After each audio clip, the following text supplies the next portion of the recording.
now. Yes, good. I just happened to come. Good. Good morning, Mr. Srinivasan. Good morning to you, Raghupati. Hello, Raghupati. I know. How are you? Doing Long very well. time. Ready. Yeah. So we are back after the second quarantine, back home now. So You are in China now? yeah, back home. Just got home yesterday after like 7-8 days of hotel quarantine. So Okay, all right.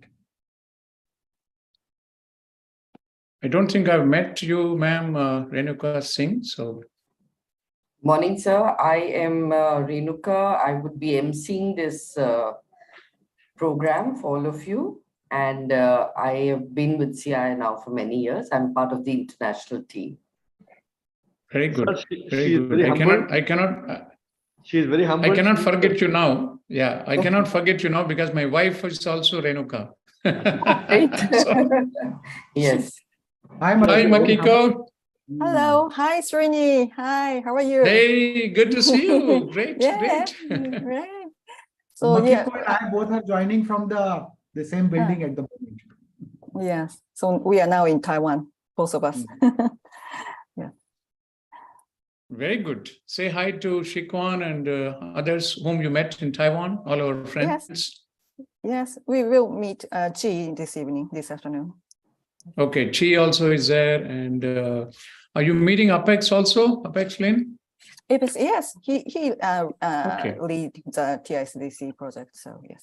Okay, cool. So I would definitely miss being there. Having been in China is always, travel is a big problem. You know, you cannot just Yes. move when we want to move. As I used to move, every week I used to be in a different place, but now I'm in one place. Yes. Hi, Woodjans. Great to see you.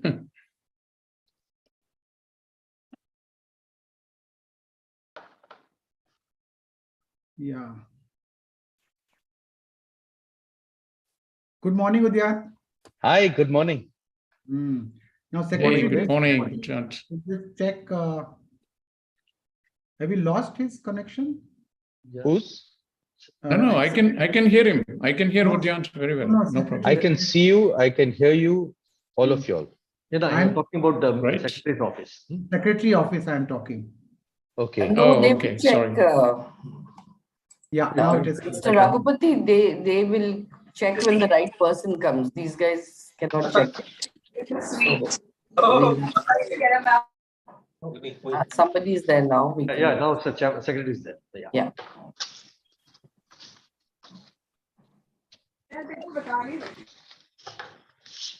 We can mute it.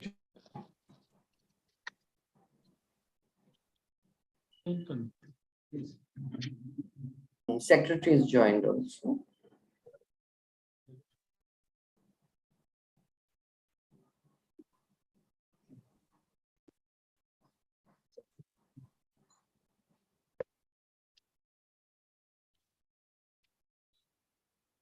So Udayan, it's exactly 10 o'clock. With the permission of Secretary, can we start? The program, is it okay? Yes, please. Thank you. Secretary sir, with the permission, can we start the program, sir? Yes, please do. Yeah, please start. Please. Udayan, please go ahead. Kindly go ahead, please.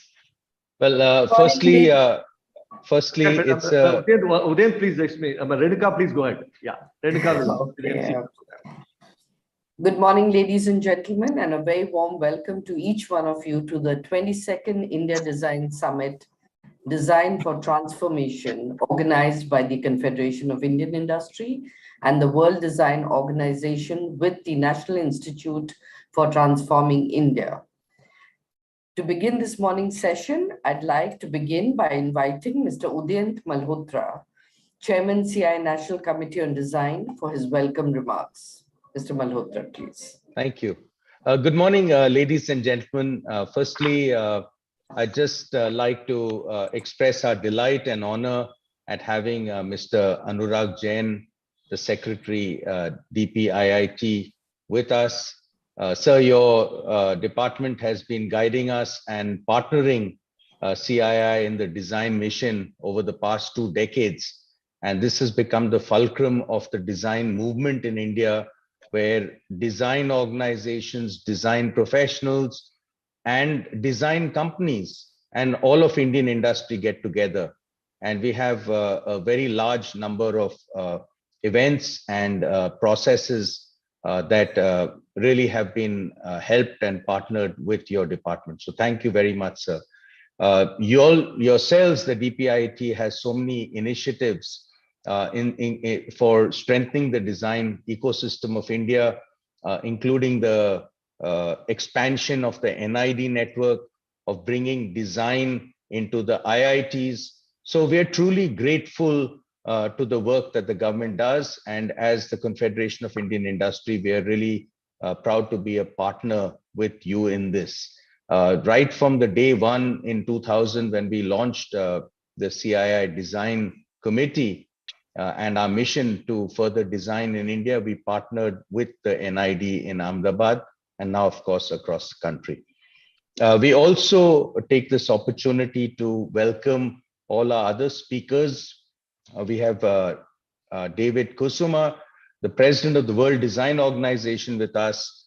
We have Srini Srinivasan, the senator of the World Design Organization. We have Ms. Makiko Sumura, who's a board member of the World Design Organization. We have our very own Professor Pradyumna Vyas, who advises us and mentors design initiatives and is also on the board of the WDO. We really thank you all for joining us. Design is not just a tool for boosting the economy, it also improves the quality of life of all stakeholders, all our citizens, and it furthers India's aims in becoming, moving from a developing to a highly developed nation. The genesis of our design division at CII started in 2000 with the vision to promote and leverage design to accelerate Indian industry and to improve the quality of our products. We have several initiatives. We have India's flagship design event, which we launched for this year today, but it's now in its 22nd edition. We also have the annual design book, annual design awards, and we have lots of initiatives to support young designers. The biggest initiative has been the way we have been able to partner the government in evangelizing design also into academia, not just in Indian industry. And we really wish to be a part of partnering the government in establishing the brand design in India. So I really hope that the Design Summit in 2022, something which started 2 decades ago, goes a long way in shaping these initiatives. I take this opportunity to thank you all. And once again, Secretary, thank you for joining us. Thank you, Mr. Malhotra. I would now request Mr. Anurag Jain, Secretary, Department for Promotion of Industry and Internal Trade, Government of India, to give his special address. Over to you, sir. Thank you for inviting me, having me on this 22nd India Design Summit. As already Udyanthji has mentioned that we work in close association. I am happy to be part of a galaxy of people headed by Shri Amitabh Kant, G20 Sherpa, Mr. David Kusuma, President World Design Organization, Mr. Srini Srinivasan, Senator World Design Organization, Ms.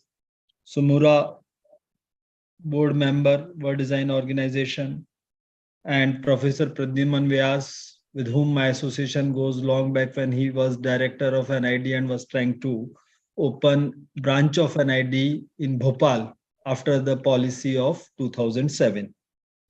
And all the professionals, and I'm told that even the design students and academia is also there. So that's the right forum.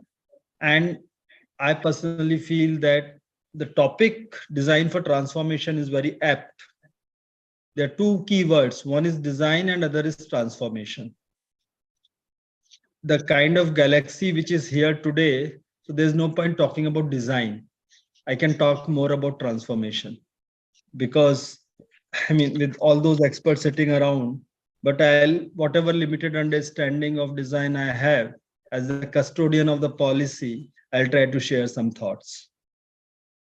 But the most important thing which we are working on as a nation, as a government, I personally feel is Vision 2047, which Honorable Prime Minister has given a clarion call that by 2047, we want to see India as a developed country. And what he has termed as Amrit Kal, that the journey of the country from India at 75 to India at 100. These 25 years, as all projections show, internally we have been working together as a team, and all projections show that we should be there without any iota of doubt in our minds. Very small probabilistic chance of something going off completely, which changes the world situation, is leave us at that kind of a situation. We will be there, we will be a developed country, we'll be playing a very crucial role in 2047. In a very near future, we'll become the third biggest economy. But what is important in that vision, that it has to be inclusive. The prosperity has to come for every citizen of the country. We just can't be rich without inclusivity. So we are working on that kind of a vision. The whole government is working. And the way Honorable Prime Minister always talks about, it is the whole country which has to work towards this vision. Government is just a small part. It can be a facilitator. It can be an enabler. So all our thoughts, and I would also request this CII Confederation organization today and tomorrow, that you should also look in terms of what can come for the vision. How can you contribute to that vision? All of us are aware that things had started going smoothly. We had overcome the challenge of pandemic. It did not happen on its own. It happened by design, I would say.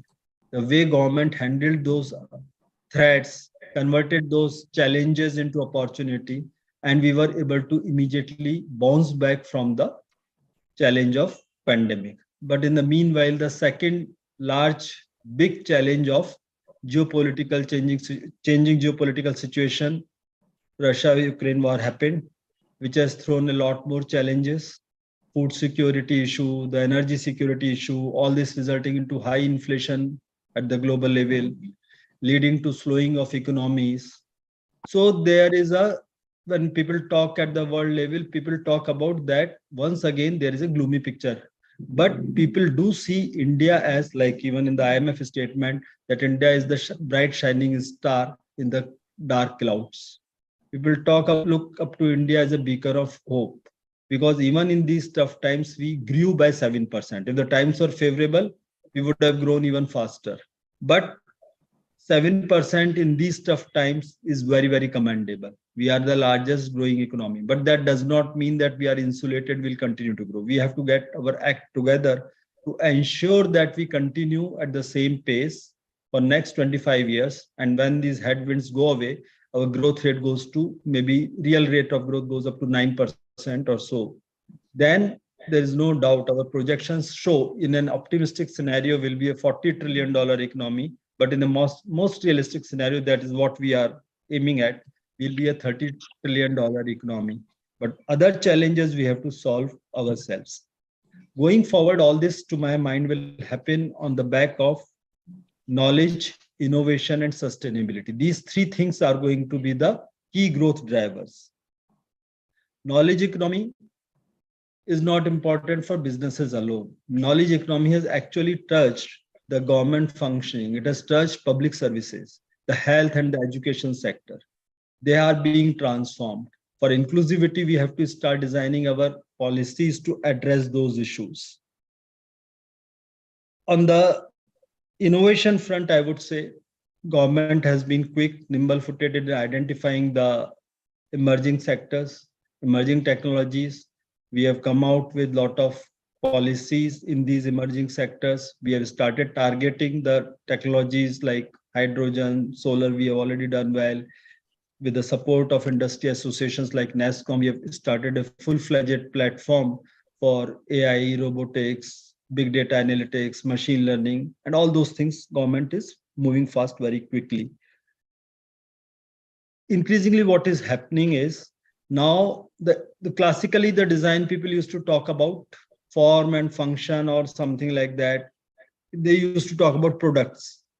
With increasing changes, the emerging technologies, what is happening is products are getting servicified, servicification of products. On the other hand, classical services are getting productized. So the difference between product and services is blurring.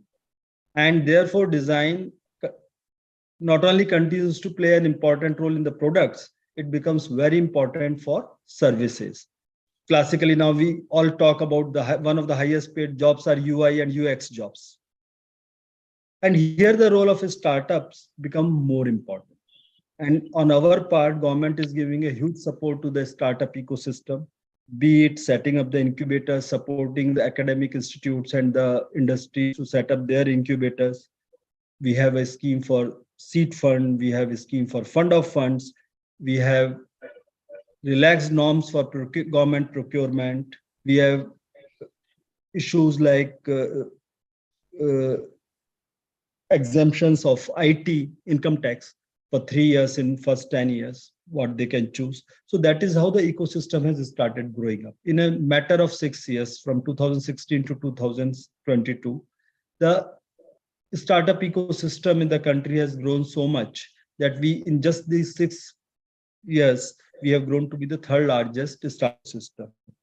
So a startup ecosystem is very important for taking the innovation forward, and how the design can play an important role in hand-holding the new startup ecosystem is what we should also deliberate and come out with.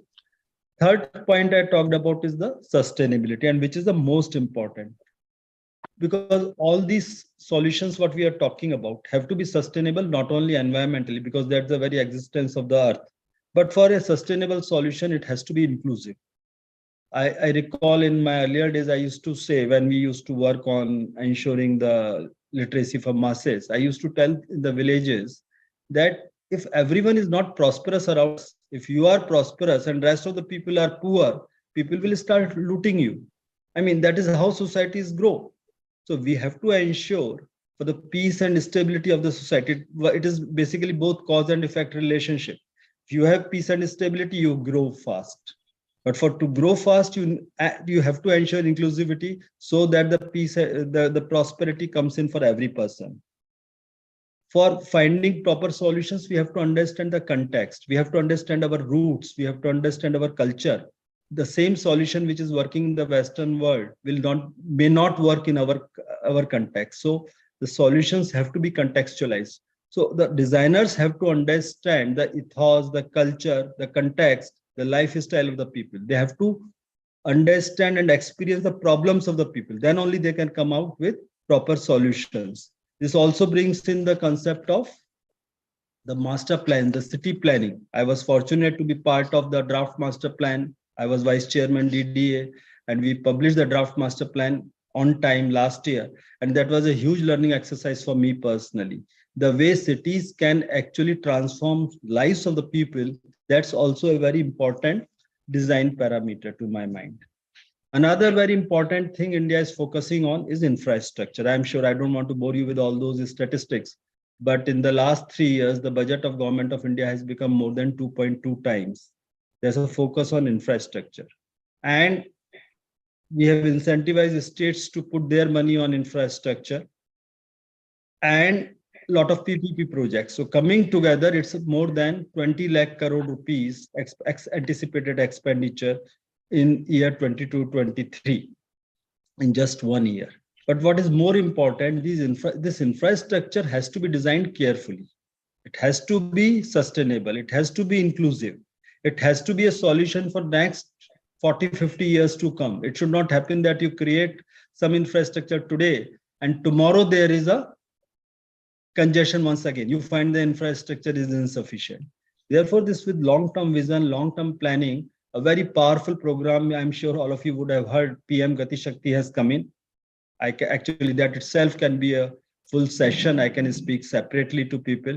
That is something which is transforming the way infrastructure is planned and designed in the country. This is a very, very unique way, our own way of handling infrastructure. This is nowhere else in the world. We have more than 1900 layers already mapped on our system. And if you want to design actually sitting on the tabletop, you can have the first cut DPR and then you can go and do the ground truthing. People tell us that a DPR, which used to take about 6 months, can be made in a matter of 2 months. That is including the ground truthing, etc. Otherwise, the first cut is available in few days sitting on the table, because you have the whole visibility, what you can see from a drone or from a satellite, or what you can do by ground truthing. Every kind of view is available to you for whatever relevant layers are. And actually, it is more informative than what you go to the spot and see. Many things which you are not able to find on the spot. Where is a forest line? Where is the mining lease which has been assigned to already people? There's no demarcation on the spot that you can see sitting on the computer. So there's a way the transformation is happening on the PM Gati Shakti. The most important transformation has happened is the digital stack, the India stack we talk about. Again, I was fortunate to be personally associated then when we launched Jan Dhan and UPI. That was of UPI was now is 1/3 the part of India's stack, and along with Aadhaar and now DEPA, this India stack is something very unique. The other day, an ambassador of one of the developed countries was discussing with me. He told me after that interministerial conference, he said that they have realized that they are 15 years behind India in technology. I said, no, sir, you are mistaken. You will never be able to catch up because we are treading a different path. We are following the path of our design of this technology is we are following the path of public digital infrastructure, which is basically based on open platforms, open networks, open source, which is democratizing the whole technology. It is very different from the way the Western world follows. So unless you change your path, you'll not be able to catch up with us. The next design ONDC, the Open Network for Digital Commerce, is going to transform the way e-commerce takes place.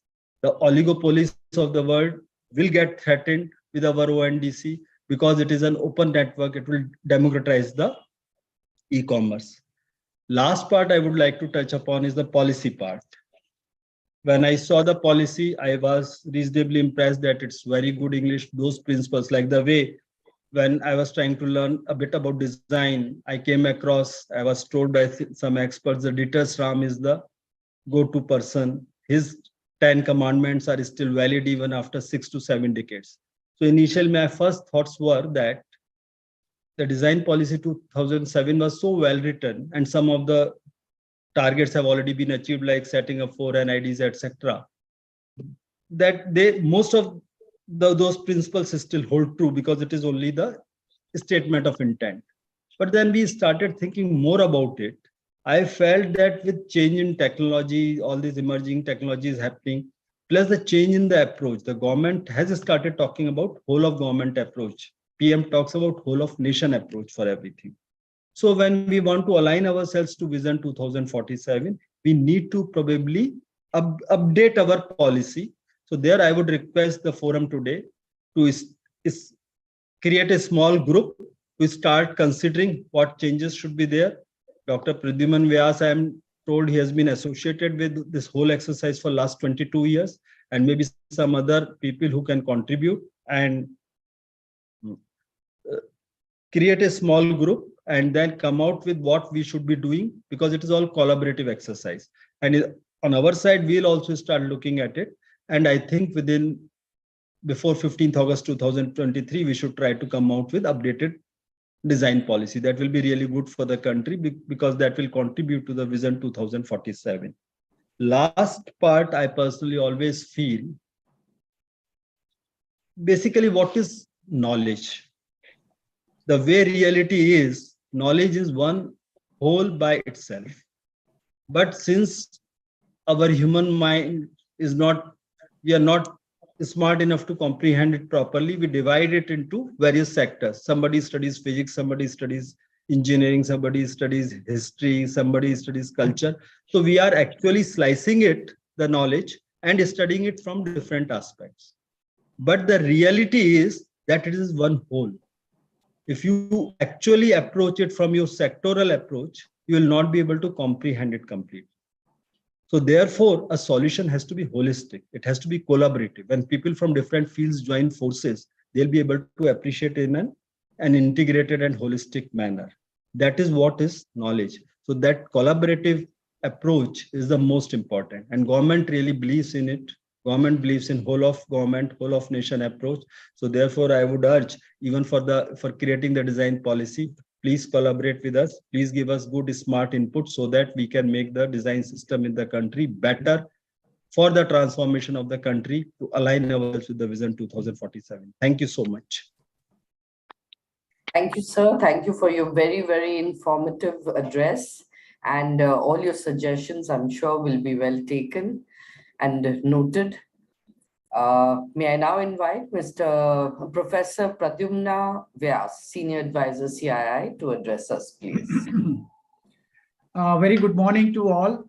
Indeed, pleasure to have Mr. Anurag Jain, Secretary DPIIT, with us.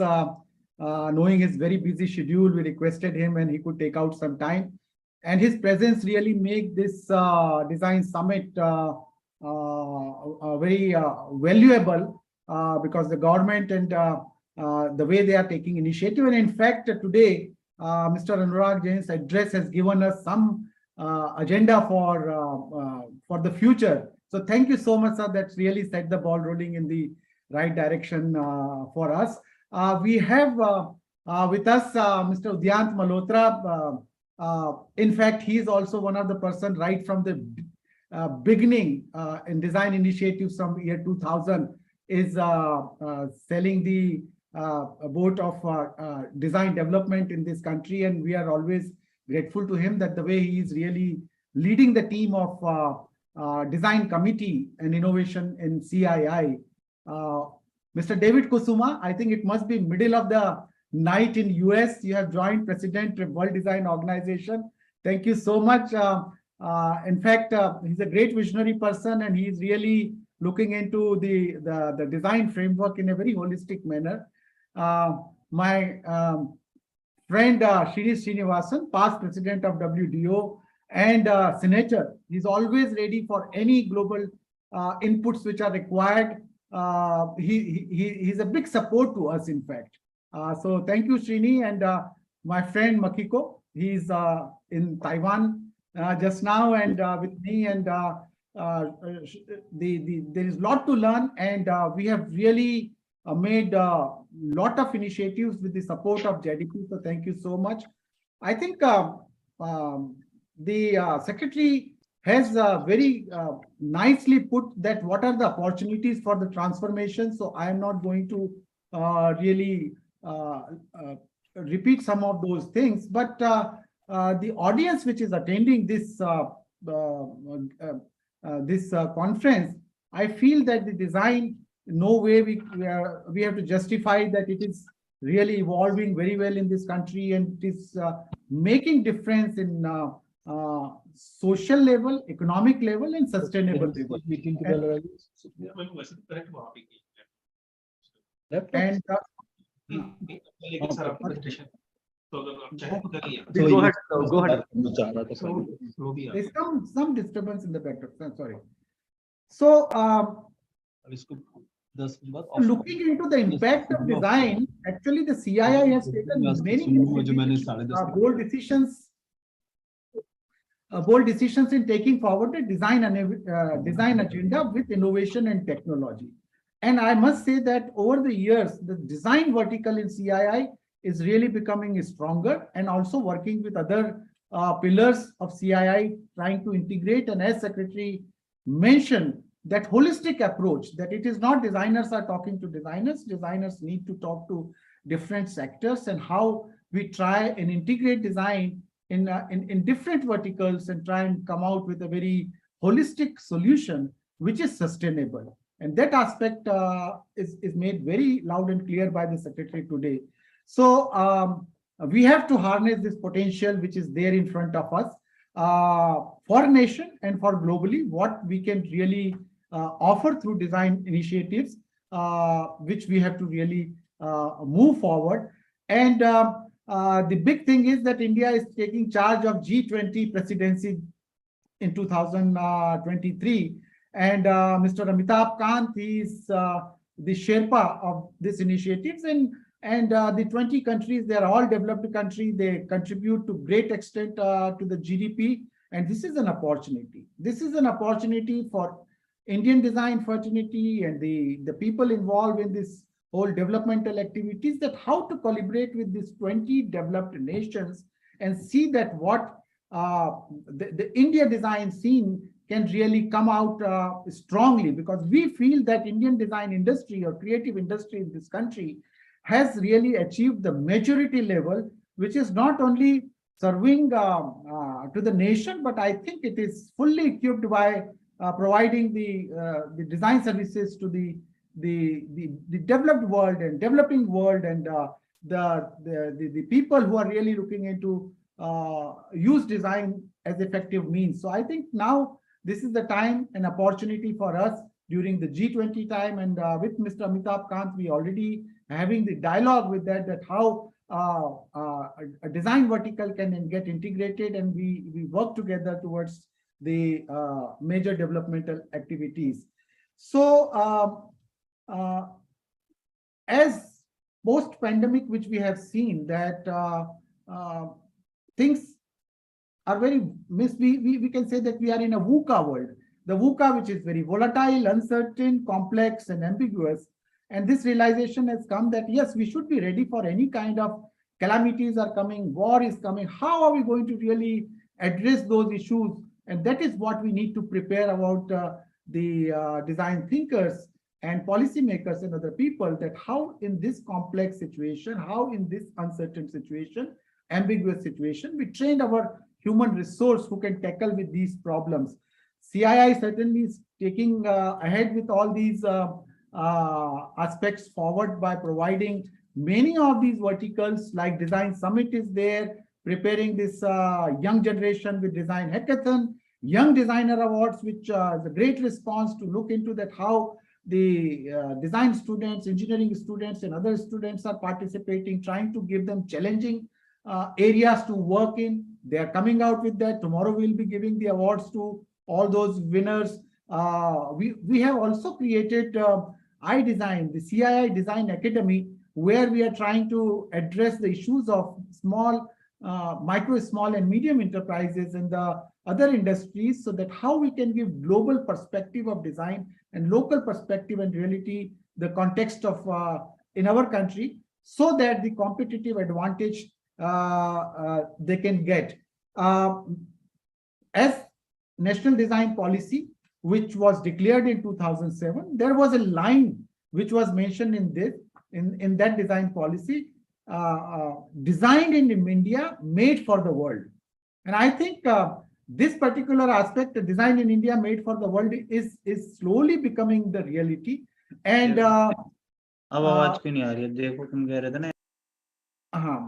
and that aspect, I think, with emerging technologies which are coming up, especially the Industry 4.0, and as Secretary mentioned about that these newer technology which were not there in so much in 2007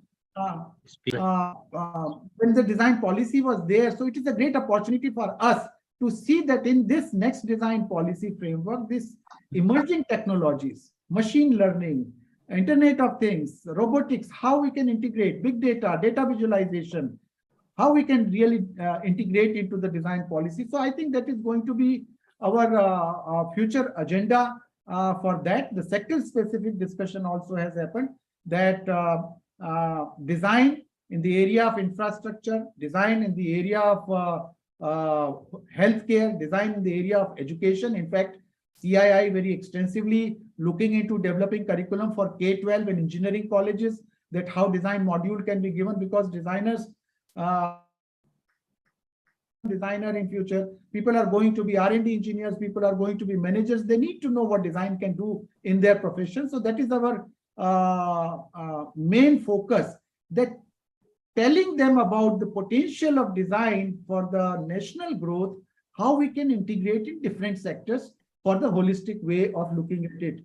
So I'm very sure that the today's discussion and tomorrow whatever deliberations are going to take place is really going to bring in great value for us at CII to take forward these deliberations for the future course of action. And we have to also look into the reworking on a national design policy. And I would like to mention here is that the President WDO, Mr. David Kusuma, has actually, when he took over, he made 7 verticals where the board members are working. And knowing that I did work earlier in national design policy, Mr. David Kusuma has given me this responsibility to look into global design policy framework. And it's such an important thing to look into, that global design policy framework, and the Taiwan is looking into design index framework, and they go hand in hand. And France is looking into the data visualization and data understanding. So this global perspective, which we are going to do, Mr. Kusuma has really put in that we have to make a template, we have to make a framework. And any country who want to make design policy, they can go through this, and then they understand that they learn from the experience what countries who have already made the design policies, and how their government and civil society has got benefited with that design policy. So I think that's a major initiative which WDO has taken, and we have also agenda over there to finish that task in sometime October 2023. So before that, we'll get opportunity to also make a policy framework with Secretary DPIIT mentioned that in 15th August, if we can work out revisiting the national design policy, so that agenda surely will take up. So I wish the great success for 2 days deliberations, and thank you very much for joining. And especially David, I would like to thank you because you are always a big support, and middle of the night you are joining this conference, and all other members who are there. Thank you very much. Thank you, Professor Vyas. I now have the pleasure to request Mr. David Kusuma, President, World Design Organization, to address us. Thank you very much. Hello and greetings to everyone. It's my pleasure to join this 22nd conference of the India Design Summit, and the theme of design for transformation. I do want to highlight that it's very relevant for us to discuss not only in India, but also at the global level. And that's really because of 2 fundamental reasons. The first is that the world is changing at a pace never seen before. As the world emerges out of the pandemic, it has taught us many things. And even though the world seems to be tired of talking about the pandemic, the truth is that many places in this world are still battling with this virus. And this is really evident. You can see it also in the news of the recent protests in China during their zero COVID policy. The second reason is that the role of design has been changing. And instead of our profession focusing only on the development of new products and new services, we have a new focus to use design as a tool also for social improvement. So I want to address each of these 2 transformations one at a time. The first one is the pandemic. So today, the pandemic is still experiencing almost 2,000 deaths per day around the world. And it continues the human destruction with over 6.5 million deaths to date. So it is one of the biggest global drivers of change within our lifetime. And because of this, it has worked to shape new consumer attitudes. Even businesses have had to adjust to what is called a new normal, which requires more flexibility, more resilience, and especially more creativity. So here are 3 learnings from the pandemic. The first one is healthy living. We know that people want to be healthy in their daily lives and in their activities even more than before. So this includes personal care, it includes beauty, nutrition, weight management, fitness, preventative medicines, and other lifestyle specializations. According to a study by the Global Wellness Institute, The global health and wellness market is valued about $3.4 trillion US, which today is 3 times larger than the worldwide pharmaceutical industry. It's really huge. We know that people want to be healthy so that they can live longer and with a higher quality of life. People want more time on their hands so they can spend it doing what they love. They want better value so that they can spend money on what makes them happy. And they want to enjoy the opportunities to be with family, to be with friends, people who they love. I believe that the pandemic has helped all of us to discover what is important for each of us in our lives. And design will be called upon to provide new solutions for health and wellness, which also includes developing solutions for an aging population that requires more attention to health, especially as we move into the future. The second learning is value for money and fear of the unknown.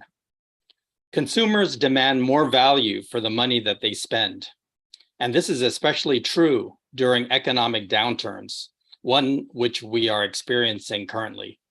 Therefore, it's even more important today for us to design products and services which must provide the highest value for the consumers they are meant to serve. There's also fear about uncertainty.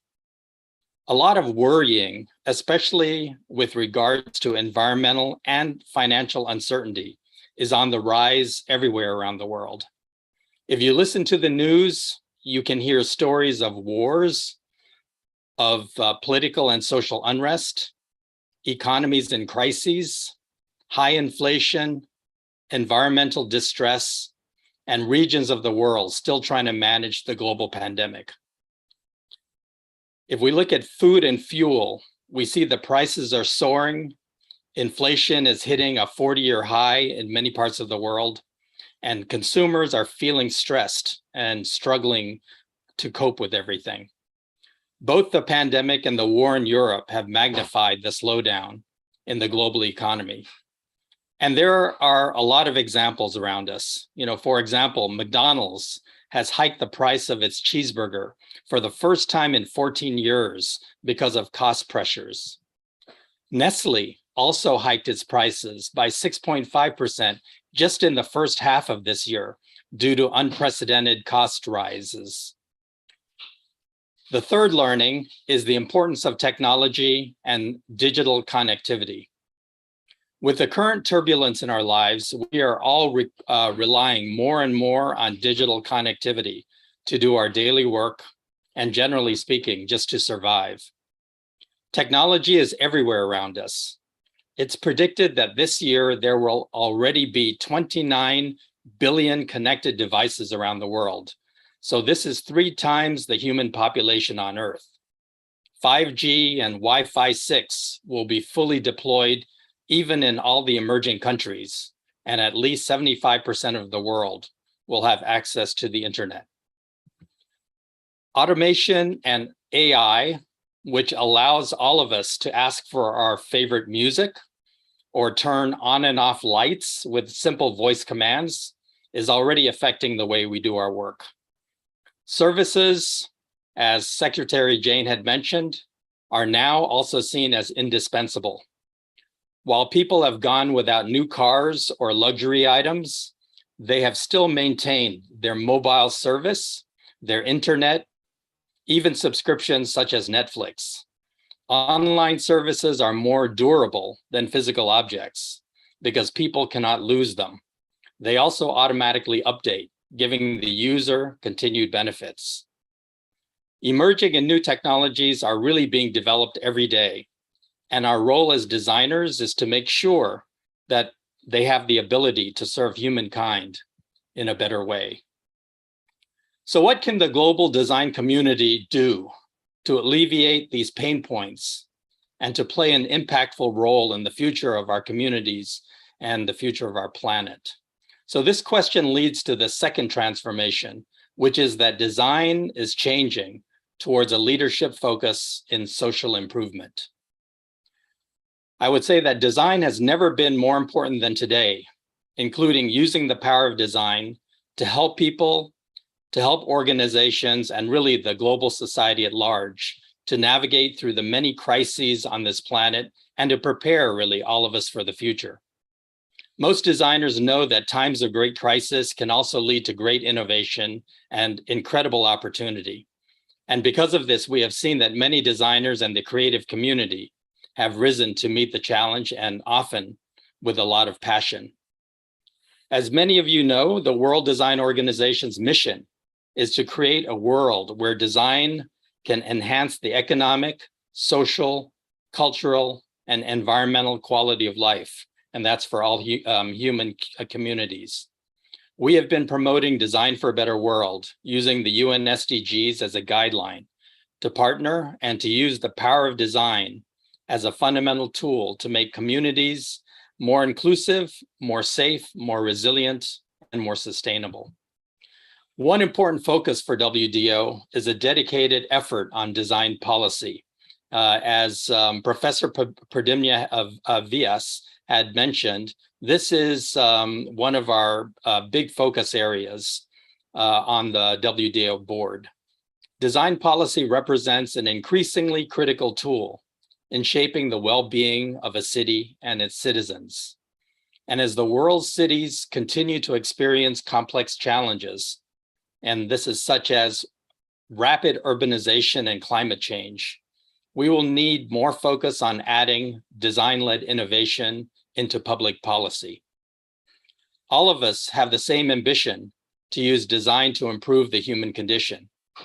Over the past 2 years, WDO has been able to work with other global organizations, such as UNIDO, UN Women, and the World Packaging Organization. We worked on projects to teach them about design and to show how our profession can help to meet their objectives. These were very important collaborations because only when global organizations are able to understand the value of design will they be able to leverage its power. WDO is committed to establishing design's role in shaping future society through discernment. So this means having both the ability to determine what is the most important for human civilization, and then utilizing our design capability to achieve new solutions and new objectives.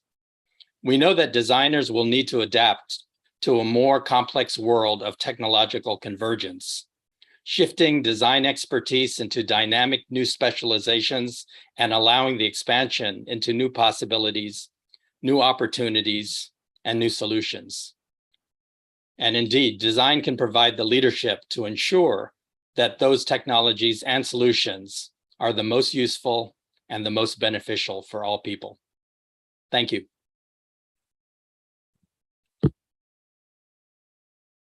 Thank you. Thank you very much, Mr. Vasuma.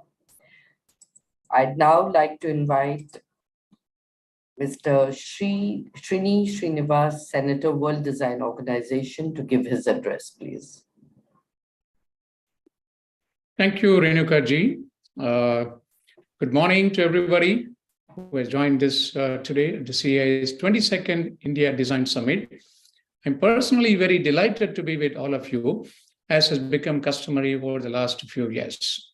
As we all know, CII has been a very active member of the global design community, and under the leadership of Udyant, not to just praise him, CII has been very progressive, especially making industries understand what design can do for betterment of the society. I think he has come with very, very aggressive programs, and I've personally seen.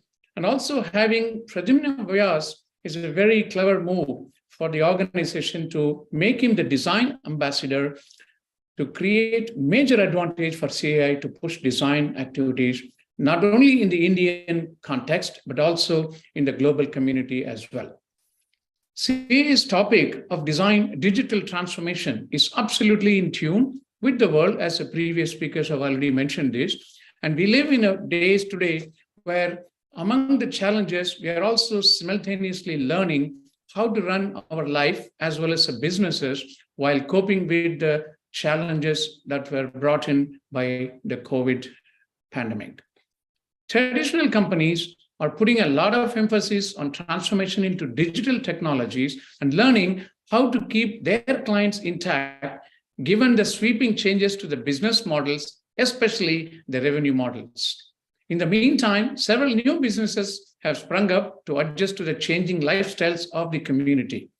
This in itself is a huge transformation for a very large populous country like India.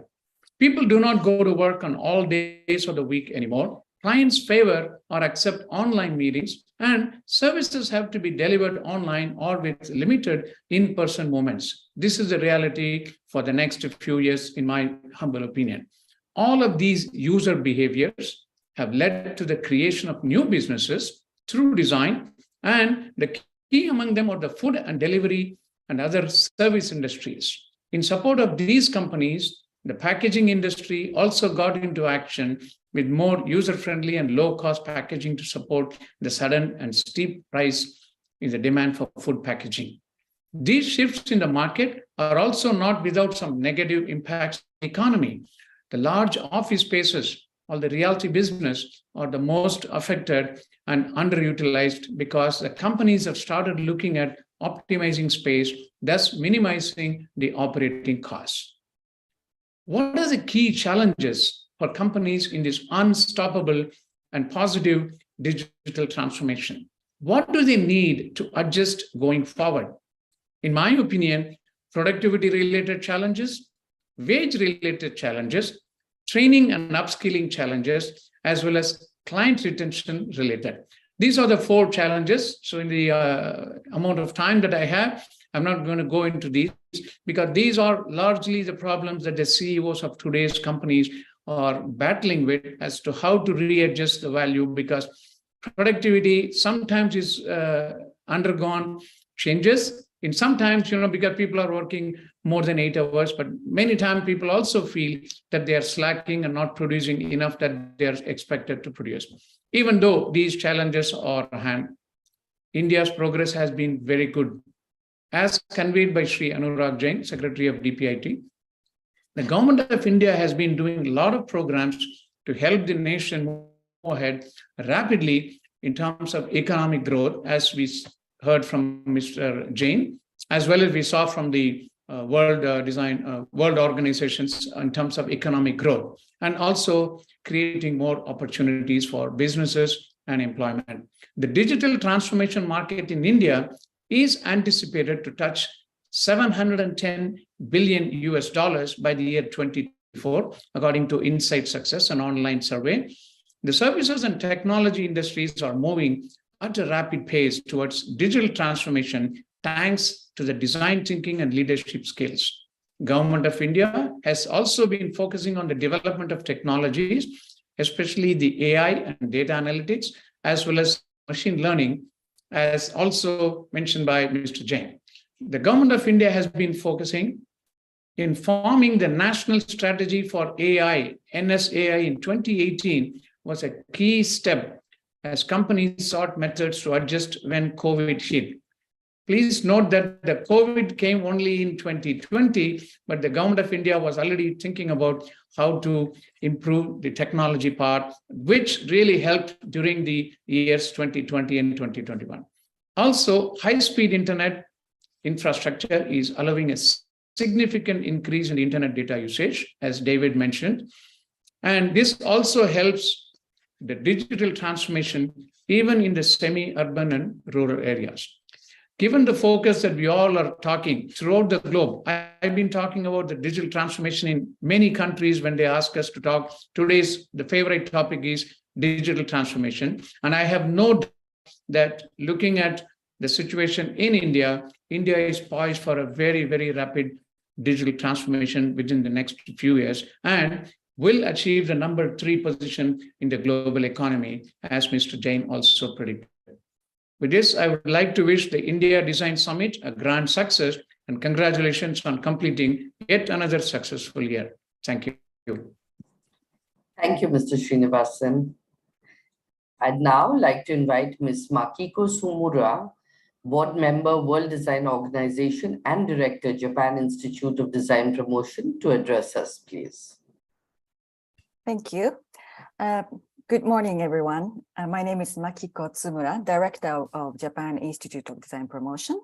And congratulations on the 22nd India Design Summit. And thank you very much for inviting me to the precious inaugural session. JDP signed MOU with CII as a partner country last year, and we are honored and pleased to keep the collaboration for this year again. According to the theme Design for Transformation, let me quickly share the recent Japanese innovative project which suggests future way of working by technology.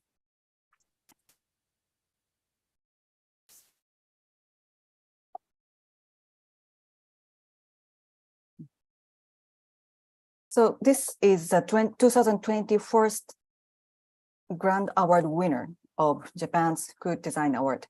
Avatar Robot Cafe, Dawn version Beta, and the Avatar Robot Orihime. So it is a cafe that the Avatar robots serve as coffee or tea and communicate with customers. The Avatar robots are operated by remote control by the people disabled or with serious disease and cannot work outside, but still would not give up to be involved with the society. To our suppliers, they are also paid and decent wage for their working from home. What achieved by design with this case are, first of all, non-eccentric universal avatar robot with microphone, speaker, and camera with natural human-like movement. Because it is expected to be placed anywhere for anybody, the designer studied very hard the face, shape, and movement design to be comfortable for everybody. And secondly, user experience design of apps to operate the avatar robot by mobile phones, tablets, or PCs. The users can feel as if they are meeting in person through the avatar robot by the apps quite easily for anybody.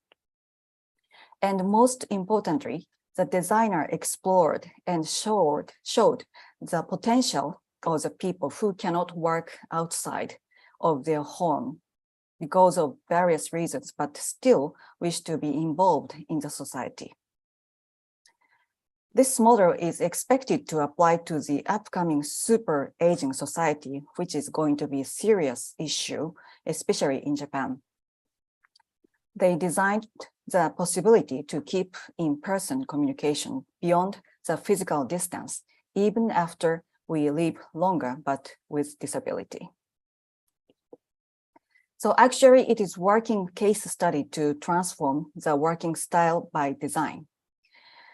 To make visible the importance of design, we JDP continues Good Design Award for more than 65 years.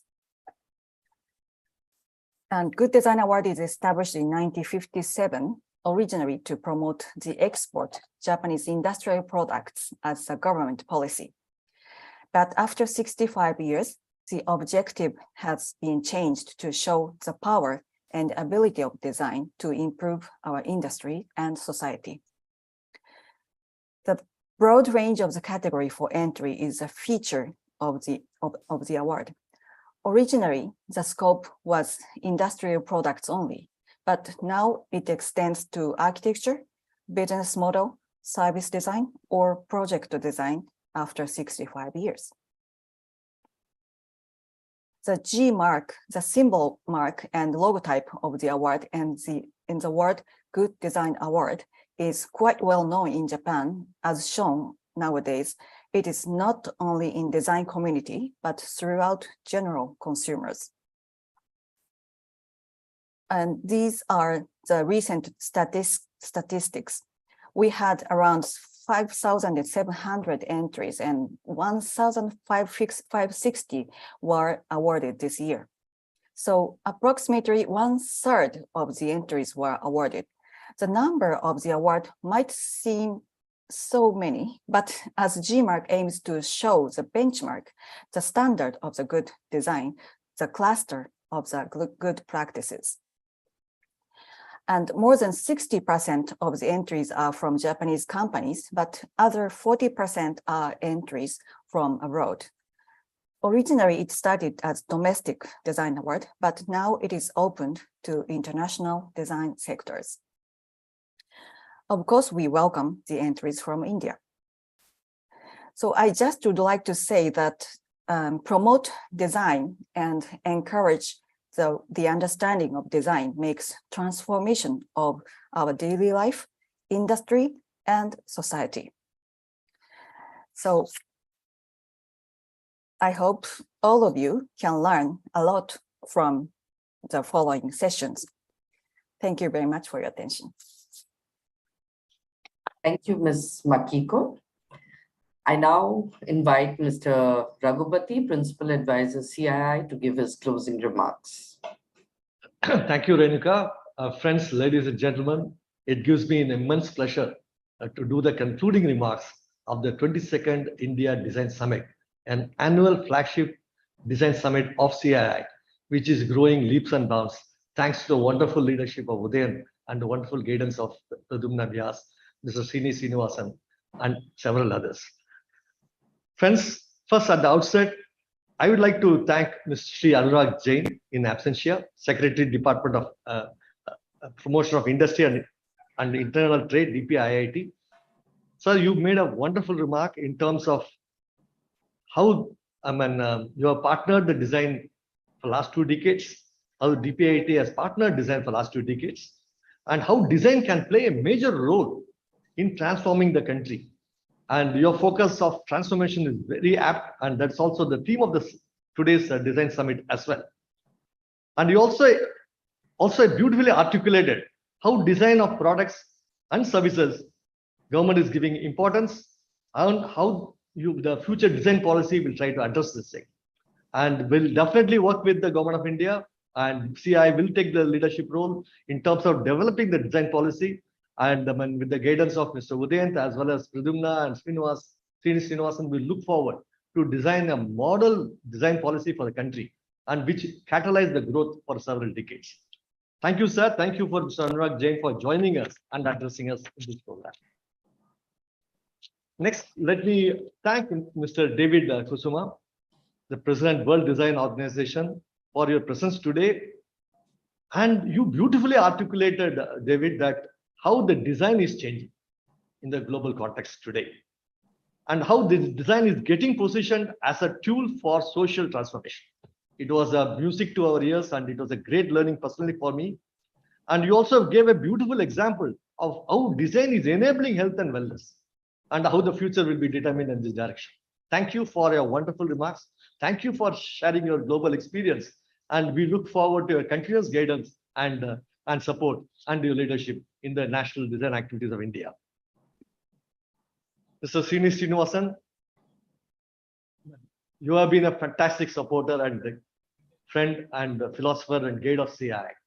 Whatever we have grown today, it is all because your guidance and your personal involvement and guiding all of us. And you have been a partner to CII in this progress in the journey of design.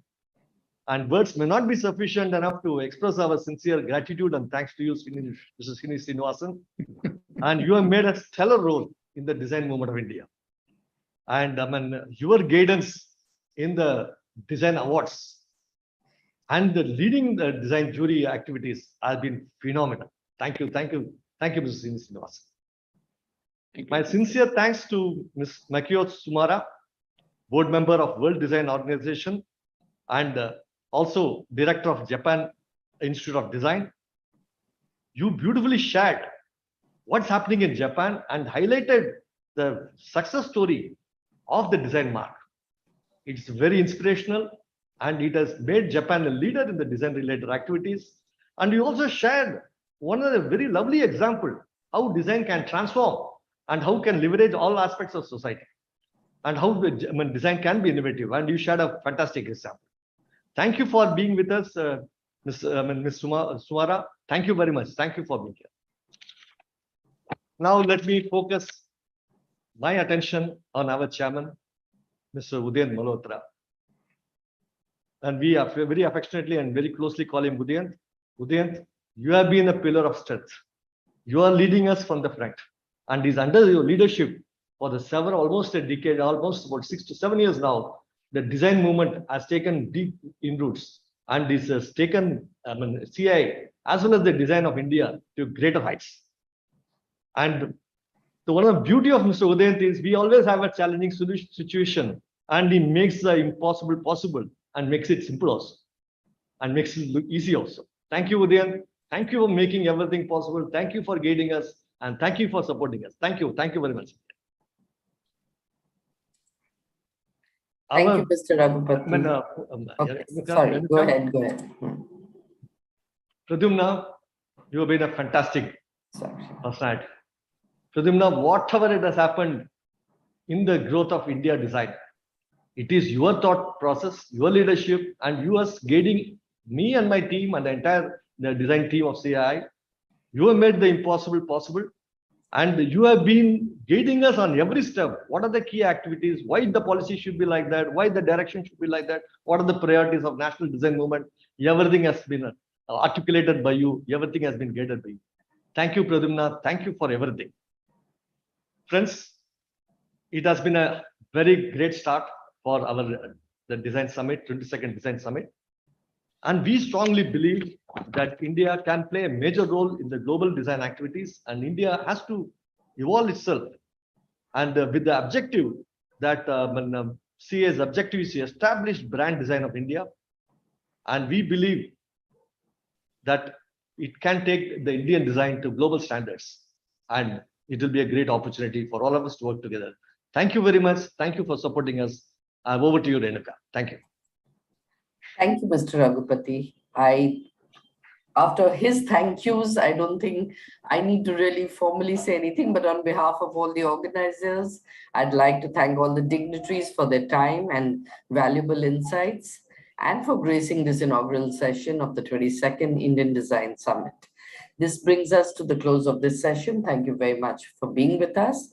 For all those who have the time and the inclination, please stay connected on CII Hive for the next sessions. Have a good day. Thank you. Next session starts at 12 o'clock.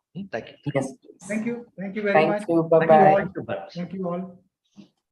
Bye, Pradyumna. Bye, David. Bye, Makiko. Bye. Bye, Udayant. Bye. Thank you very much, everyone. Thank you. Thank you, See Udayant. you soon. Thank you, Pradyumna. Bye-bye. Thank you, Srini. Bye-bye. Thank you, Raghu. David. Thank you, Mr. Sumo. Thank you, Renuka. Thank you, sir. Thank you very Thanks, much. Namita. Thanks, Namita. Namita has been the key person. Namita and Divya are making it happen. That's right. Thank you. Thank Thank you all. Thank Bye. you for joining. Thank you, Namita. Thank you, Deva. Thank you, sir. Thank you, Pradyumna. Thank you. Thank you, Raghu.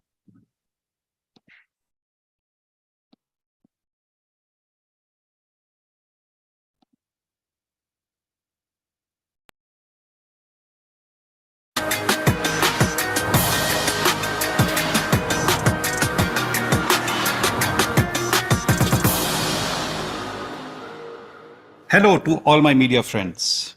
It's also my pleasure to welcome our customers tuning in from across the world. The last time I was before you, it was for the launch of India's first subcompact SUV, the Tata Punch. Since its launch, the Tata Punch won a lot of love from our customers and has catapulted us to become the #1 SUV brand. It's a matter of great pride to be the leader of this fast-growing and aspirational category, especially since the SUV lifestyle in India was pioneered by Tata Motors with iconic products like the Sierra and Safari.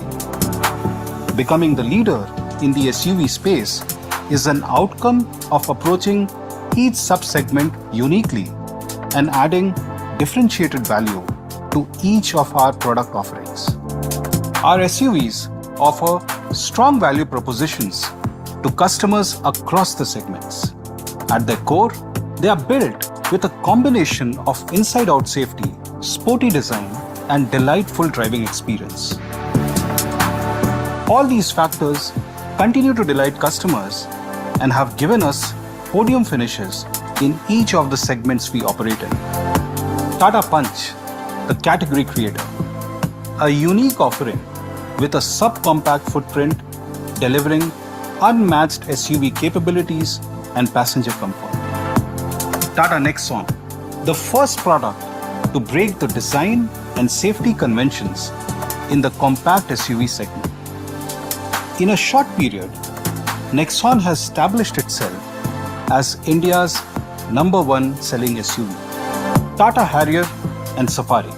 These amazing SUVs were built on advanced architecture and pedigree of Jaguar Land Rover.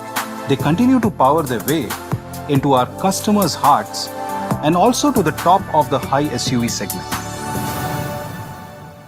Today, we see the opportunity for another SUV in our family. An SUV with futuristic design and exhilarating performance.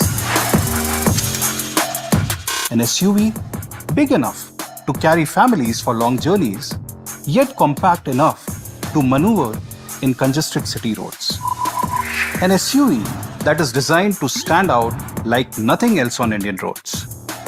Yet, at the same time, it is extremely practical and user-friendly. An SUV that will be launched as EV first and with ICE engines subsequently. It's a pleasure to introduce Concept Curve, different by design.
What we wanted to do was create a product that is really unique, dynamic, sporty, and of course, elegant. This is an SUV with a sporty stance. So we created a new typology vehicle. We've kept the overall standard wide wheel arches, large cladding, the command driving position, and we combined it with a sleek and efficient and very emotional silhouette, augmented by this very sleek arch, which creates an SUV sporty character. Of course, we've married that with an overall design language, which we call digital. So we have very clean surfaces and all crisp lines. Everything is about being efficient. And all of the surfaces with a hard line architecture create something that is very comprehensively exciting and dynamic, but at the same time functional. A squared up back end, aerodynamic wheel design, and again, something that creates overall a communication that this is a crisp, dynamic, and sporty product. We haven't sacrificed any of the function in terms of rear roominess, ingress, egress, or boot space with this design. In fact, we've actually offered class-leading dimensions and features.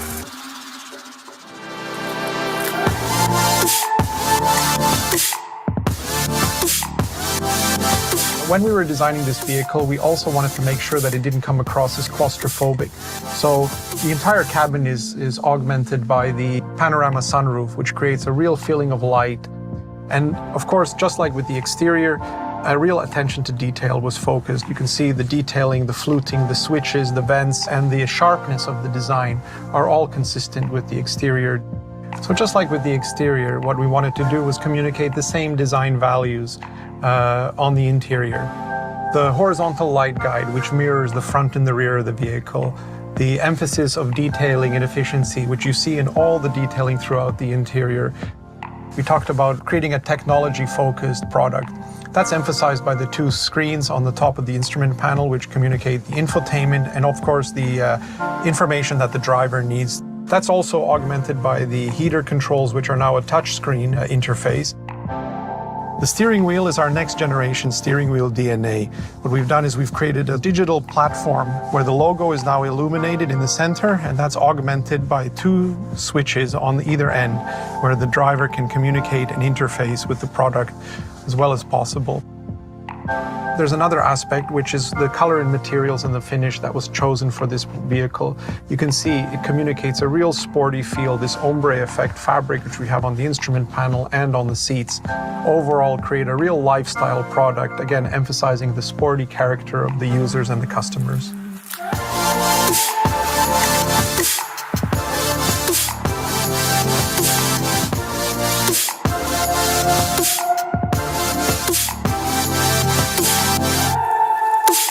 And that is the curve.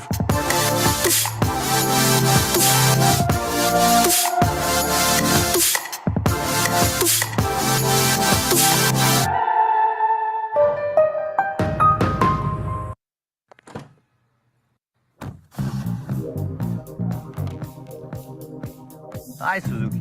Play my song. It's hot and techy.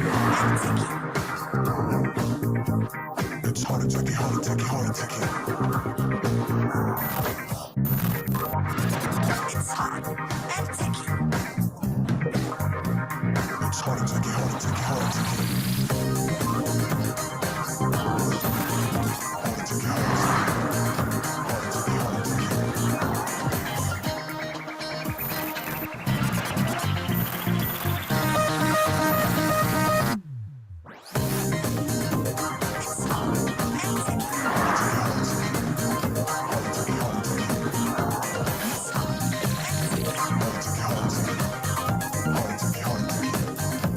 All-new hot and techy Brezza, the city-bred SUV.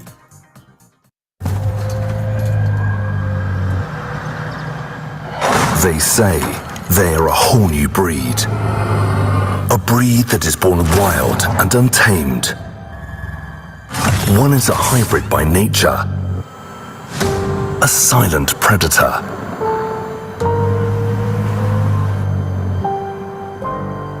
The other is raring for an adventure. A fierce hunter. The new breed is on the prowl, taking on every terrain. Unmatched in their prowess and full of energy. The new breed rises above all others. A new breed of SUVs. The advanced Grand Vitara. Rule every road. Nexa.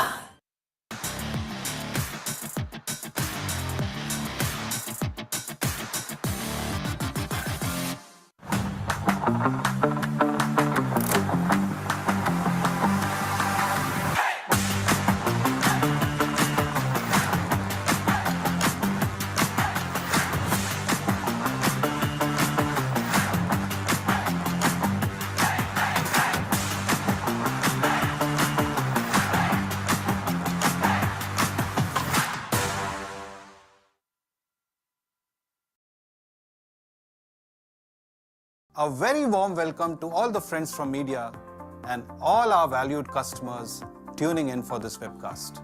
Tata Motors has been leading the EV evolution in the country. What a wonderful journey it has been, with so many customers warming up to the benefits and advantages of electric vehicles in India. We launched our first personal segment EV, the Nexon EV, in January 2020.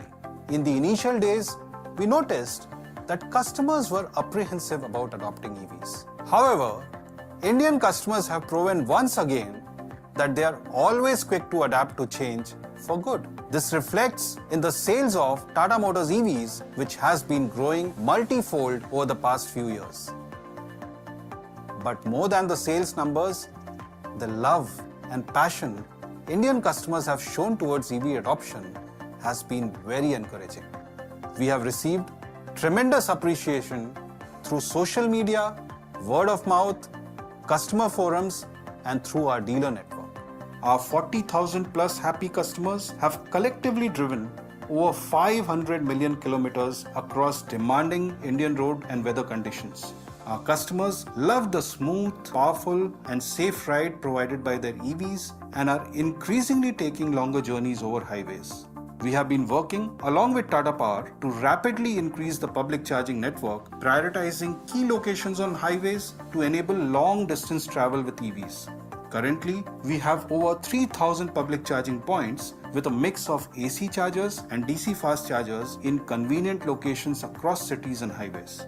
Over 97% of our customers have all their vehicle charging needs taken care by the convenient and safe home charging solution that comes with every Tata EV. These home chargers save our customers enormous time, effort, and money as they eliminate periodical travel to any fuel station. It is as easy as charging a mobile phone overnight at home. Along with Tata Power, we are implementing common society chargers where each charger can cater to the needs of an entire housing society.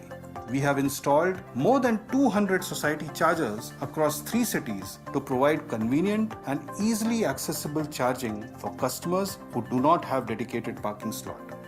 We are expanding the society charger initiative to new cities very shortly and will add more numbers rapidly. We are now pioneering the next phase of EV revolution with a compact car that is set to redefine the mobility experience. It is loaded with tech, makes drive super easy, and significantly reduces the running costs. In fact, it takes away the fatigue from the tiring daily commutes. I am really excited today to introduce to you the newest member of our EV family, the Tiago EV.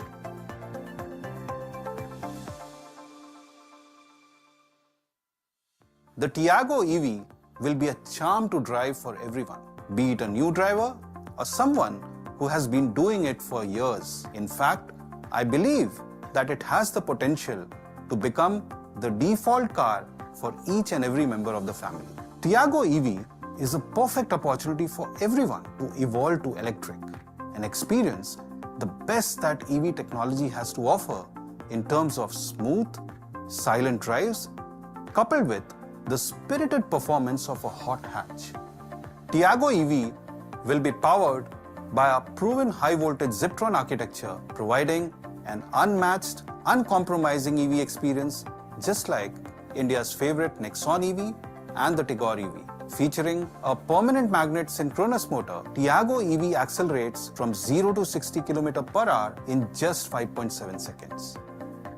Drive it in sports mode and you will not want to settle for anything else. Along with peak performance, Ziptron technology also provides reliability, durability, and complete peace of mind. Tiago EV is equipped with IP67 rated battery pack and motor for a weatherproof and hassle-free ownership experience. The battery pack and motor also come with 8 years or 1,60,000 kilometers warranty. You will be able to choose your Tiago EV from multiple combinations of battery packs and charging options. For longer daily drives, a 24 kWh battery pack delivering an MIDC range of 315 kilometers is being offered. For short and frequent trips, we have an economical 19.2 kWh battery pack which delivers an estimated MIDC range of 250 kilometers. When it comes to charging, Tata Motors has always provided seamless and hassle-free home charging solutions. You can choose from 4 different charging options with your Tiago EV. Anywhere, anytime charging with a 15 ampere portable charger, a compact 3.3 kilowatt AC charger, a fast 7.2 kilowatt AC home charger which delivers a full charge in just 3 hours 36 minutes. The car is also enabled for DC fast charging which can charge 10% to 80% in just 57 minutes. Now that's super fast. Tiago EV offers 2 drive modes, City and Sport. And for each drive mode, 4 different levels of regen settings are available. This provides ultimate customization according to each customer's driving style. Tiago EV will be the first in its category to bring telematics. usually reserved for cars that are 2 segments above. It will offer Z Connect with 45 connected car features as standard on all trims. Remote AC on-off with temperature setting, remote geofencing and car location tracking, smartwatch connectivity, remote vehicle health diagnostics, real-time charge status, dynamic charger locator, driving score, and many more. In addition, you'll also enjoy a 8-speaker Harman infotainment system with Android Auto and Apple CarPlay connectivity. With the Tiago EV, customers will enjoy a plethora of luxury and comfort features that are available 2 segments above, like plush leatherette seats, fully automatic climate control as standard, rain sensing wipers, auto headlamps, electric ORVMs with auto fold, cruise control, push button start stop, and many more exciting features. Let me now share some very interesting facts about monthly travel expenses. Assuming an average monthly driving of 800 to 1000 kilometers, the fuel cost of a petrol car would be around 7,500 rupees. However, for Tiago EV, the monthly expenses would just be around 1100 rupees.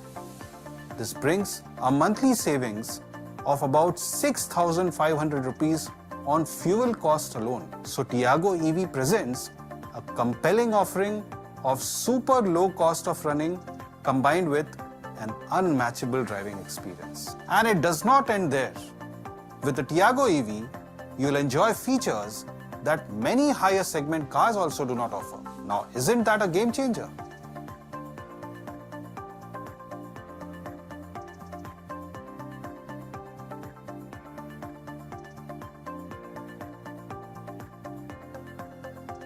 In a nutshell, Tiago EV is fun, exciting, and absolutely effortless to drive. It includes premium technology features from 2 to 3 segments above. So now, India has every reason to go EV with Tiago EV.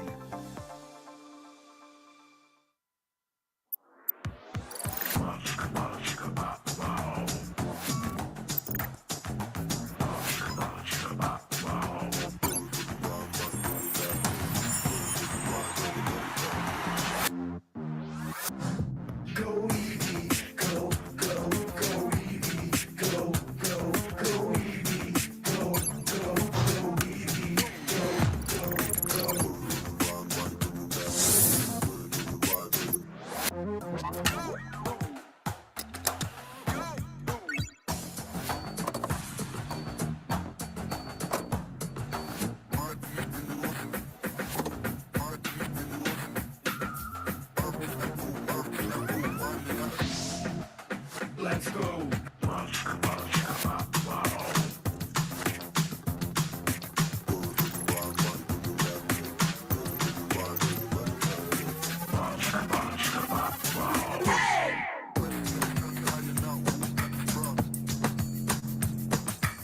Hey, do you hear me?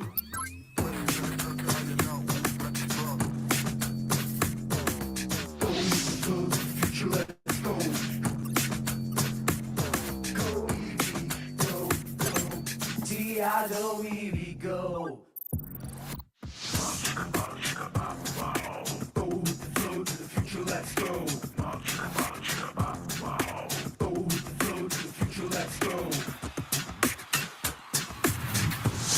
Go EV, go, go EV, go, go EV, go,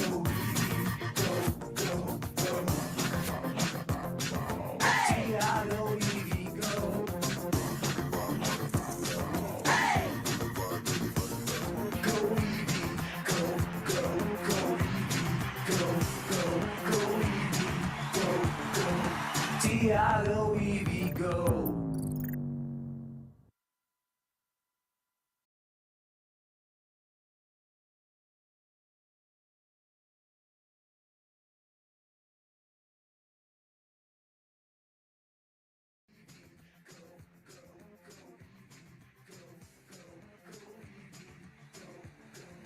Tiago EV go.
Thank you, friends. We're just going to give it a minute here for all of you to do your clicks.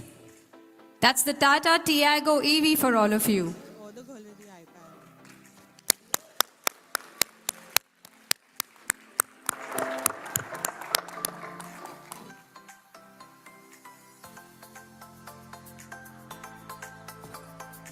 Center.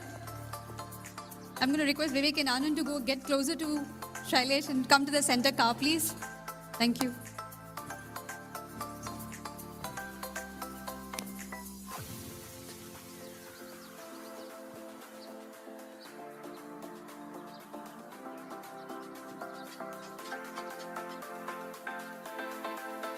We good with this car?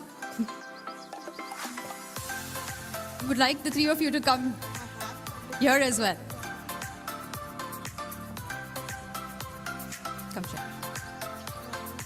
Come, while we do the clicks, a quick reminder to all the other media friends here, please log into your registered link for the questions. The Q&A session, we'll take the questions from the app directly. So while we do this, please log in your questions that you may have for the spokesperson.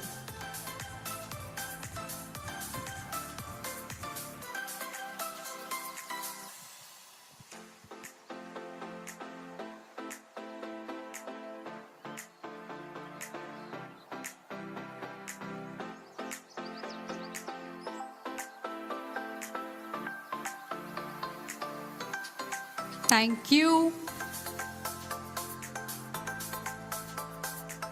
Shailesh, you want to just have a look? One more side.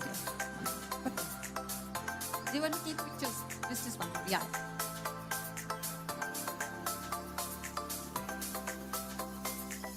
Done? Thank you. Requesting all our photojournalists to please take seat. Anand, Vivek, please settle down. Ladies and gentlemen, over to Shailesh Chandra, our Managing Director for Tata Motors Passenger Vehicles and Tata Passenger Electromobility. Shailesh, over to you.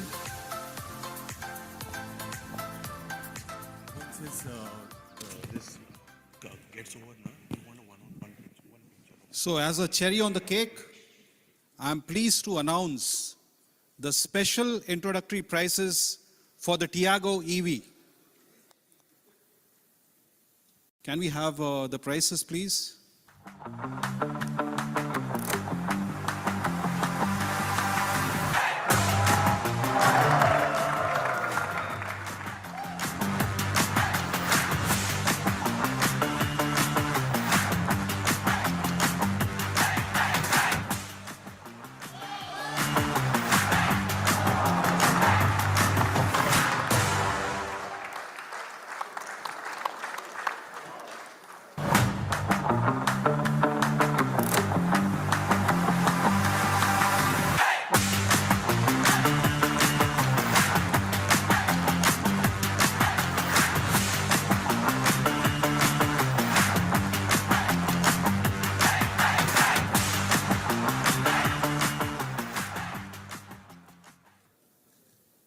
Can we have the chart, please, for all the variants and trims?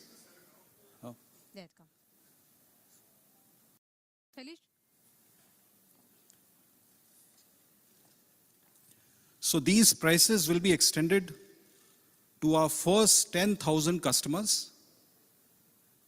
And a lot of our current customers of Nexon EV and Tigor EV have reached out to us, indicating that they would like to add a second EV in their homes. And therefore, we'll reserve 2,000 units of the 10,000 for our current customers. Bookings for Tiago EV will be open from 10th October, and deliveries will be from January 2023. Thank you so much. Thank you, Shailesh, for that big reveal. And we now move into the Q&A session. But before that, I would really like to thank all our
Greetings to all of you.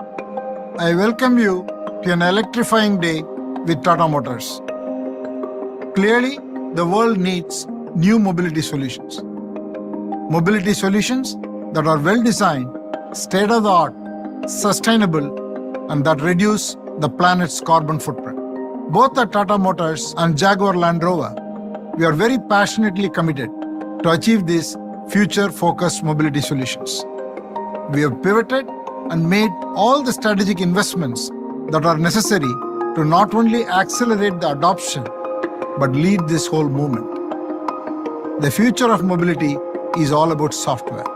Cars are fast evolving to become software on wheels.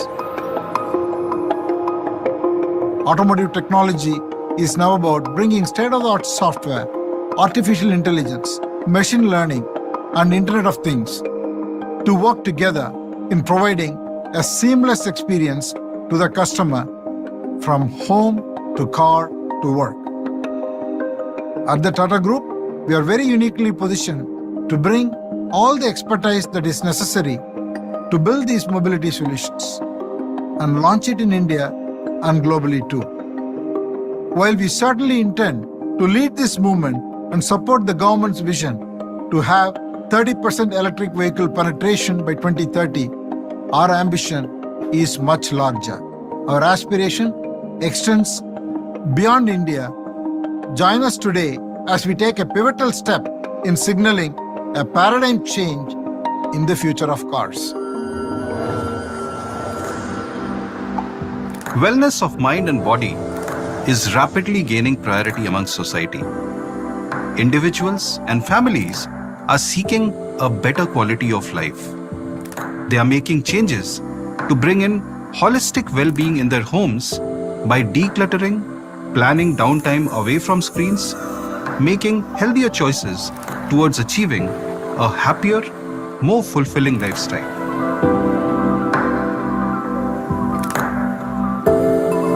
While the home has become a hub of wellness, it is in sharp contrast to the experience while traveling. We asked ourselves, why can't the ambience of wellness at home be experienced during transit too? Technology exists to make life easier. So how can we leverage technology to work seamlessly in the background to enable a soothing and rejuvenating experience in vehicles? This is the disruption we want to create. We want to engineer a new kind of experience inside a car where technology enables a sense of calm and serenity. We want to enable customers to contribute to a better environment whilst rejuvenating themselves during the travel. We want to drive empathetic mobility which enhances the overall quality of life. With our Gen 1 products, we instill confidence in our customers to evolve to electric. Our EVs are used by thousands of customers for their daily travel while positively impacting the carbon footprint. Recently, we showcased Concept Curve based on our Gen 2 architecture, which enhances the key pillars of range, performance, and charging, while retaining our core attributes of safety, reliability, and comfort. Today, we are taking a giant stride towards the next generation of electric vehicles built on the pure EV Gen 3 architecture. It gives me a sense of pride and intense optimism to introduce a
Good morning, Chairman. Good morning, Shankar. Good morning, Dr. Shankar. How are you?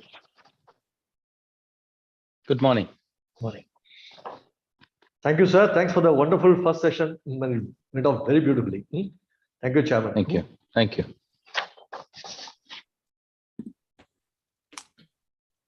Very good morning.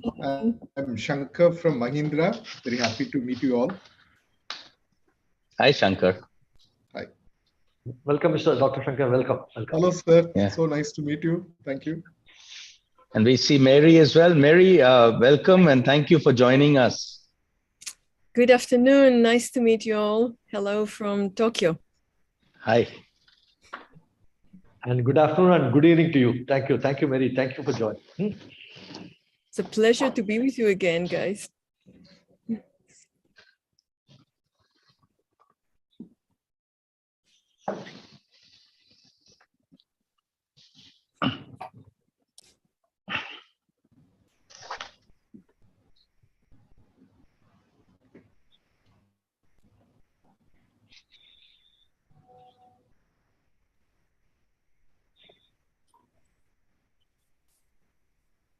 A very good morning to all.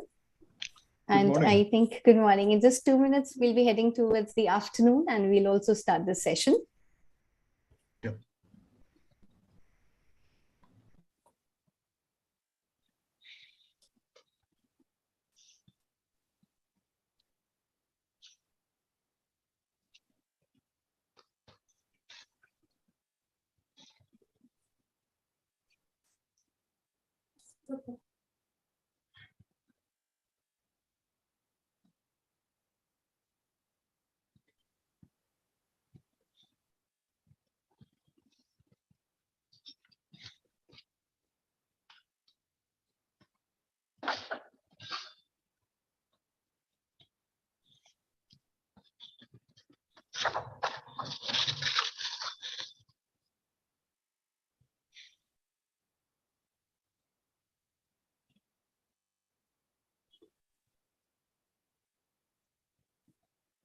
Chairman, with your permission, may I start the session, please? Please do. Thank you. Thank you. A very good afternoon to all. Welcome to the Design Leadership Plenary Session under the 22nd India Design Summit, Design for Transformation. We had a successful inaugural of Design Summit in the morning. Let's head with the same spirit for Design Leadership Plenary Session 2. With this, I would like to welcome Mr. Udyant Malhotra, Chairman, CII, National Committee on Design, and CEO and MD of Dynamitic Technologies Limited. Also would be moderating this session. Mr. Udyant Malhotra has been leading the CII design initiatives for over 2 decades. Mr. Udyant has been associated with Dynamitic Technologies for over 3 decades and has driven the leadership team of the company in transforming into a knowledge-based organization. Welcome, Mr. Udyant Malhotra. Thank you very much. And good morning, good afternoon, and good evening to all our participants from all across the world. Design innovation is vital for economic, social, and technological progress of every country. Nations need to focus upon design policies, promotion programs to boost business competitiveness, increase design awareness in public sectors, solve complex social issues such as public health, crime, energy saving, aging society increasingly, and so on.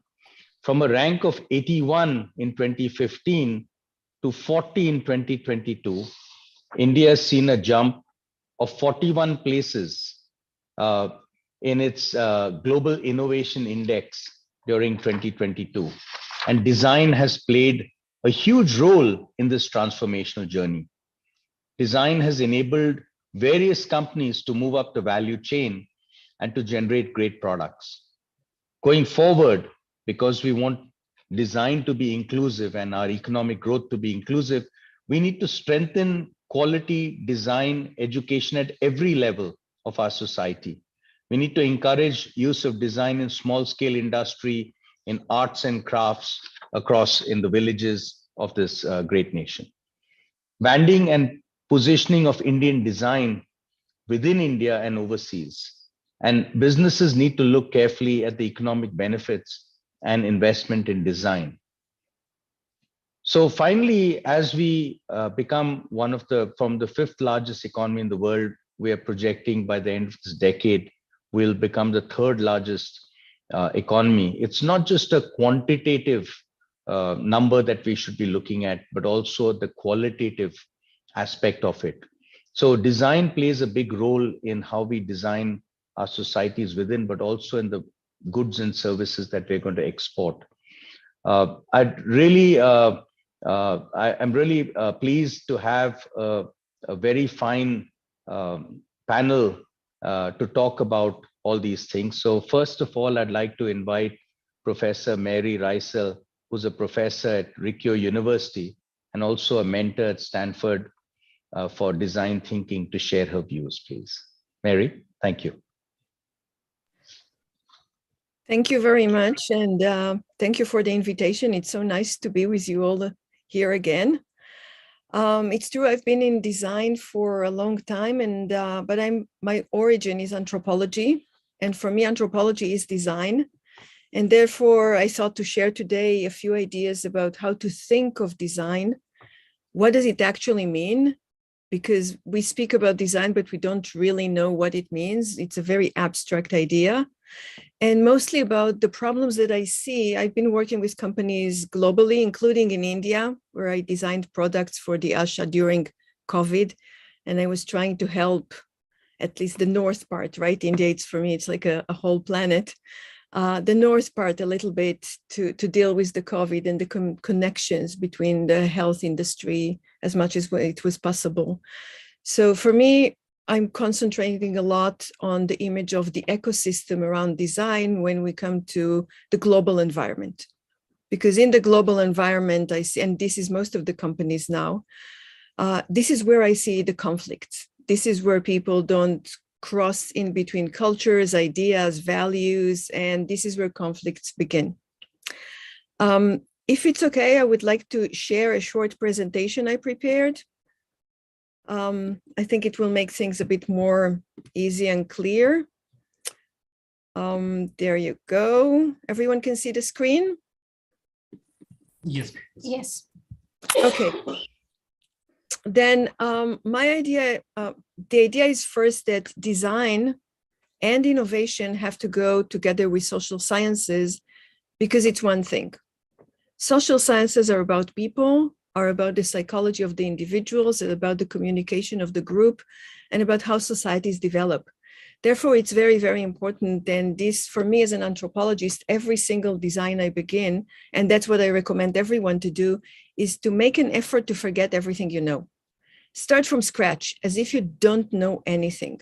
That's why it's usually easier to work with a foreign culture that you don't know so well, and not with your own, where you're so embedded in family and education and all the background. So I start from seeing nothing. I look at the culture and I say, I don't know anything. I just know the name. Yes, I had to work with India from Japan. I was there once, relatively a short visit. I can't say I know the culture so well.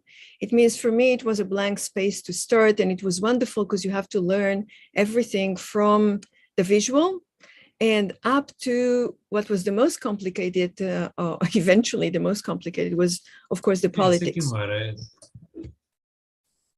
Sorry?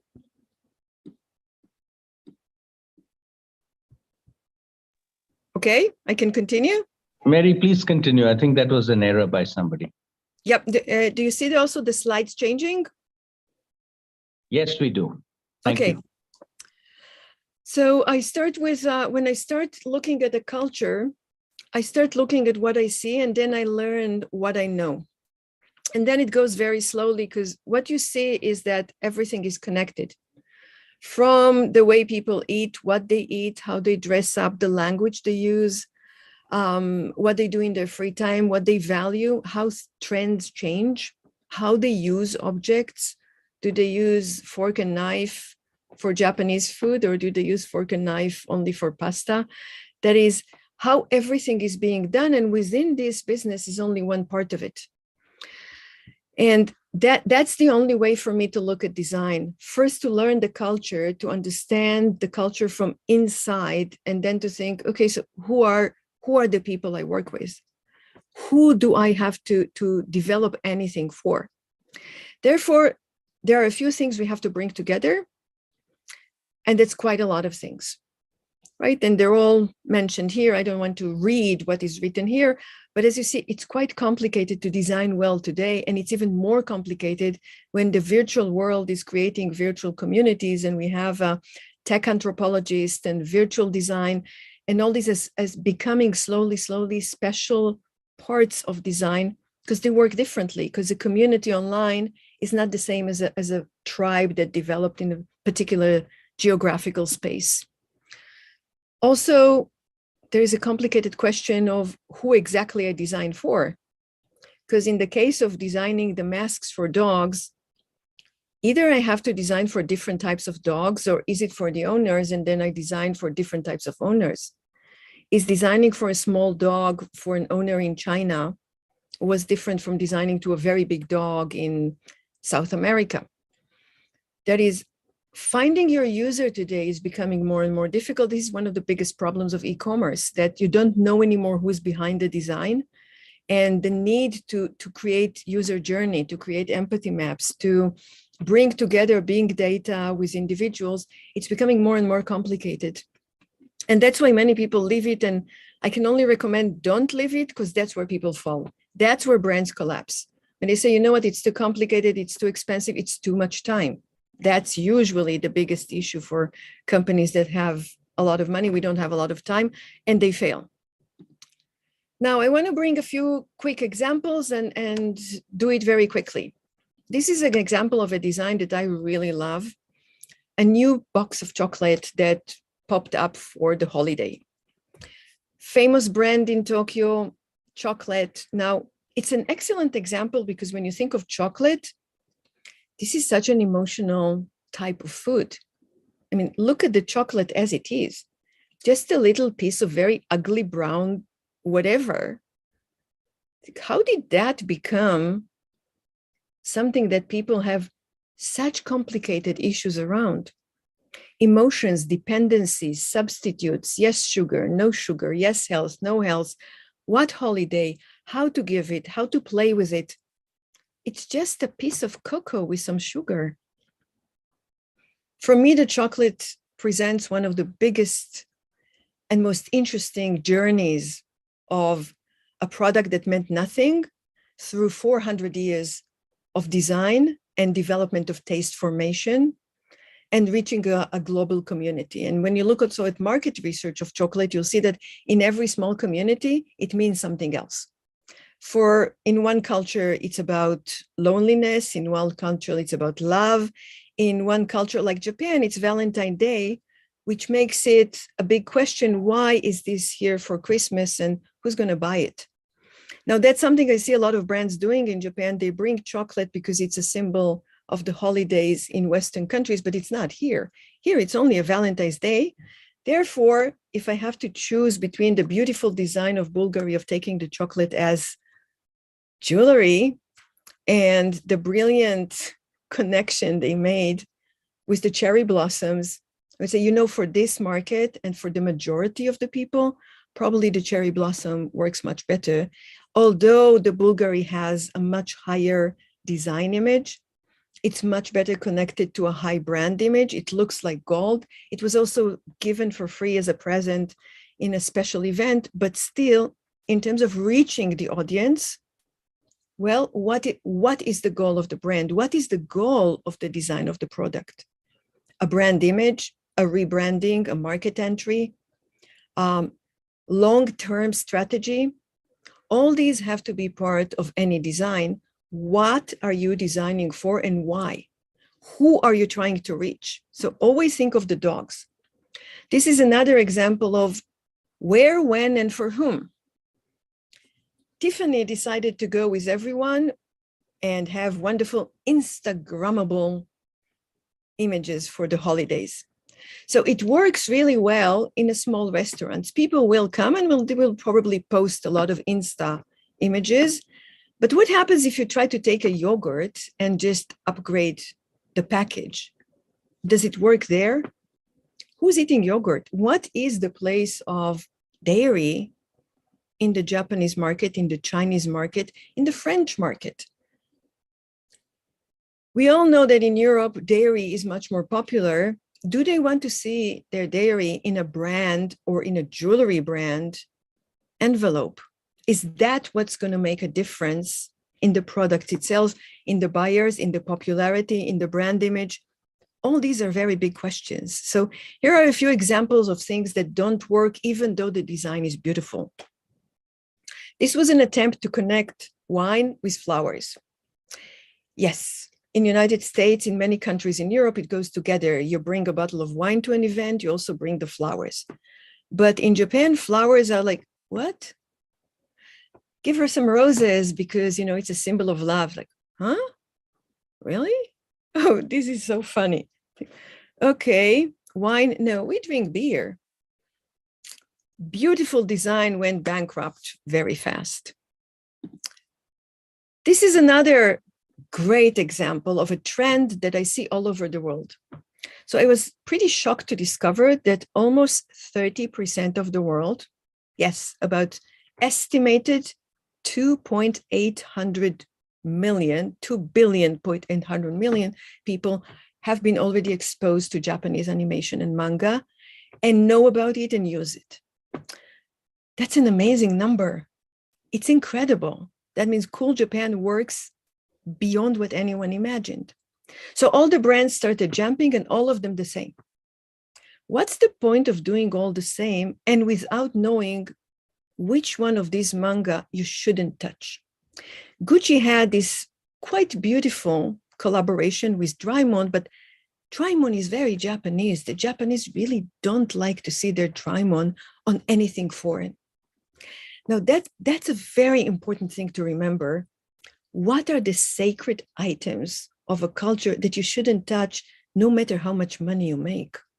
No matter how beautiful the design is. It did sell a lot overseas, but in Japan, the reactions were pretty bad. When you ask people, many of them didn't see it, they just erased it. And some of them are, Drymon. Now, that's obviously the best example of design. I wanted to finish with something positive. That's the best example of design I've seen in a long time. Most of the people I ask, they have no idea it's Japanese even.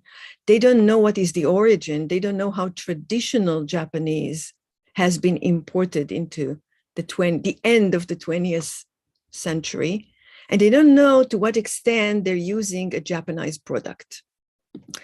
Now, these are a few examples of where we can fail, what we should look at when we succeed, and why it's so important to take the time to research, because a little tiny misunderstanding is going to take your design up and down. And then all those values that are so important, I do believe that designing a product is important because most humans are visual. Most of us, we see something, it's immediately yes or no. That's human nature. That is, how things look is your first connection. But if there isn't something behind that to keep this connection and to give it value, my fear is that all the sustainability and all the values we so much struggle now to deliver through design are going to collapse because of these mistakes. So that's probably my main message. We have to think behind the image and to see how we incorporate all of this properly, with patience, and for long term. Thank you, Mary. That was absolutely fascinating. Actually, your background as an anthropologist gave us such a new perspective on design, something that we deal with daily, and especially the appropriateness to culture. We really appreciate. Thank you. I'd like to also to take this opportunity to invite Mohan Krishnaraj, who's the Chief Experience Officer of Wongdoody Infosys. Welcome, Mohan. We're looking forward to hearing from you. Thank you, Udhyant. Thank you so much. Thank you, and great talk, Mary. Really loved what you said. And culture is a very big aspect, and we also quite focus on all of it. Thank you so much for that piece of note for us. So I would like to just share my screen with a few slides.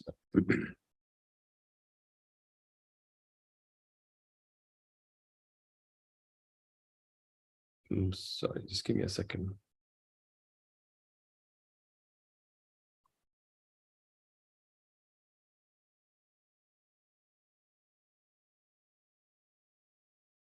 Let me know if you can see my screen. Will be able to download.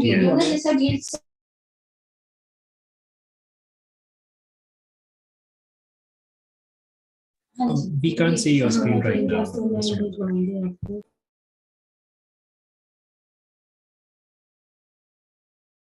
Yes, now we can see. Awesome. Thank you. So in similar lines, I think the experience today, the expectation from the industry and every product, every customer that we are also working to today, the expectation is instant gratification, instant reward. They want their experience to be best as early as next week, next 2 weeks. So there's a very, very instant expectation from experience standpoint. But as brands, the expectation for us is to have a power curve. It will take time. It will take some time to evolve experiences. It will take some time for people to get used to certain brands and certain way of experiences as well. So my introduction was done. So I'm heading the Bongdodi.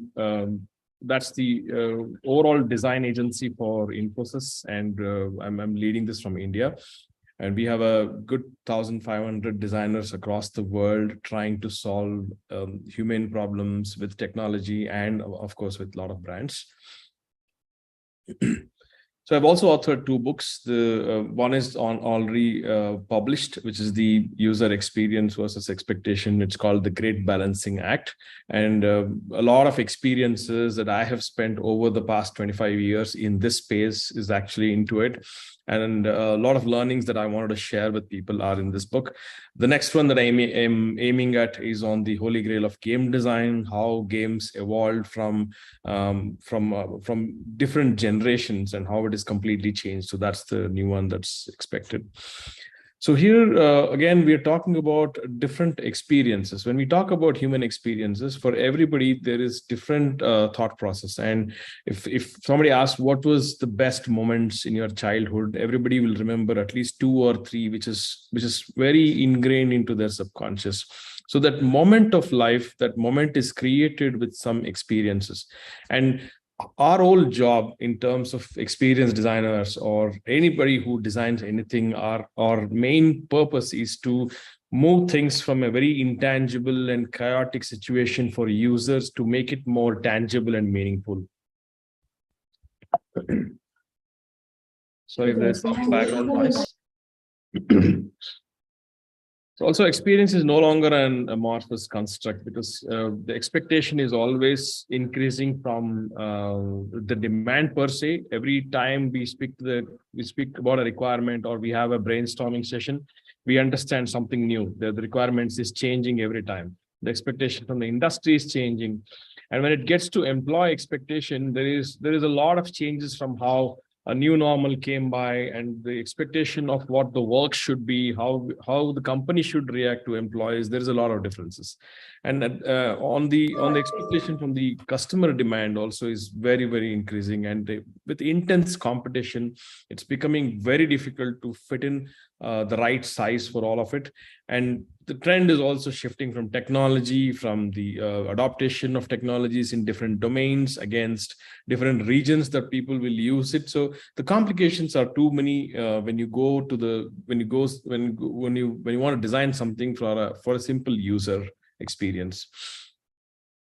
So just look at an example of the ramen noodles. I've written this in my book too, but this is very fascinating for me. But who would actually think of just manufacturing noodles as an experience? And they really went about doing a complete design thinking sessions and understanding users. what are the type of times that they would use noodles, when would they want to consume this. So there was a whole lot of analysis that I've read through, and their analysis finally came down to all of these as the segmentation of what they think their product will be used by the users. Sometimes the users will use it like a meal, and that's probably regularized for them, and somebody wants it like a hot snack when relaxing. And when somebody's reading books or on anything, on a Kindle book or any form of digital or physical books, they want to munch something. So it becomes a study food as a habitual one. So there is a habit formation included into that from a user perspective. And it's more an emergency food where it is stocked up when there is nothing to eat at home. We can pick up on noodles. And camping food is more commonly understood because it's more preserved. You can stay for long, and it just needs hot water brew. But it's the same noodle, but the purposes are different. The usage are different. The emotions are different with the brand. How would they look at that particular brand? What moods they come in with, and the expectation or the emotion that they get to the brand is completely different. So to understand that is different, and that is when the whole cycle of that one size do not fit all approaches. I mean, there's no way we can design something like a formula and say by the next release, your product will have a better experience. We have to study that. We have to evolve design. And when it comes to it, designers are no longer fighting to get a seat on the table. And today, all of us are getting into the CXO levels. We are getting a seat on the table to make decisions and make influences for experiences. We've evolved. From the past 25 years, I have also seen this evolving when designers were called for aesthetic enhancing. Like, okay, everything is done. Can you just make it look beautiful now? And then it moved on after that from a market differentiator. Okay, design is getting money. Design is making a differentiation, and so on. And then it became problem solvers. Okay, there is a user expectation, and there is a big gap between what we are delivering today. And experience as a catalyst is the next move that everybody moved into. And people are today excited to see, and we are all excited to see how design plays the pivotal role in anything from a startup or a product design or a service design or a physical and digital that is being planned out. And how do we enable these design as differentiation? And when it comes to this, organizations think differently, people think differently. There are design teams and engineering teams, and obviously those complications are always there. So structuring the design team is pretty important. And we've actually gone through the cycle and struggled quite a bit in what works best in terms of it. So when you try to have an engineering and design integration, like have designers, overarching the engineering and overarching the look at what business analysts would think of or what consulting would think of. So there are different departments that would get involved. So integration was one aspect that we tried, and then exclusion, keep the design team completely different. They are a different people, they're very different type of people, different culture. So let them keep separately and let others be separate. That also couldn't work well. But segregation also, in terms of put it within the teams, but keep the designers separately and the rest of them separately. Even that couldn't really work well. And only thing that is today working is inclusion. So when I say inclusion, every stakeholder on a project, be it the project managers or the technical teams or the analyst team or the domain consultants, everybody has to get involved in building the experience.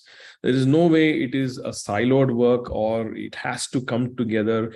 And creative thinking is not just about designers, it's about everybody bringing in value from adding value from a user perspective. How can you ease out the experience?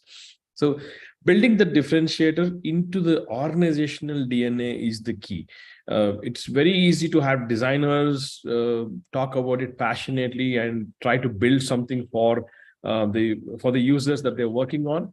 But at the same time, it is equally challenging for other departments to start thinking that it's important why we are doing certain thing in certain fashion. So educating that, championing that, building it to the organizational DNA becomes very important. And of course, new facets that we've also been implementing more often is the creative aberration.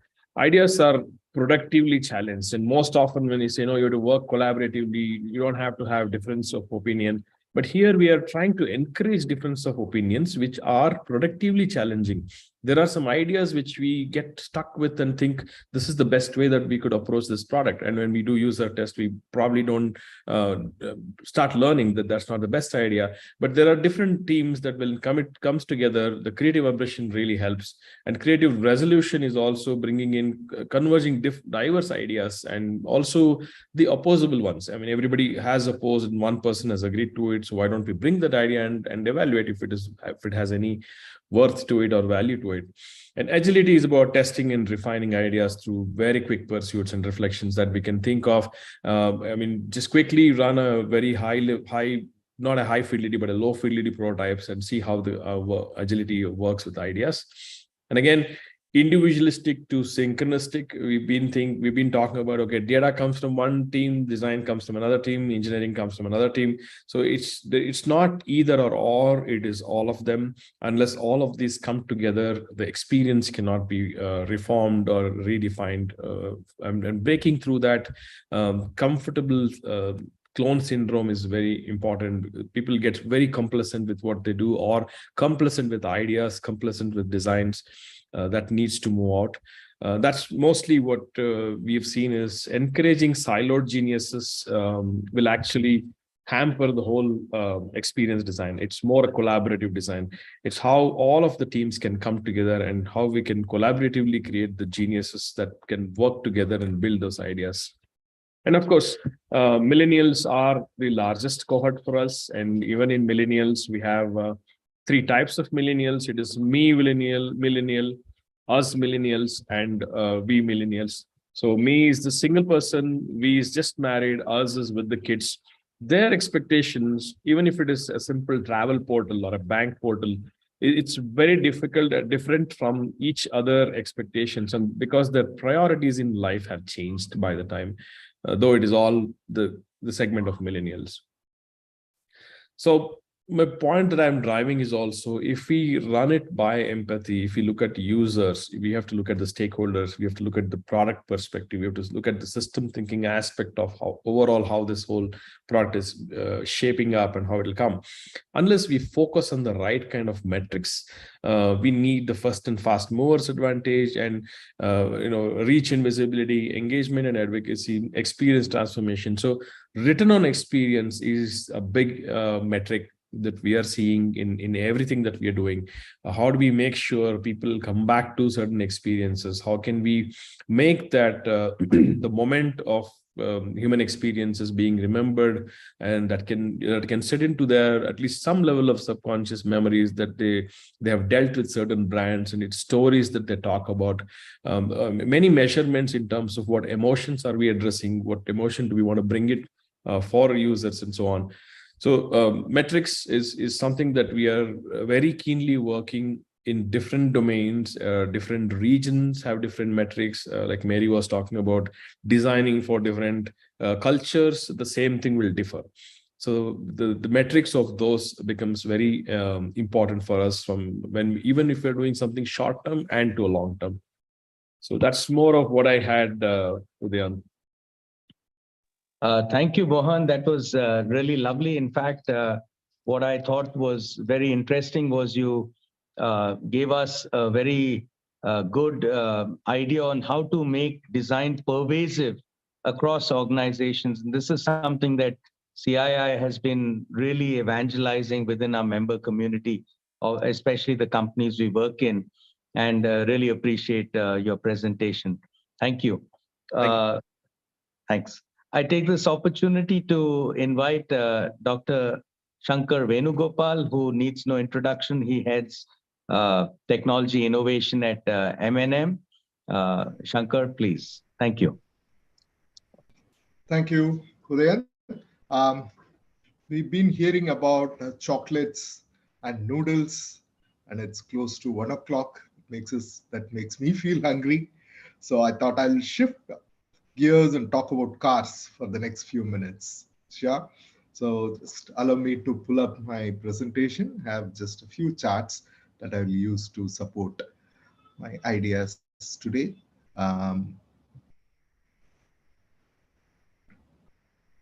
So friends, I'm Shankar.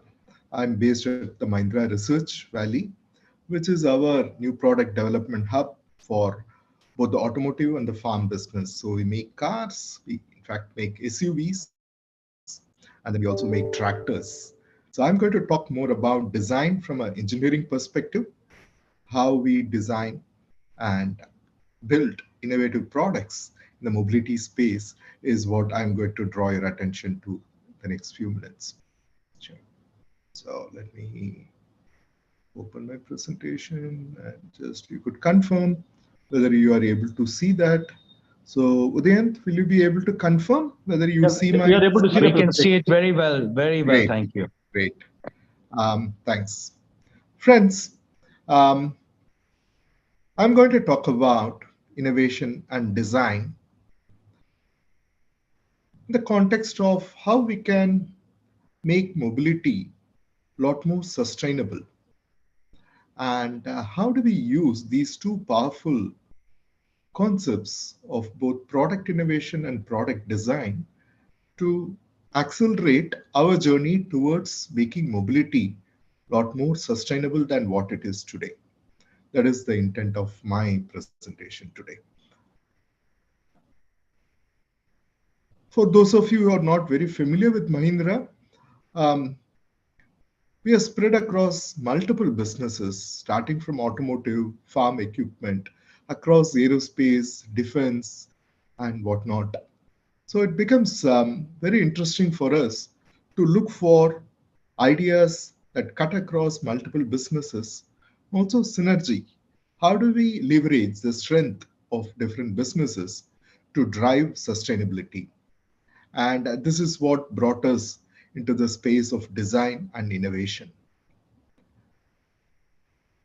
One of the very strong factors that's been driving our design is what we call as the Mahindra Rise philosophy. The Mahindra Rise philosophy is basically built on 3 pillars, and that sets a foundation for everything that we do in the product innovation and design space. And those 3 pillars are: we will not accept any limits when it comes to building world-class products that solve the problems of people out there. Definitely, we need to think alternative. That's where the innovation piece comes in. And the purpose of our innovation and design is towards driving a positive change, impact lives of people, and make a positive impact. That's where the sustainability piece comes in. So what I'm going to talk today is basically the triangle: sustainability, innovation, and design. How we can bring all these 3 things together is what I will focus on today.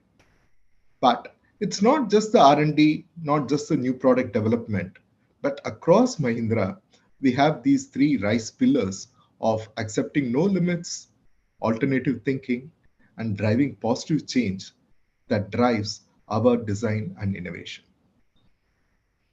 Though I talked about multiple businesses that Mahindra is in, but I am most familiar with the automotive and the farm business because I drive technology innovation for these 2 businesses.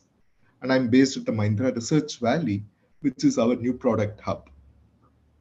So a lot of what I will talk about today is how do we use innovation and design to drive sustainability in both automotive and the farm sectors. Here we talk about not just product innovations, but also process innovations and innovations in business models. So it's a combination of all these 3 which has helped us to build world-class products and also services around these products.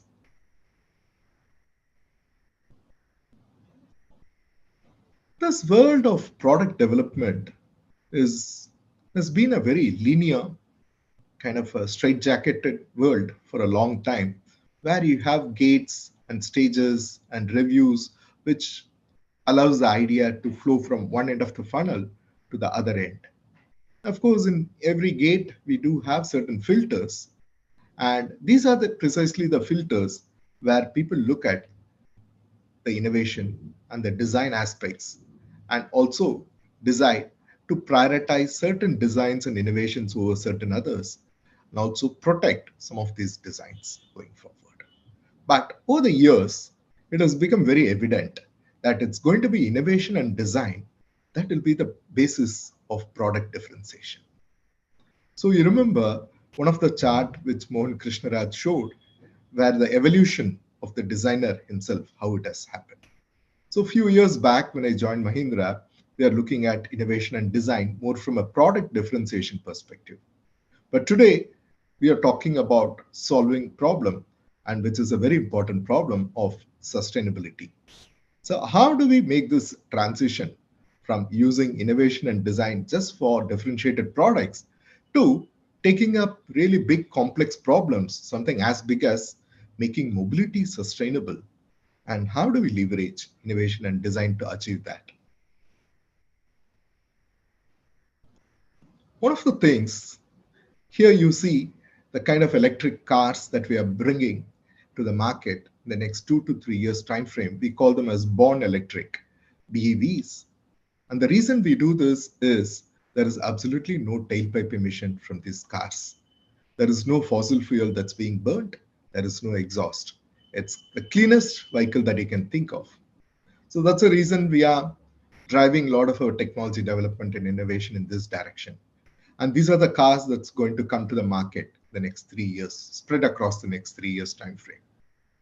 But when we try to do this, what we need to understand first is what our customers really want. It's not easy to find out what they really want, because we need to understand what are their constraints, what are the pain points today, and engineer the right product that will really address those concerns. If I want my customer to switch over from an engine-powered, engine-driven, and a fossil fuel-powered car to electric car, I need to understand what are the barriers in the mind of the customer. What kind of technologies would convince him to make the shift from an engine-powered vehicle to electric vehicle? Then I need to develop those technologies at the right price point that he's ready to value at, and then get it out into these products. And in this process, today, we realize that when you look at customer and their needs, there are at least 3 distinct types of needs that come out. This is a result of our design thinking journey over the last 6 years. What we figured out is there is some hierarchy in the needs of the customers. You have those rational needs of the customers, which is fairly easy to find out because you ask them, they will tell you they want better fuel efficiency, they want improved safety and whatnot. Then there is a next layer, which is a little deeper, which we call as the emotional needs. To understand the emotional needs of the customer, we need to spend a lot more time with them, live their life, and dream their dreams to really understand what are those emotional needs that these customers have, and then brainstorm around how we can address those needs through our product. If you think finding emotional needs is difficult, let me take you to the deeper layer, the deepest layer, which is the meaningful needs. The rational needs and the emotional needs are fairly easy to understand, but the deepest layer, which is the most meaningful needs of the customer, where the customer is looking for a meaning, the customer is looking for a purpose. And this is something that if you ask him, he won't be able to articulate, but you need to figure out and also ensure that you are able to build certain features into the product which actually address this meaningful need of the customer. So our entire design and innovation philosophy, we can put it in a small capsule called REM, which is understanding the rational, emotional, and meaningful needs of the customer. This took us a while to figure it out, but once we figured it out, things started moving pretty fast. Here we are, the 2 recent products from Mahindra, the XUV700 on the Scorpio N. N stands for new. These two were launched in the last 1 year. And what I'm showing here is only the design features. But each of these design features has a lot of design thinking projects behind them. And each of this can be traced back to a rational, emotional, or a meaningful need of the customers. This is not just about technology. This is not just about a differentiating feature, but a design that can directly map to either a rational, emotional, or meaningful need of the customer. It's not only with these automotive products, but you would also see that we are able to extend this to our farm products too. For example, on the right side, you see a very small compact tractor, which is called the Code. The Code is so small and compact, it's like a bike. It's like a typical two-wheeler motorbike that you would see on Indian roads. Imagine converting that into a tractor. And why we do this? Today, if you go to any Indian village, you'll see that there's an acute shortage of labor. In fact, in most of the farmer families, the men have moved to the towns, and it's only the women folks who are still in the village, and it's very important for them to use a tractor. And how can we make a tractor women friendly? How can it be made so small and compact that a woman can easily drive around it, maneuver the terrain, and also take those sharp turns in a small plot of land and get a lot of work done with very minimal effort, with a good fuel efficiency? So we cannot work with those real big tractors. We have to make them very small and compact, easy to maneuver, and also highly fuel efficient and very productive. That's what led us to the design of a tractor, which, if you look at it closely, it doesn't even look like a tractor. But that's the latest offering from Mahindra's farm business, which is called the Code. So friends, end of the day, innovation and design is all about understanding the needs of the customer. If you're able to address a rational need or an emotional need, there's a direct connect. They'll be able to appreciate and value your product. But the unexplored territory is the deepest layer, which we refer to as a meaningful need. That's where you need to walk the same path along with the customer, understand, and also help them explore what is the purpose, what is the meaning in life, and create a product that really addresses that. And that's when you'll be able to really truly connect with the customer and make a positive impact on their lives. So friends, if we take this approach, I'm very confident that we'll be able to build sustainable products both in mobility and agricultural space by leveraging the power of innovation and design. So I'd love to stop my presentation at this stage and wait for any thoughts or questions that you may have. Sure. Thank you, Shankar. Thank you very much. All of us actually, I just have to tell you, I normally drive some German cars, but my 24-year-old daughter has one of your products, the Thar. And whenever she's traveling, I steal her vehicle and I drive it because it's so much fun to drive. So Absolutely. It's actually, as you said, design is a very emotional enterprise. It's not just, mathematics or engineering. It's to do with the emotions of the users. And, hats off to you guys for the good work you're doing at the Research Valley. I think the discussions held at this session were really very insightful. And I'd like to thank everybody. I do believe we have a little bit of time. And if there are some questions, we could perhaps take a few questions before we close the session. And again, I'd like to thank the panelists for being so efficient with the time that we actually have a little bit of time and we could ask some questions. Otherwise, we could actually interact amongst ourselves.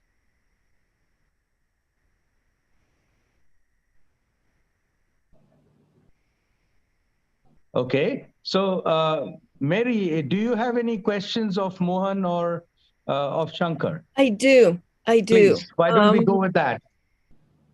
I have questions about the things we don't like to talk about and that I think are extremely important for the future. Perfect. For each one of you. Okay. For Mohan, I kind of wonder, as someone who is in UX and who I'm struggling a lot with coming from anthropology to blend big data and individual needs. And I often wonder how sustainable this idea is in a world of so many people. Can we really continue, maybe it's for both of you, can we really continue with this human-centered approach, with the idea that we can reach smaller segments of populations? Is that even possible, or is just a fantasy now and a dream, but very far from reality? I mean, there are 8 billion people in the world, and we really don't know what they think. So Mary, I will take a first shot. Probably Shankar, you can follow on that. I think the biggest challenge that you're mentioning is, again, how do we make sure that the big data that we're talking about is reaching out to individuals and a personalized experience can be delivered. And if you look at every technology improvement, be it the AI or the artificial intelligence and even the virtual world like metaverse, everything is trying to create that specific custom experience for an individual, focusing on that. But it is still a very fantasy world that we are talking about, that we could really reach to an individual's expectation. I mean, till date, 80% of products are still struggling to get to the basics. I mean, I would say some 20% have really made it to some 50-60%, I would say. That's a wild guess on numbers, but that's where we are today. And it's a very big challenge. You take the automotive industry. If you buy a BMW today, you need to wait for someone to come and teach you how to use, and only on the weekend they will come, and you have to wait for your weekend to learn that. So whatever experiences we are talking about, we're still not able to ease out that learning curve for everybody. It takes time, and with the changing trends, it is also very difficult to define this is the way it will work. So your question is very valid, and the challenge still exists. Thank you, Shankar. Thank you. Yeah. That's exactly what's crossing my mind. How long is one experience kept? We get there and it's already past. Yeah, right. Shankar? Yeah, I will talk about it from a slightly different perspective, because I'm going to really look at how we can make life easy for the user. So the technology should not be very complex. Even if the technology is complex, the product should be designed in a very intuitive way so that the user need not spend too much time understanding the technology. The first time I felt this was when I brought a Apple iPad home, and my daughter, who was around 4.5 years old at the time, picked it up and started using it without ever asking us for anything. She just navigated through it and kept using it. So I thought definitely there is scope for intuitive design, even when we work with very high-end technologies. And then I tried to bring that to the automotive world and also to the farm world. But what I'm going to share with you as examples is not just about data, but it's about data, connectivity, and a bit of AI and machine learning also. Let me give you two examples, one from the auto and one from the farm world. So today in the auto world, when we want our customers to move towards more sustainable solutions, move away from the IC engine and fossil fuel vehicles to electric vehicles, one of the biggest concerns they have is the battery has very limited range. So I can't do long distances with my electric car. So it's a big barrier the customers struggle to get over. So the range anxiety is something more psychological in the mind of the person than anything real. Because when we talk to them, we understand that they don't drive more than 50 to 100 kilometers in a day. But to address the range anxiety, they ask for 400 to 500 kilometers range in the vehicle, which is almost 4 to 5 times the real usage. And that's a kind of a big barrier they have in the mind because they're so used to filling their fuel tank and driving around without ever getting worried. So today they are unable to accept the fact that they may run out of fuel in their battery. And we wondered how to address this because putting a big battery is easy, but that's going to add to the cost, it's going to add to the weight, and that's not the right thing from a sustainability perspective. You should have a battery which really the size they need, not more, not less. So that's where the data and connectivity came to our help in a very big way. We said your electric car will be a smart and connected car. We'll always be connected with you. You will never be lost on a highway alone. We'll be there. We will tell you exactly how much charge is there in your battery. We will also tell you where is the nearest charging station. We'll tell you whether it's free or not. So we'll plan your entire trip because we keep monitoring how much residual charge is there in the battery. So we will make sure that you never run out of charge. So when we are able to offer this through our connected and smart technology, the customers were able to get over their range anxiety and really go ahead and try an electric car, which has a small battery and a medium range. And they were brave enough to go ahead and try it out. So some of these anxieties in the minds of the users can very effectively be addressed through data and analytics. Same way in the farm space, we have a small box which sits in the tractors, and that helps us to stay connected with the farmer 24/7. We know when the farmer uses his tractor, when it is lying idle, and if it is lying idle for 2-3 days at a stretch, we know there is something wrong. And we know everything that's happening in the farmer's life, and we'll be able to proactively come up with things that can help him out at every stage. So just this small box, which hardly costs anything, has helped us to stay connected with the farmer because these farmers are across India and some of the tractors go to other countries too. So it's very difficult for us otherwise. In the absence of technology, there is no way we can stay connected with the customers. So I think going forward, it's going to be a lot more easier to stay connected. But what will that mean also is there is a lot more data that's going to flow in. So our ability to sieve through all the data and pull those insights, which can really make a difference to the customer, that's going to be a key differentiator moving forward. Thank you, Shankar. May I request Mary, why don't you also answer the question you put out to all of us? Well, I think these two answers actually answer some of my ideas. First, we have to start separating technology because when we talk about technology, design, and innovation, in the minds of the people is one thing, and they're for and against. And I think we have to start educating people that there are different fields and each field is different. Because when it comes to medicine or when it comes to helping farmers or urban and rural, it's completely different needs of people. And this is something that technology has done to create this image of it's all there, either bad or good. So we have to start with a kind of re-education. I think we do have to think as designers that we have to face the inabilities. That is, we will never be able to reach everyone, but what are the important things? And I would say that Professor Shankar's attitude and ideas that it has to be simple and it has to serve something, that has to be in the future. Because I think of the world with global warming coming and I say, okay, we have to be sustainable there because there are problems. Because if there's a war in Europe, technology doesn't help them now. They're still freezing. That is, how do I balance between the reality principle and the pleasure principle, in the words of Freud? Yeah. Yeah. Thank you, So Mary. we've got to be very down to earth and Yeah. say between us when we work, okay, what we can do, who really needs it? Where do we really help? Let's invest there. Thank you, Mary. As we're running out of time, I'd just like to maybe broaden the idea of sustainability a little bit. We talk about empathy to fellow human beings. When we talk about sustainability, we talk about, global warming and decarbonization and reduction of emissions and things like that. Perhaps we should also start looking at ourselves as the apex species on our planet.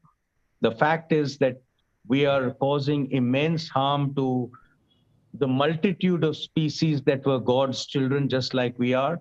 And perhaps as we go ahead in terms of design, also look at empathizing with other living creatures, great and small. With that, I'd like to thank you all, thank the panelists, speakers, the participants, and thank you for joining us today. Thank you very much. Thank you. Thank you, everybody, for organizing this. Thank you. Thank you so much. Udit. Thank you.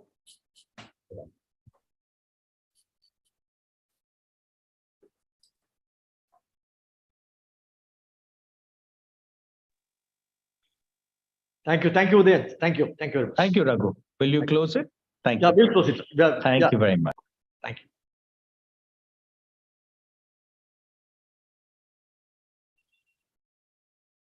It allows next-gen connectivity, advanced driver assistance systems, and enhanced performance and efficiency. The inherent structure of the Gen 3 architecture offers high structural safety and has the next level of waterproofing and dust protection. The Pure EV is ready for all global terrains, including the highly demanding Indian roads. Our vision for Pure EV is focused on delivering wellness and rejuvenation while traveling, backed by cutting-edge technology. The human-centric design creates a new space and experience that improves the overall quality of life.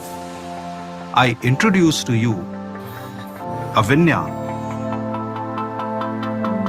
Avinya in Sanskrit stands for innovation. At its heart, Avinya has IN, which proudly demonstrates our Indian roots. It highlights how we pride ourselves in discovering new ways to move and power vehicles. Avinya, an expression of our vision.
How do you value time? How do you see your time spent in a vehicle? Is it positive time, whether it's a short journey, an hour commute, or a long trip over several hours? Whether you're the driver or the passenger, is this time well spent? We believe that our Gen 3 platform offers us the opportunity to completely redefine what mobility is. So we started with the package. We emphasized the footprint of the vehicle by moving the wheels outboard to the maximum to create a class-leading interior. That is form over function, and that is good design. By mixing in different elements, we created a new silhouette, a new typology, the essence of a premium hatch, the functionality of an MPV, and the crossover appeal of an SUV, something unique and beautiful at the same time. We were inspired by the timeless elegance of the catamaran. The efficiency and beauty of these crafts were the inspiration not only as a metaphor, but also for their design cues. The sleek nose immediately rises to the fast A-pillar and windscreen, which creates a long and elegant and beautiful proportion, something new and unique. In the front and the rear of the vehicle, the identity is now the light signature and the DRL. And it emphasizes the overall width of the vehicle and the interior space. It is the endless possibilities of the horizon. The body side is an exercise in simplicity, accentuated by graphic features which communicate the efficiency. With the butterfly doors, you're welcome to a class-leading interior. The key is to enjoy the experience, to calm and reassure, to reduce stress. So when we were designing this interior, we really looked at a sensory experience. Obviously, from a sight point of view, it's the vista, it's the overall sense of space and scale, it's the natural light and the sense of openness that the cockpit creates.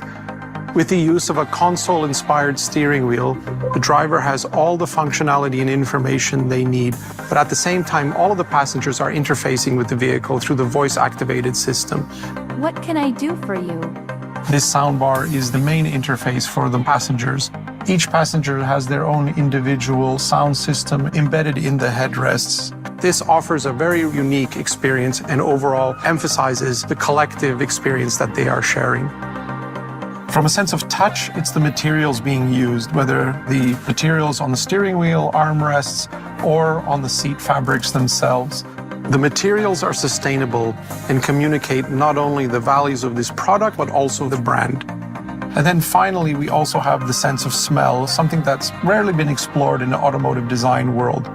We have an aroma diffuser, which is housed in the center console, and that creates an ambience and an atmosphere in this vehicle that becomes a real signature for the user.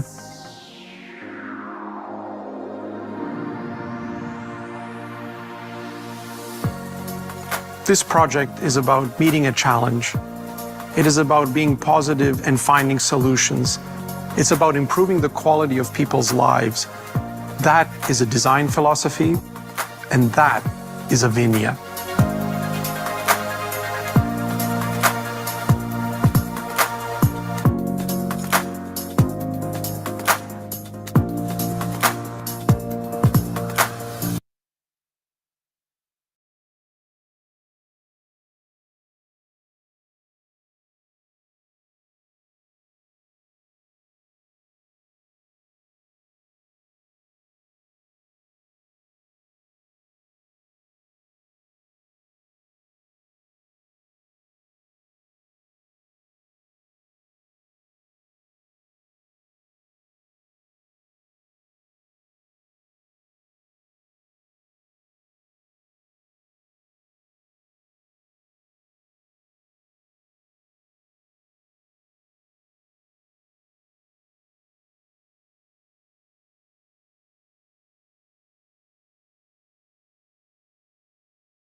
Hello to all my media friends. It's also my pleasure to welcome our customers tuning in from across the world. The last time I was before you, it was for the launch of India's first subcompact SUV, the Tata Punch. Since its launch, the Tata Punch won a lot of love from our customers and has catapulted us to become the #1 SUV brand. It's a matter of great pride to be the leader of this fast-growing and aspirational category, especially since the SUV lifestyle in India was pioneered by Tata Motors with iconic products like the Sierra and Safari. Becoming the leader in the SUV space is an outcome of approaching each sub-segment uniquely and adding differentiated value to each of our product offerings. Our SUVs offer strong value propositions to customers across the segments. At their core, they are built with a combination of inside-out safety, sporty design, and delightful driving experience. All these factors continue to delight customers and have given us podium finishes in each of the segments we operate in. Tata Punch, the category creator, a unique offering with a subcompact footprint delivering unmatched SUV capabilities and passenger comfort. Tata Nexon, the first product to break the design and safety conventions in the compact SUV segment. In a short period, Nexon has established itself as India's #1 selling SUV. Tata Harrier and Safari. These amazing SUVs were built on advanced architecture and pedigree of Jaguar Land Rover. They continue to power their way into our customers' hearts and also to the top of the high SUV segment. Today, we see the opportunity for another SUV in our family. An SUV with futuristic design and exhilarating performance. An SUV big enough to carry families for long journeys, yet compact enough to maneuver in congested city roads. An SUV that is designed to stand out like nothing else on Indian roads. Yet, at the same time, it is extremely practical and user-friendly.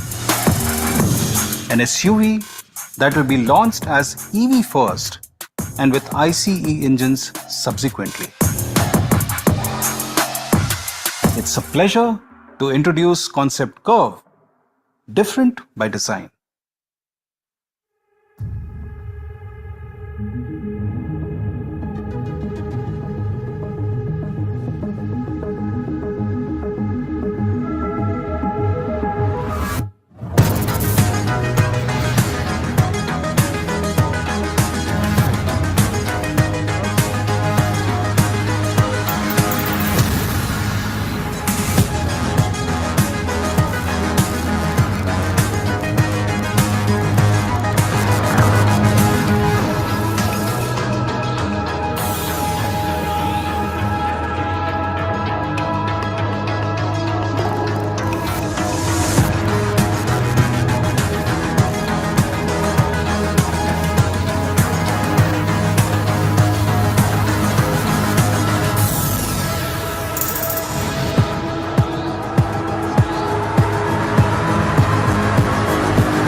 What we wanted to do was create a product that is really unique, dynamic, sporty, and of course, elegant. This is an SUV with a sporty stance. So we created a new typology vehicle. We've kept the overall standard wide wheel arches, large cladding, the command driving position, and we combine it with a sleek and efficient and very emotional silhouette, augmented by this very sleek arch, which creates an SUV sporty character. Of course, we've married that with an overall design language, which we call digital. So we have very clean surfaces and all crisp lines. Everything is about being efficient. And all of the surfaces with a hard line architecture create something that is very comprehensively exciting and dynamic, but at the same time functional. A squared up back end, aerodynamic wheel design, and again, something that creates overall a communication that this is a crisp, dynamic, and sporty product. We haven't sacrificed any of the function in terms of rear roominess, ingress, egress, or boot space with this design. In fact, we've actually offered class-leading dimensions and features.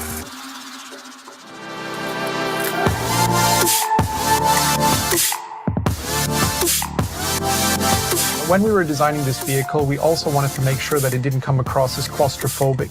So the entire cabin is augmented by the panorama sunroof, which creates a real feeling of light. And of course, just like with the exterior, a real attention to detail was focused. You can see the detailing, the fluting, the switches, the vents, and the sharpness of the design are all consistent with the exterior. So just like with the exterior, what we wanted to do was communicate the same design values on the interior. The horizontal light guide, which mirrors the front and the rear of the vehicle. The emphasis of detailing and efficiency, which you see in all the detailing throughout the interior. We talked about creating a technology-focused product. That's emphasized by the two screens on the top of the instrument panel, which communicate the infotainment and, of course, the information that the driver needs. That's also augmented by the heater controls, which are now a touchscreen interface. The steering wheel is our next generation steering wheel DNA. What we've done is we've created a digital platform where the logo is now illuminated in the center, and that's augmented by two switches on either end where the driver can communicate and interface with the product as well as possible. There's another aspect, which is the color and materials and the finish that was chosen for this vehicle. You can see it communicates a real sporty feel, this ombre effect fabric, which we have on the instrument panel and on the seats. Overall, create a real lifestyle product, again, emphasizing the sporty character of the users and the customers.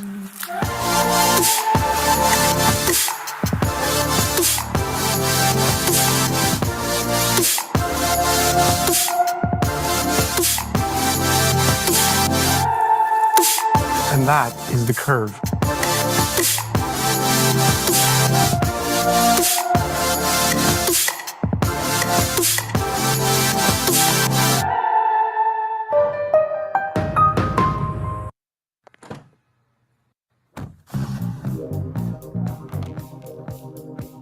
Hi, Suzuki.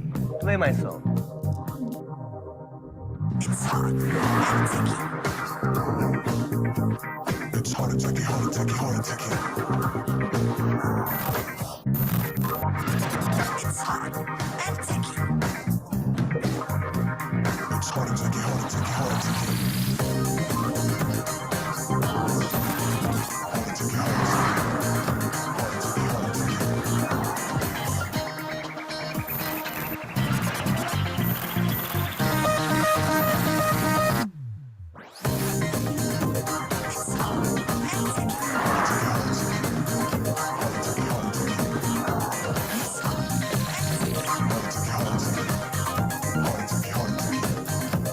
All new hot and techie Brezza, the city-bred SUV.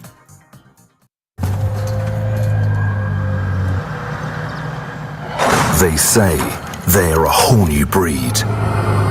A breed that is born wild and untamed. One is a hybrid by nature. A silent predator.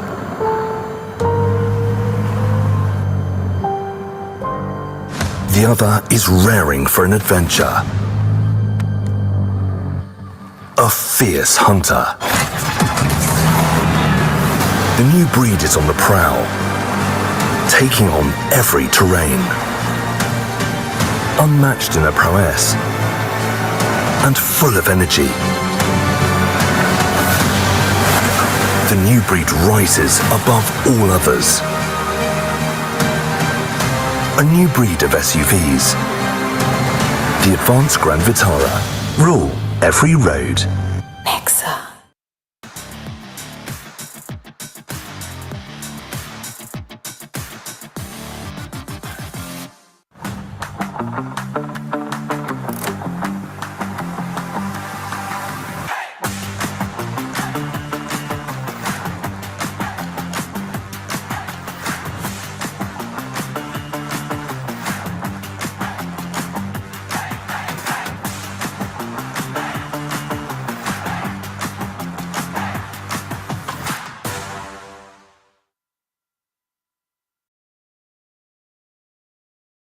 A very warm welcome to all the friends from media and all our valued customers tuning in for this webcast. Tata Motors has been leading the EV evolution in the country. What a wonderful journey it has been, with so many customers warming up to the benefits and advantages of electric vehicles in India. We launched our first personal segment EV, the Nexon EV, in January 2020. In the initial days, we noticed that customers were apprehensive about adopting EVs. However, Indian customers have proven once again that they are always quick to adapt to change for good. This reflects in the sales of Tata Motors EVs, which has been growing multi-fold over the past few years. But more than the sales numbers, the love and passion Indian customers have shown towards EV adoption has been very encouraging. We have received tremendous appreciation through social media, word of mouth, customer forums, and through our dealer network. Our 40,000 plus happy customers have collectively driven over 500 million kilometers across demanding Indian road and weather conditions. Our customers love the smooth, powerful, and safe ride provided by their EVs and are increasingly taking longer journeys over highways. We have been working along with Tata Power to rapidly increase the public charging network, prioritizing key locations on highways to enable long-distance travel with EVs. Currently, we have over 3,000 public charging points with a mix of AC chargers and DC fast chargers in convenient locations across cities and highways. Over 97% of our customers have all their vehicle charging needs taken care by the convenient and safe home charging solution that comes with every Tata EV. These home chargers save our customers enormous time, effort, and money as they eliminate periodical travel to any fuel station. It is as easy as charging a mobile phone overnight at home. Along with Tata Power, we are implementing common society chargers where each charger can cater to the needs of an entire housing society. We have installed more than 200 society chargers across 3 cities to provide convenient and easily accessible charging for customers who do not have dedicated parking slot. We are expanding the society charger initiative to new cities very shortly and will add more numbers rapidly. We are now pioneering the next phase of EV revolution with a compact car that is set to redefine the mobility experience. It is loaded with tech, makes drive super easy, and significantly reduces the running costs. In fact, it takes away the fatigue from the tiring daily commutes. I am really excited today to introduce to you the newest member of our EV family, the Tiago EV.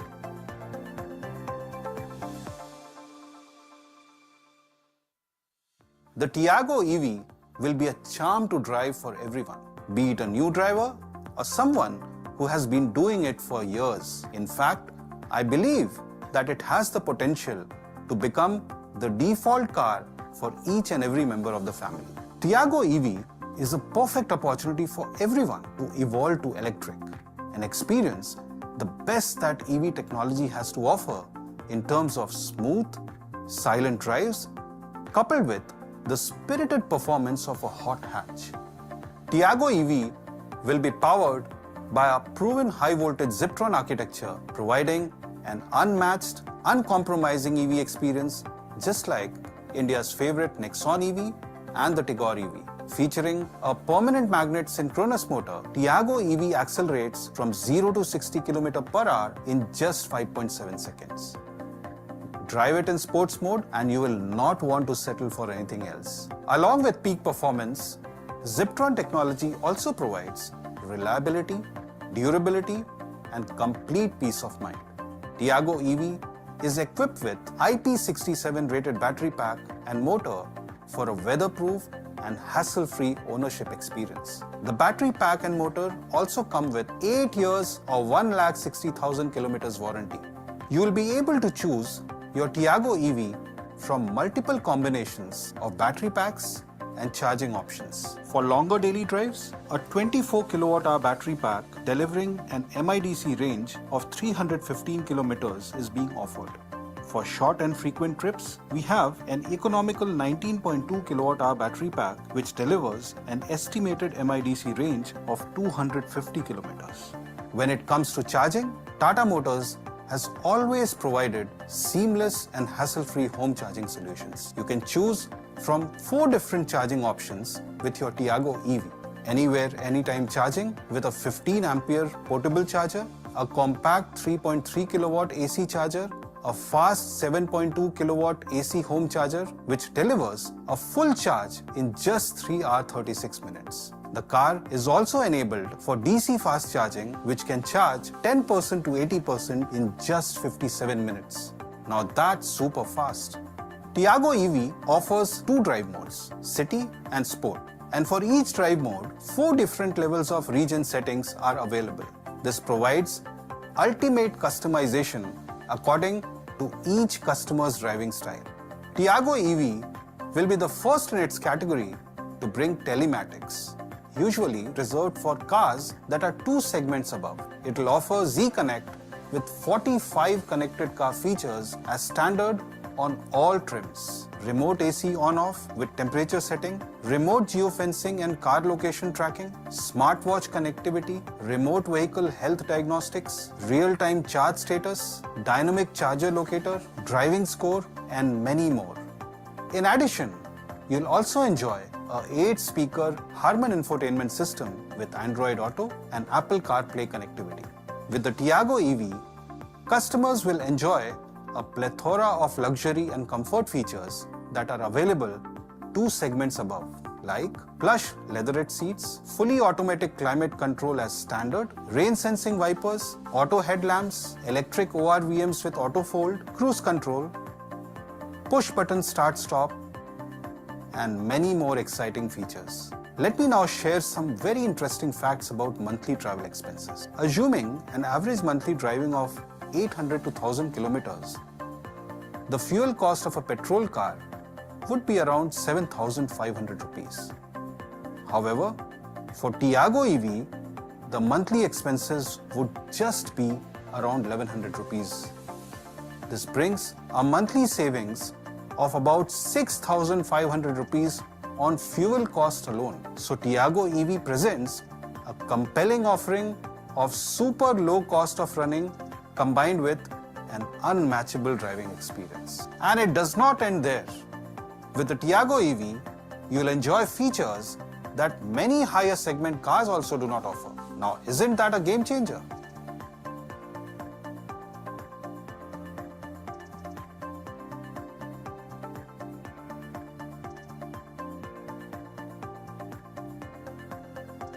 In a nutshell, Tiago EV is fun, exciting, and absolutely effortless to drive. It includes premium technology features from 2 to 3 segments above. So now, India has every reason to go EV with Tiago EV.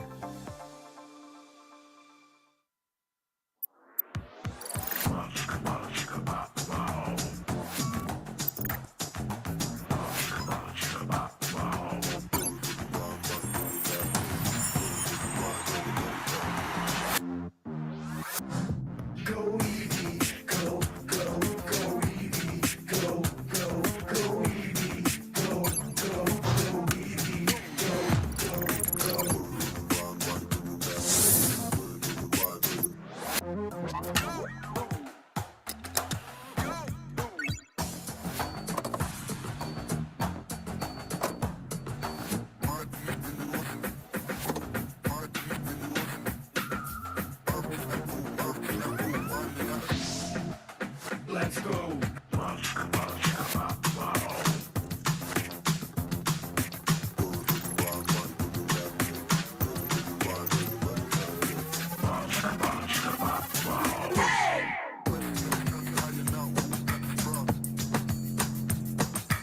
Hey, do you hear me?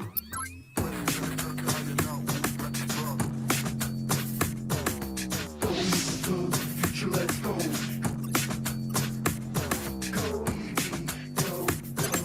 Tiago EV, go. Go with the flow to the future, let's go.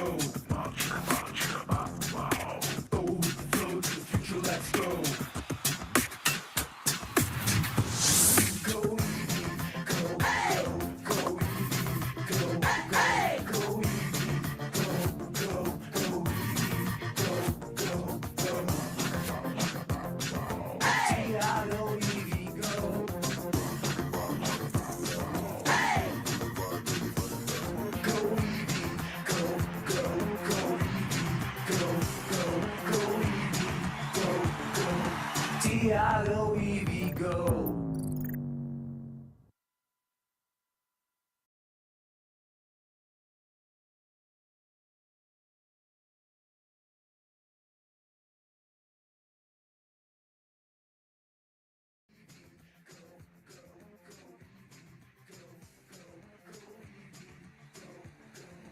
Tiago, Evie, go.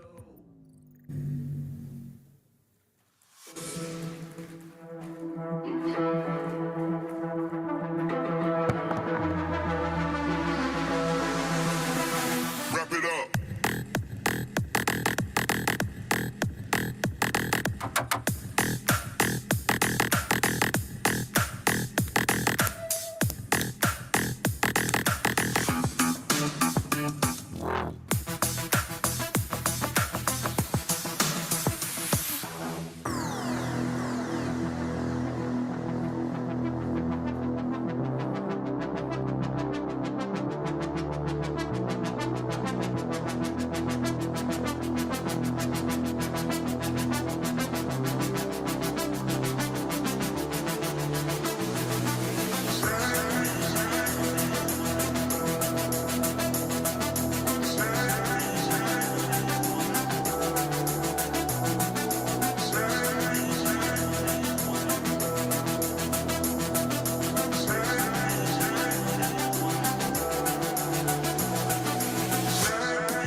Wrap it up. Wrap it up.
Wrap it up.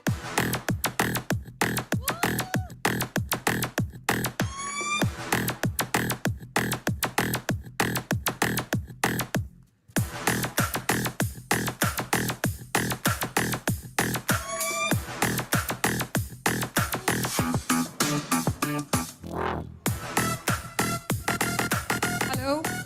Thank you, friends. We're just going to give it a minute here for all of you to do your clicks. That's the Tata Tiago EV for all of you.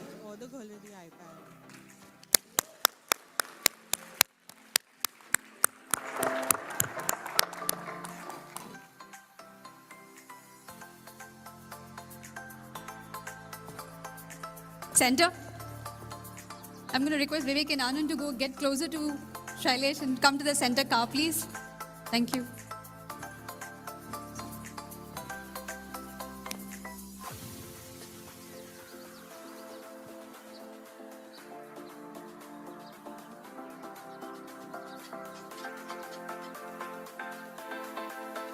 We good? With this car? Would like the three of you to come here as well.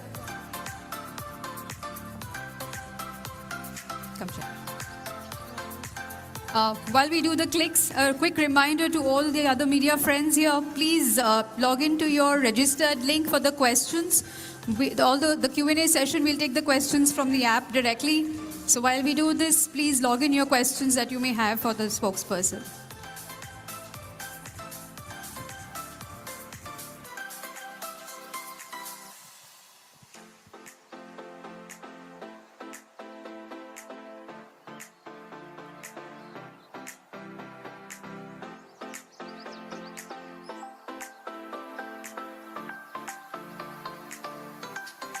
Thank you.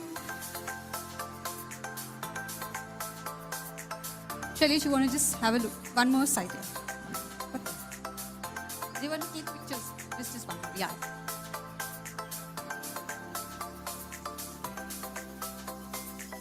Done? Thank you. Requesting all our photojournalists to please take seat. Anand, Vivek, please settle down. Ladies and gentlemen, over to Shailesh Chandra, our Managing Director for Tata Motors Passenger Vehicles and Tata Passenger Electromobility. Shailesh, over to you.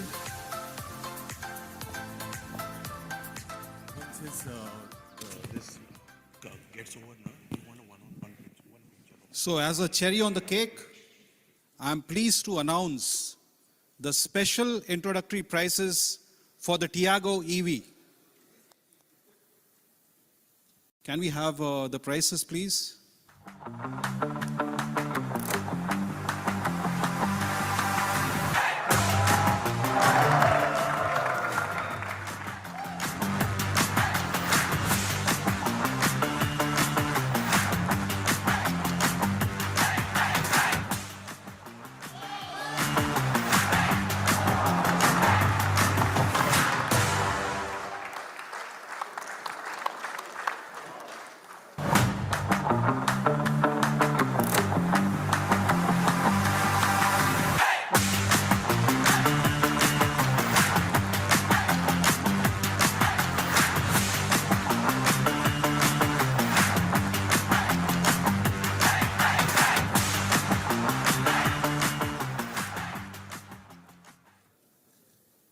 Can we have the chart, please, for all the variants and trims?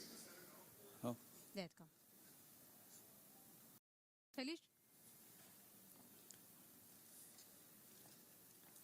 So these prices will be extended to our first 10,000 customers.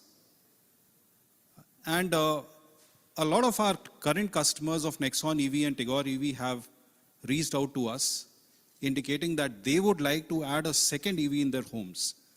And therefore, we'll reserve 2,000 units of the 10,000 for our current customers.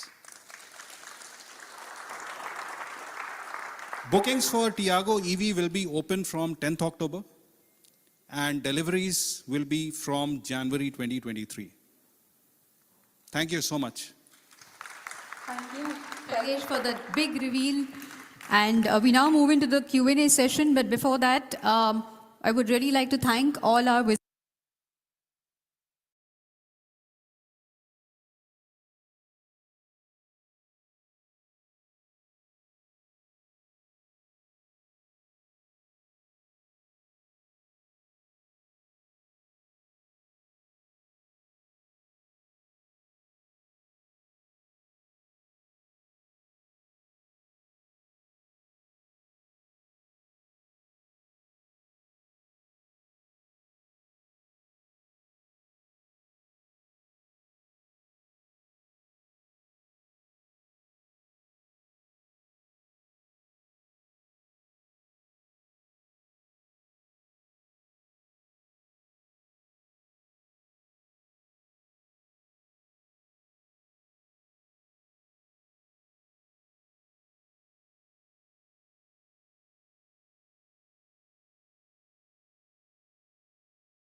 Greetings to all of you. I welcome you to an electrifying day with Tata Motors. Clearly, the world needs new mobility solutions. Mobility solutions that are well designed, state of the art, sustainable, and that reduce the planet's carbon footprint. Both at Tata Motors and Jaguar Land Rover, we are very passionately committed to achieve these future-focused mobility solutions. We have pivoted and made all the strategic investments that are necessary to not only accelerate the adoption, but lead this whole movement. The future of mobility is all about software. Cars are fast evolving to become software on wheels.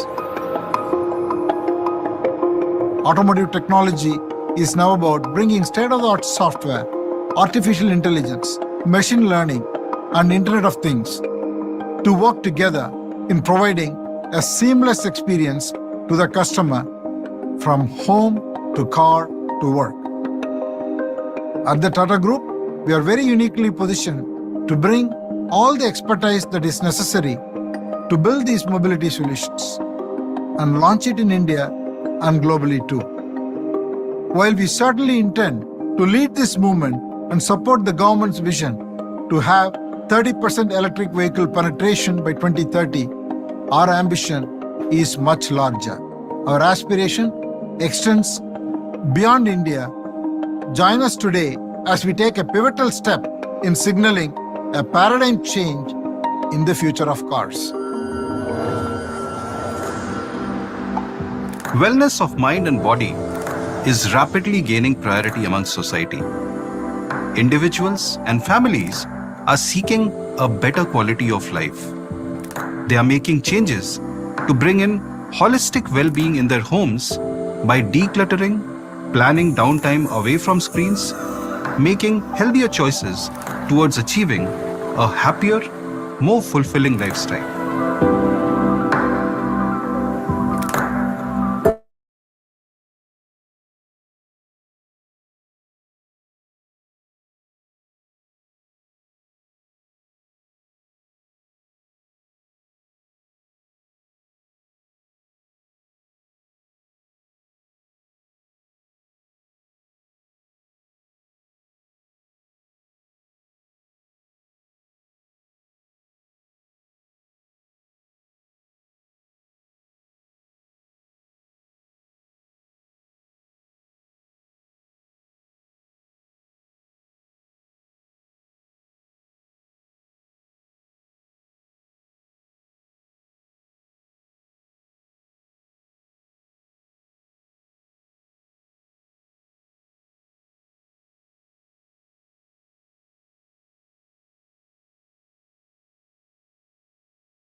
Good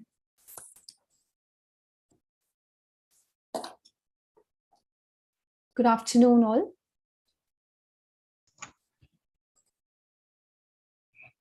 Yeah, good afternoon. Good afternoon, Diksha. Good afternoon. So we still have 5 minutes to begin this session. Right. Hi. Professor Vyas, with your permission, I thought that let me just, clarify that I'll start the session and then I'll introduce your kind self along with the other speakers and I'll hand over the session to you. And at the end, after the discussions, you please hand over the session back to me so that I can let people know about the other session in continuation. So just give me 5 minutes. I have just started this thing. I will join you in 5 minutes. Yes, sir. We have 5 minutes. Nothing to worry. Okay, fine.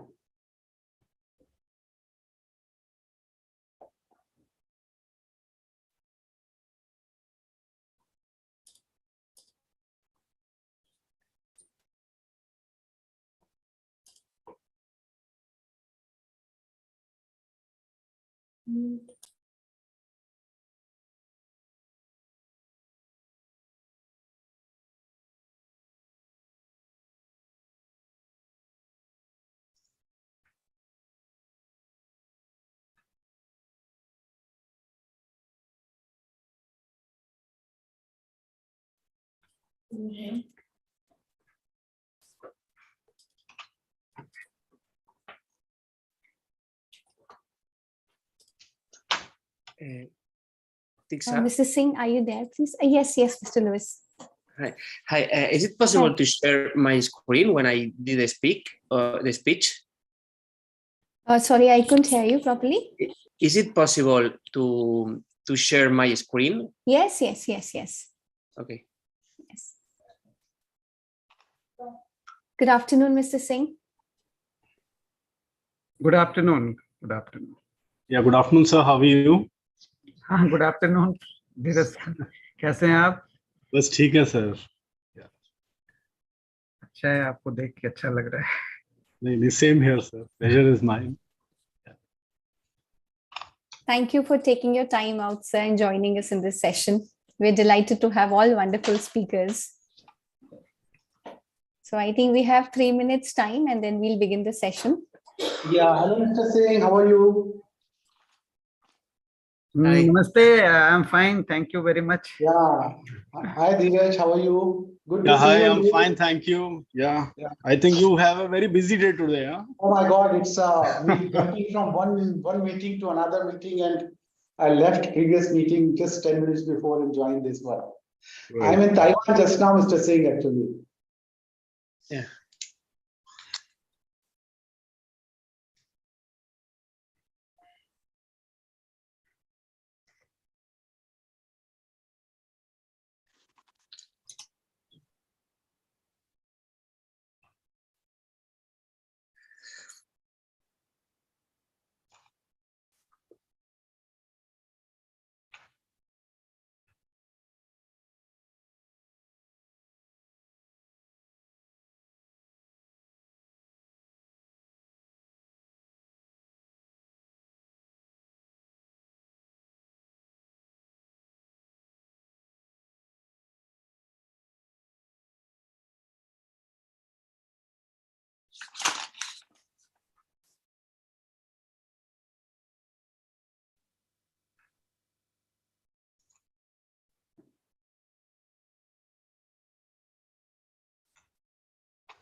With your permission, may I start the session, please?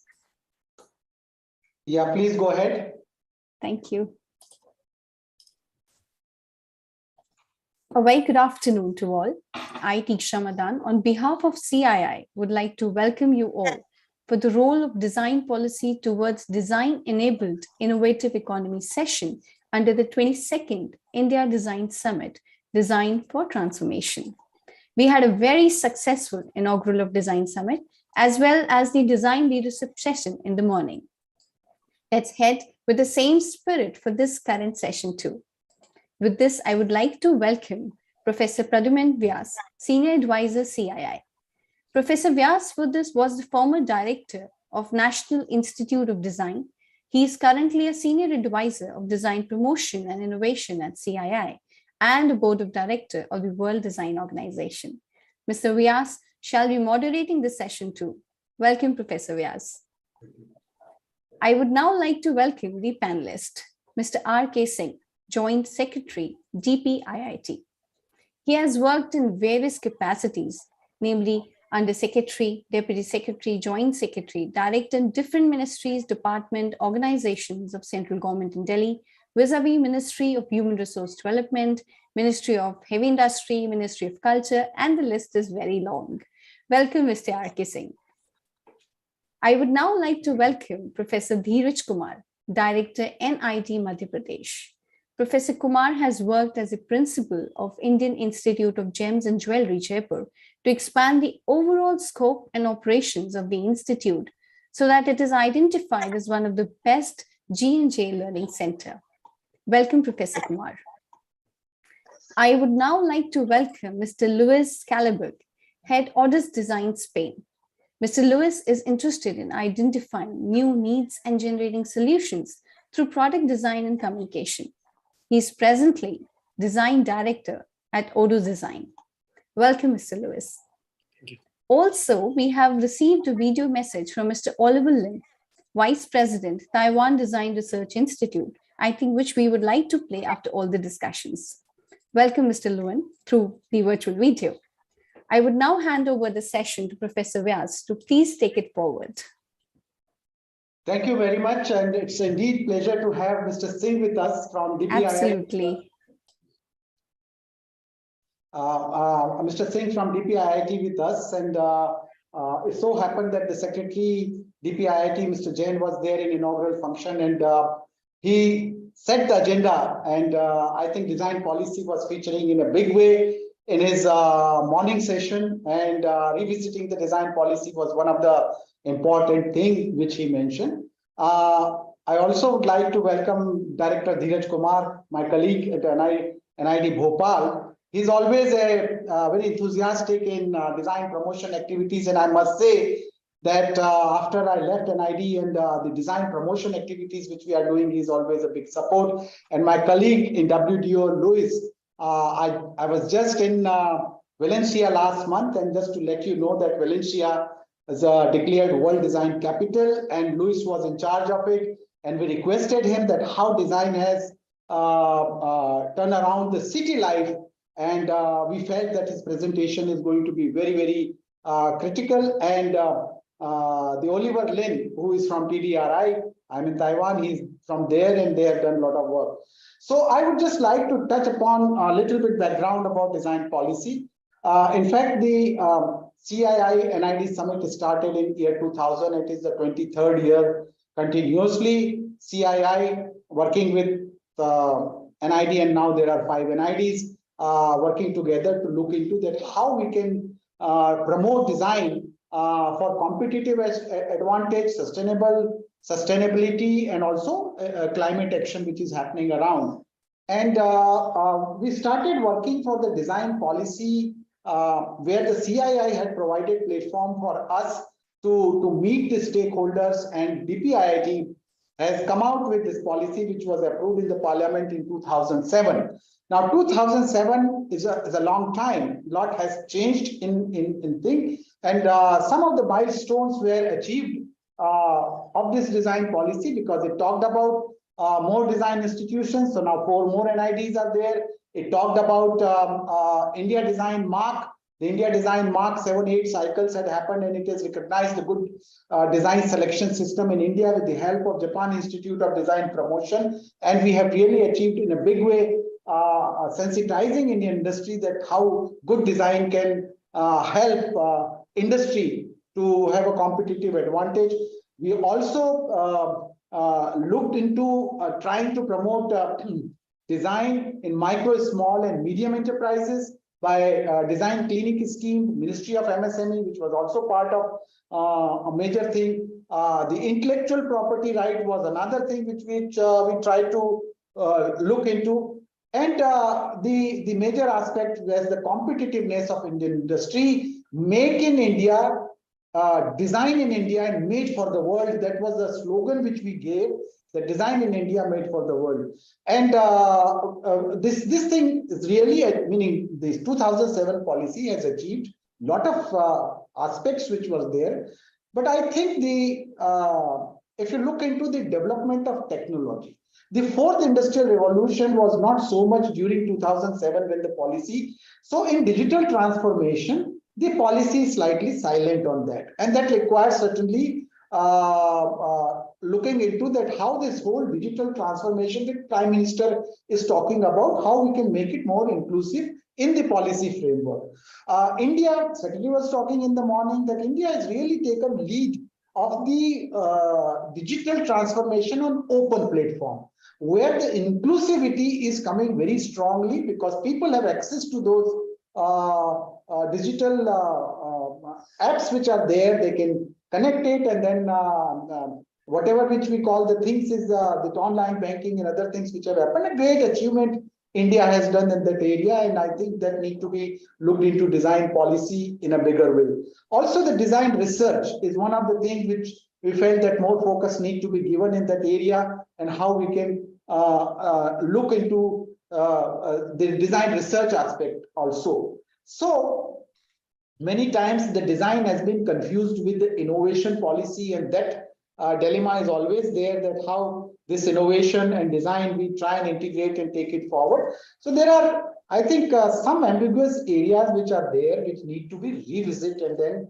formulate the new policy for 2023. And Secretary has given actually the deadline that we should be able to revise this design policy by 15th of August if possible. Then we can really launch the revised policy. So that's some kind of agenda which we have got. So what I'm basically going to ask also, that now the time has come where the global positioning of the creative industry, Indian creative industry, where the even the developed world can look forward for value-added design inputs from this country. And India is a very big country. We have a sizable, mature design industry present in this.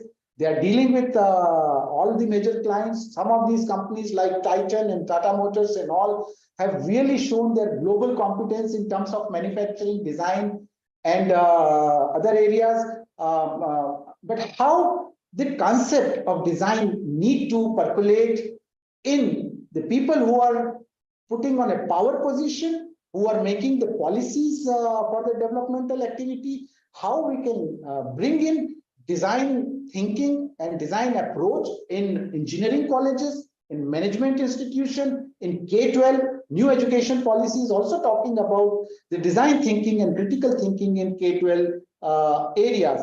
So what I will do is that I would like to ask Mr. Singh to have some opening remark on his own, because he is a policy person and I don't have to tell him a particular question. So how they are, and in fact, Mr. Singh is the chairman of all 5 NIDs governing council. So he's on a very strategic position, and how he feels about that the new NIDs which have come up, where the quality assurance of the education, faculty development programs, which are also a need, and also taking this from education to sustainable development goals and other areas. So what is your take on revisiting the national design policy and the future, how we can really look into? So I'll request Mr. Singh to speak on that front. and you can choose the area which you feel which you'd like to share with us. Over to you. Thank you very much, Professor Pradyumna Vyas, for your opening initiating the session. Namaste and good afternoon to the esteemed fellow panelists and distinguished delegates and participants. It's my pleasure to be here at the 22nd India Design Summit. We all know that the coming decades are challenging for the economies of the individual countries as well as for the global growth and development. It's time for us to give a lot more attention to design at the strategic level for promoting Indian products, services, and ideas on the global arena. Policies from government provide long-term guidance for the coordination of efforts in society, that's very obvious, to promote national awareness and consensus on the use of design as a strategic tool for economic prosperity and to incorporate it firmly within national planning and priorities. The strategic importance of design for national and industrial competitiveness has now been universally recognized.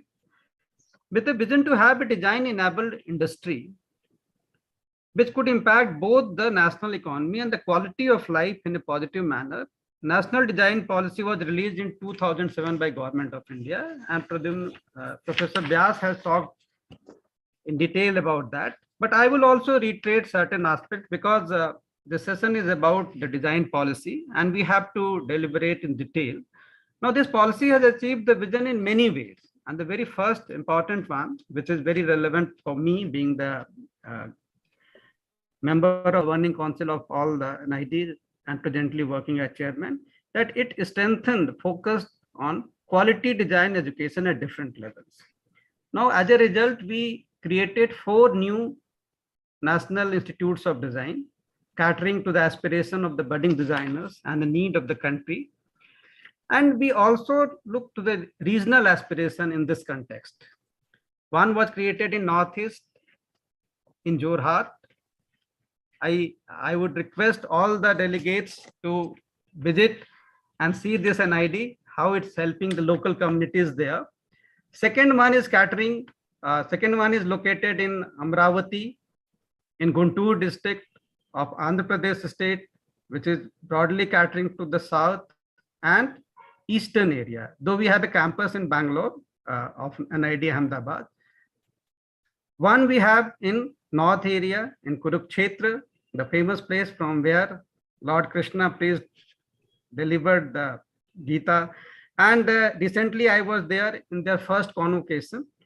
And the last one in the central India, Professor Dheeraj Kumar is representing that. So in a way, we took, this policy took cognizance of the need of the country, and it really addressed the vacuum which was there. NID Ahmedabad has been there for 60 years. It succeeded in imparting educations, but it was not catering to the aspiration of a country which has large population, so many aspirants, and it's a growing economy. We are talking about India to be an economic giant, and it's on that path.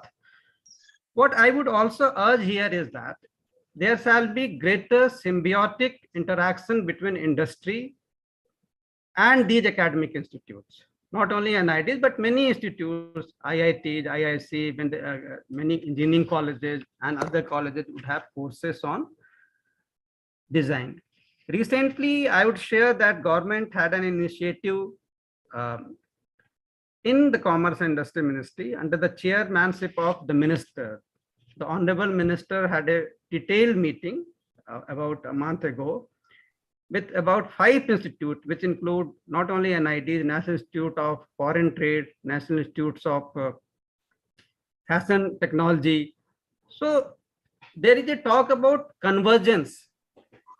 And there is a need also to identify with the help of the industry and academia that what are the areas where we shall focus. There may be different needs, and this would require detailed interaction, and there shall be a convergence also. And we shall also try to avoid the overlapping areas so that the academic institutes shall interact with the industries industries shall help in identifying the research areas where these NIDs can help them in coming with new design ideas, which can thereafter be developed by the industry. So the relation has to be symbiotic. Now, design policy, of course, has helped in achieving these educational institutes, and there are certain further achievements which encourage use of designs by small scale cottage industries and crafts. Professor Das talked about that. It also facilitated active involvement of industry and designers in the development of the design profession, branding and positioning of Indian design within India and overseas. It enhanced design and design services exports, and creating an enabling environment that recognizes and rewards original designs. Now, the very important question which is being highlighted is that there is a need to look with close attention how this policy shall be reoriented, given a lot of time has elapsed since 2007 and a lot of technological developments have taken place. So the policy shall not only take cognizance of these aspects, but also align it with some other policies which India has been framing, like national education policy. Recently it was launched, and there are many things where we can have some synergy. Then the ministry, that is DPIIT, in the process of finalizing industrial policy also. We have science and technology policy. So we shall also look towards these aspects, that our design policy shall somewhere have some convergence and alignment with all the national policies, so that we have the maximum result out of that. Now, many countries are also investing in design that will have implications for enterprise performance, including value-added competitiveness, business growth, and job creation. Moreover, investment in design may mitigate negative externalities and overcome other market failures such as information asymmetries. This explains why countries are putting in place several policy measures to support industrial design and encourage design investment, ranging from financial support to taxation and human resource development. Designs developed in future shall connect the past and present and future. That's what I feel. And I shall emphasize here that our country has rich cultural heritage and traditions, which goes in the past for many thousand years. All these have been and can be abundant source of many design ideas for artisans and startups, all of which can help industry in implementing these ideas, adapting latest technology. Now, I will summarize certain points which you can consider in coming days. Design is one of the key elements for innovation and competitiveness for any economy. We all agree to it. India has been one of the countries that followed design policy. There's a lot more to learn from the best practices which are available worldwide, and of course the changes which have taken place in our country also. Now, business need to look carefully at the economic benefits of investment in design. There is a need for an improved understanding of design beyond product and technology to include the full potential of design's value at the broader economy and society.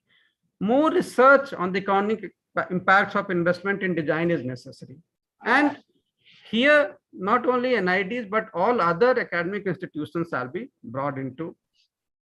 Now, we need to understand how features of the intellectual property framework related to design can incentivize firms. This is very important because India has emerged the third largest country in terms of generating IPRs, startups.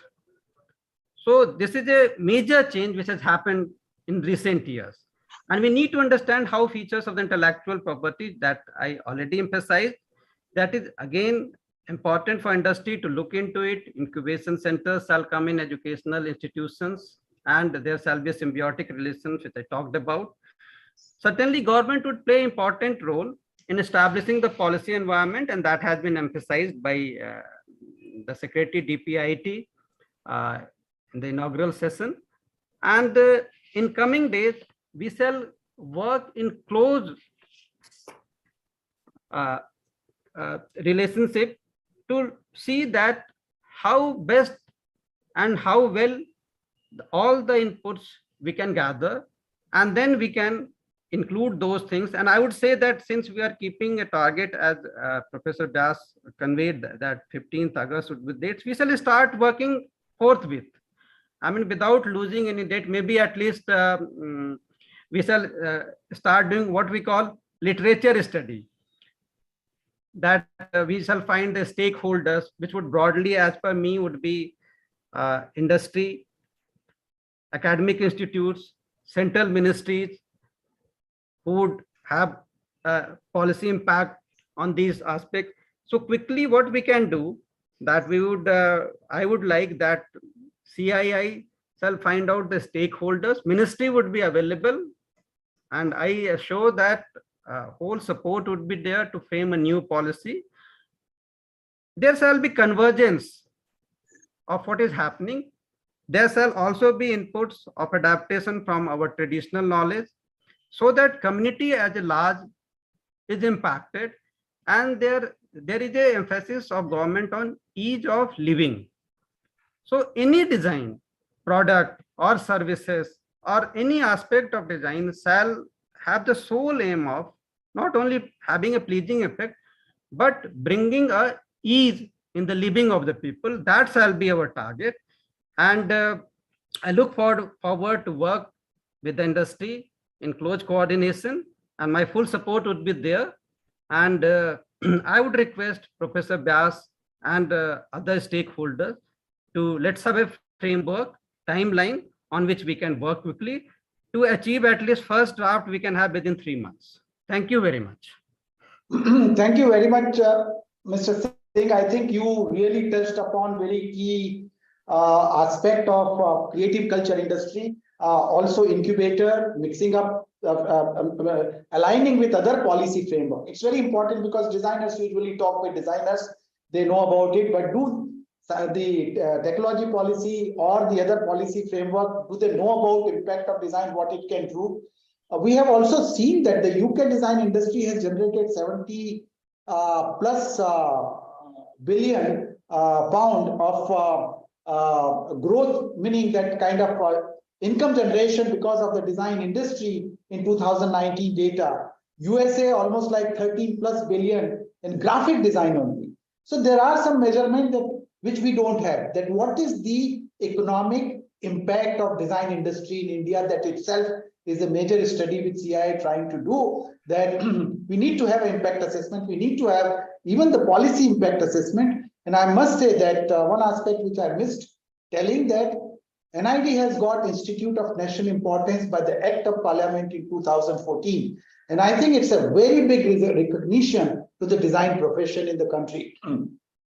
And today, the students, where they were adding a lot of value, but today when they come out with BDS and MDS and PhD, it really has made a lot of difference. The incubator aspect which you talked about, honestly, the technology business incubator, they do not know about design. Design certainly can make more success stories. So I would like to go to Director Dheeraj Kumar, because he is in one of the export-oriented jewelry industry earlier, and also now an explosion of design education which is happening in the country, where people say sometimes that 1,500 design schools have come up, and NID has to maintain its position of excellence in this whole scenario of expansion which they are doing. There are certain issues which policy need to really look into, like the human development and capacity building, like the faculty development program becomes very, very important for the human development, assets development. What kind of facilities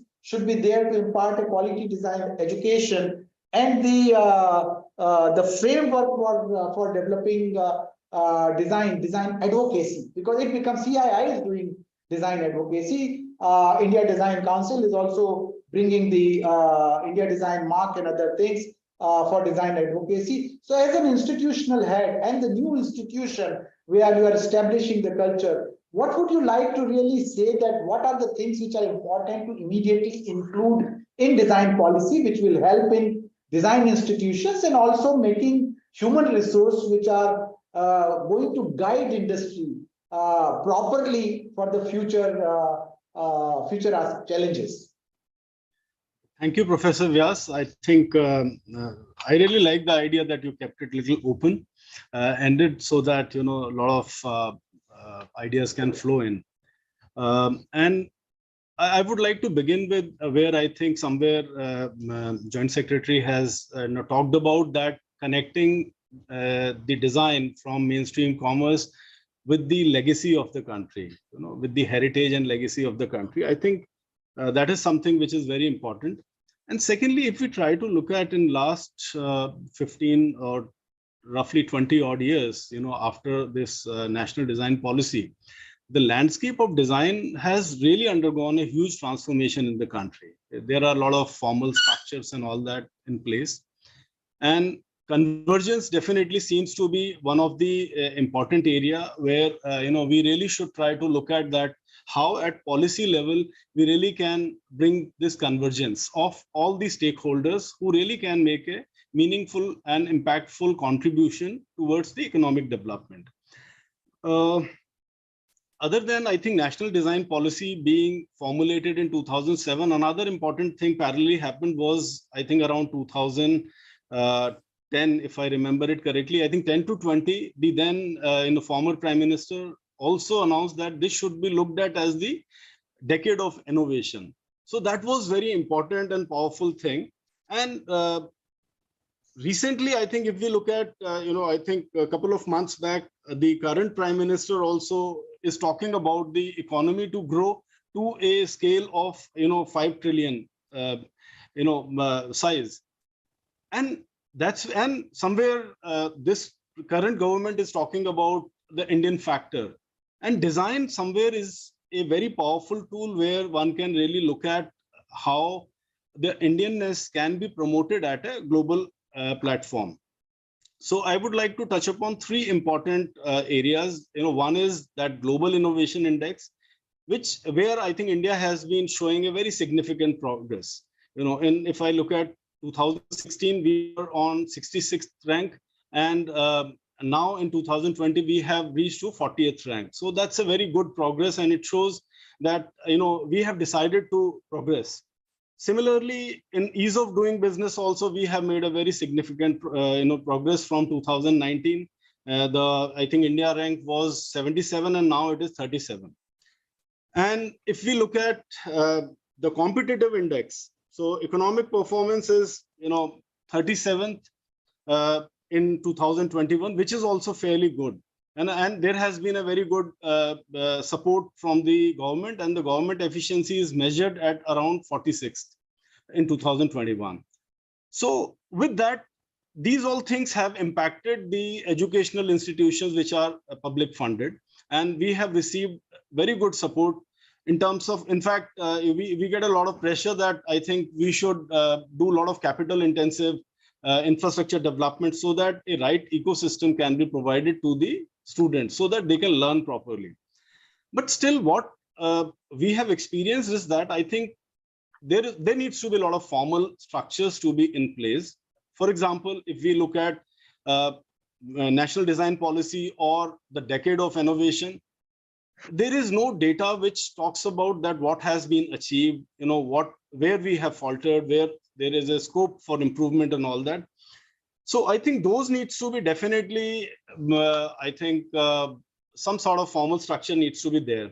And another very important thing which I was recently, studying was about the Global Innovation Index and the Indian Innovation Policy. So it's a very, you can say, understated area in India. There is only one mission which is a national level mission which addresses the innovation, and that is Atal Innovation Mission.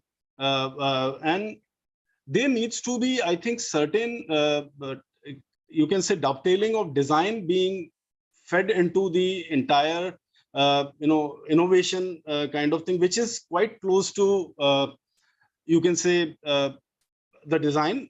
So innovation and design perceptually has a lot of symbiotic relationship. But if you look at, if you study the parameters in the framework of innovation, it doesn't talk about design directly. It is more lopsided towards research and development, science and technology related kind of orientation. So, and if we bring the softer aspect of what design uniquely talks about, then definitely I see a lot of value addition in that. So that is what I really feel. If that happens and there are national missions where designers, SMEs, and craft community they all can leverage these missions, and they can participate and improve their qualitative factor of design impact in that. So I think that sort of information platform or a dashboard kind of thing at a national level needs to be created, where we can have this information easily accessible. I see a lot of gap in the information which is available. So every time you have to search it from the scratch. So some sort of centralized repository of that needs to be there, and that needs to be embodied in the innovation policy. I think at this point, I really want to say this. Yeah. Thank you very much, Professor Dheeraj Kumar. You have brought a very interesting point about innovation index. Now, when I was talking about, there is a little confusion between design and innovation policies. There is a blurring thing. Many times people are getting confused with the innovation policy with design policy, and we need to make a very clear picture of what design policy means and how innovation related technology and innovation and research which it is really doing in. The aspect which Mr. Singh and you both have brought in, creative culture industry. I think this creative culture industry, which we have ignored for quite some time, is the great potential in sustainable aspect, because the practices which our creative industry, cultural industry, which are doing we may talk about sustainable development goals, but a lot of such practices are very much sustainable. And can a new education, the education curriculum deal with that? I know design education is dealing with craft documentation, craft development, regenerative materials, and other aspects. So that is certainly a very major area which design policy can cover. Second thing is that India is, in my view, global leader in frugal innovation. Now, frugal innovation, India has, that certainly has a very strong way of resolving, and how we are really dealing it and bringing the tacit knowledge into the classroom situation and trying to really make it explicit knowledge. And I think those are some of the aspects which creative culture industry, frugal development, what we are doing, need to look into. Now, design index, because I'm on the board of World Design Organization, and we are working on global design policy framework. We are also working on design index. Taiwan has done great work in especially Taipei, how design index has been measured in that. And Mr. Oliver Lin is going to make a presentation today, and I hope that he would be able to cover, or we can ask him some of the questions which design index, how Taiwan has really gone into. But I will go to Luis, and now he is the main person behind the World Design Capital, Valencia.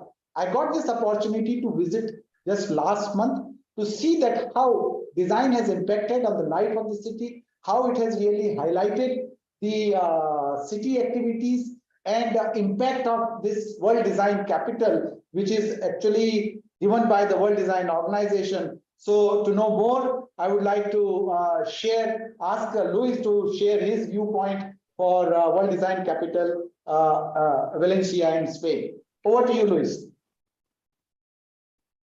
You are on mute. Yeah. Hi, good morning or good afternoon for you. Thank you very much, Professor Pradyumna Vyas, for inviting me. It's an honor to stay here. So I would like to share with you some thoughts. Starting from the beginning, I'm a designer, so I'm running my design studio from 20 years ago. But since 2017, I start working with this idea to become World Design Capital. So I'm the last 5 years, I've been involved with this project. Is close to the administration, because in my daily work, I'm working mainly with industry. So I would like to share with you my screen. Is it possible to talk about with some ideas? So I think I'm sharing the screen. Okay. So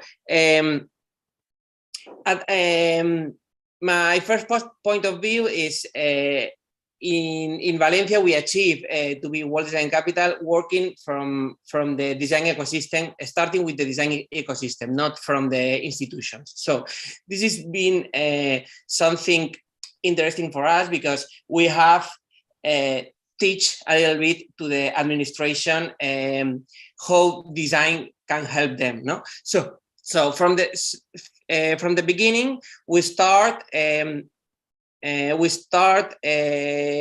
analyzing deeply what's our identity and what's our heritage. You talked before about that, so it's very important to understand what's your strong point on the world, and you have to focus on this, because we need to teach to the society, the national or the local society, what's the design can, in which points the design can help the society. So the society has to understand what are you doing, because if we don't talk with the same language, the designers always talk for the designers. So we have to change this and to work helping the society. So from the beginning, we start working on this to build this identity or local identity,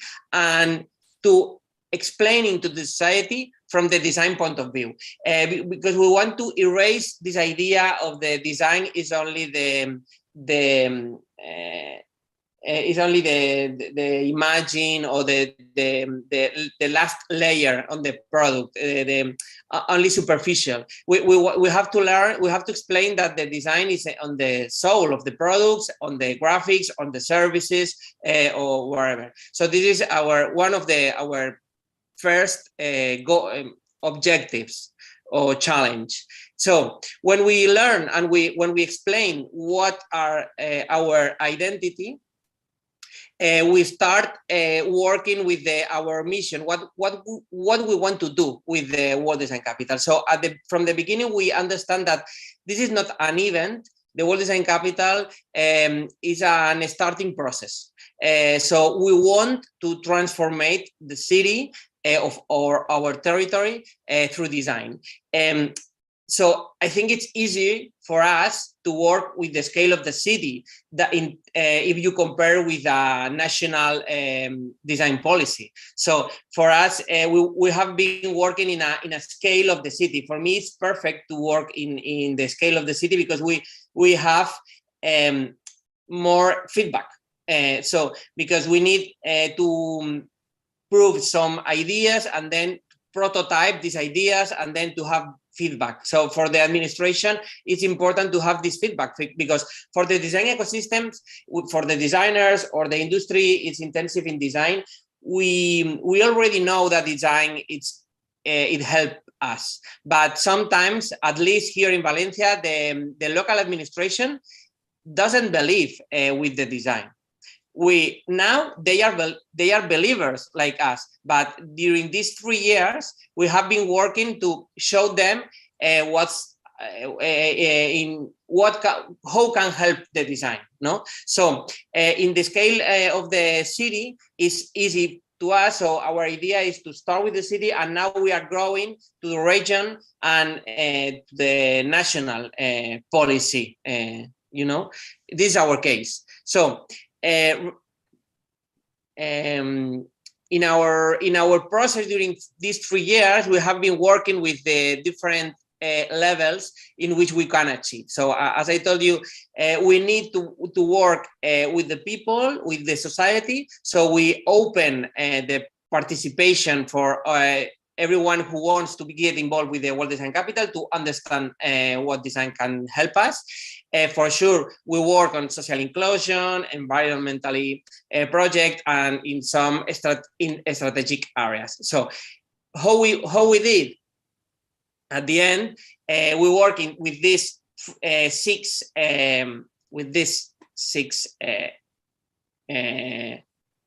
planets. We talk that they are like different layers of the same idea, but we work crossing design with health, design education, with design with economy and innovation, design and heritage, design and equality, and design environment sustainability. So this is for sure that every one of us, we know that design can work with other complementary items, because we work in a transversal way.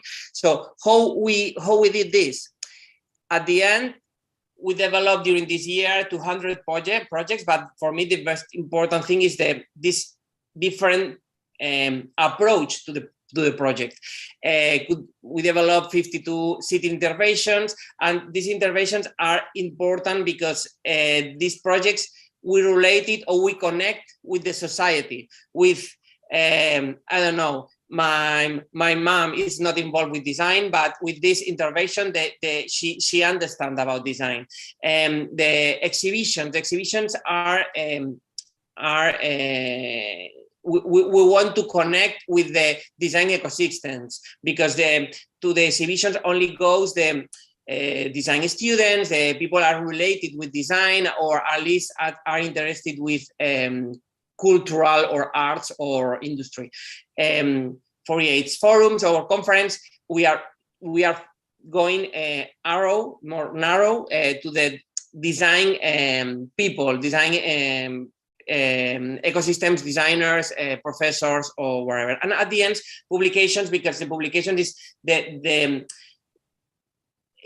result, and it's what we have at the end of the year. No, so for me, this is the key part.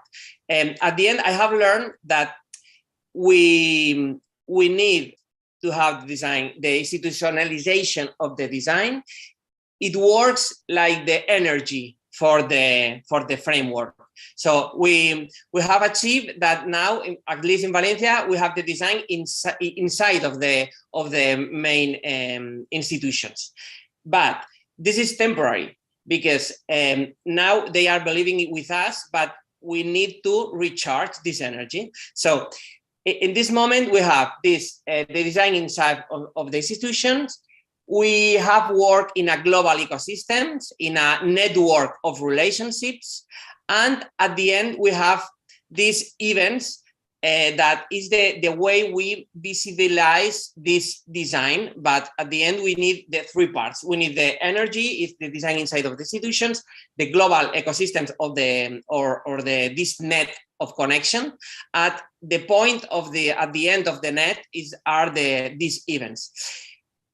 So for me, in this moment, the most important thing is to have feedback to refuel the energy with the institution. How we do? We need the data. We are working on with the data, with recollecting all the data we have to explain the institutions that the design can help in some parts. So my main focus in right now is to understand which are the questions for this data, because it's not only about the economic impact. It's about the social impact, the sustainability impact. We have different layers of impact. The economic impact is the more easy to get, and is the faster to get. But the social impact could be we'll find in 4 years, 5 years, or 6 years. So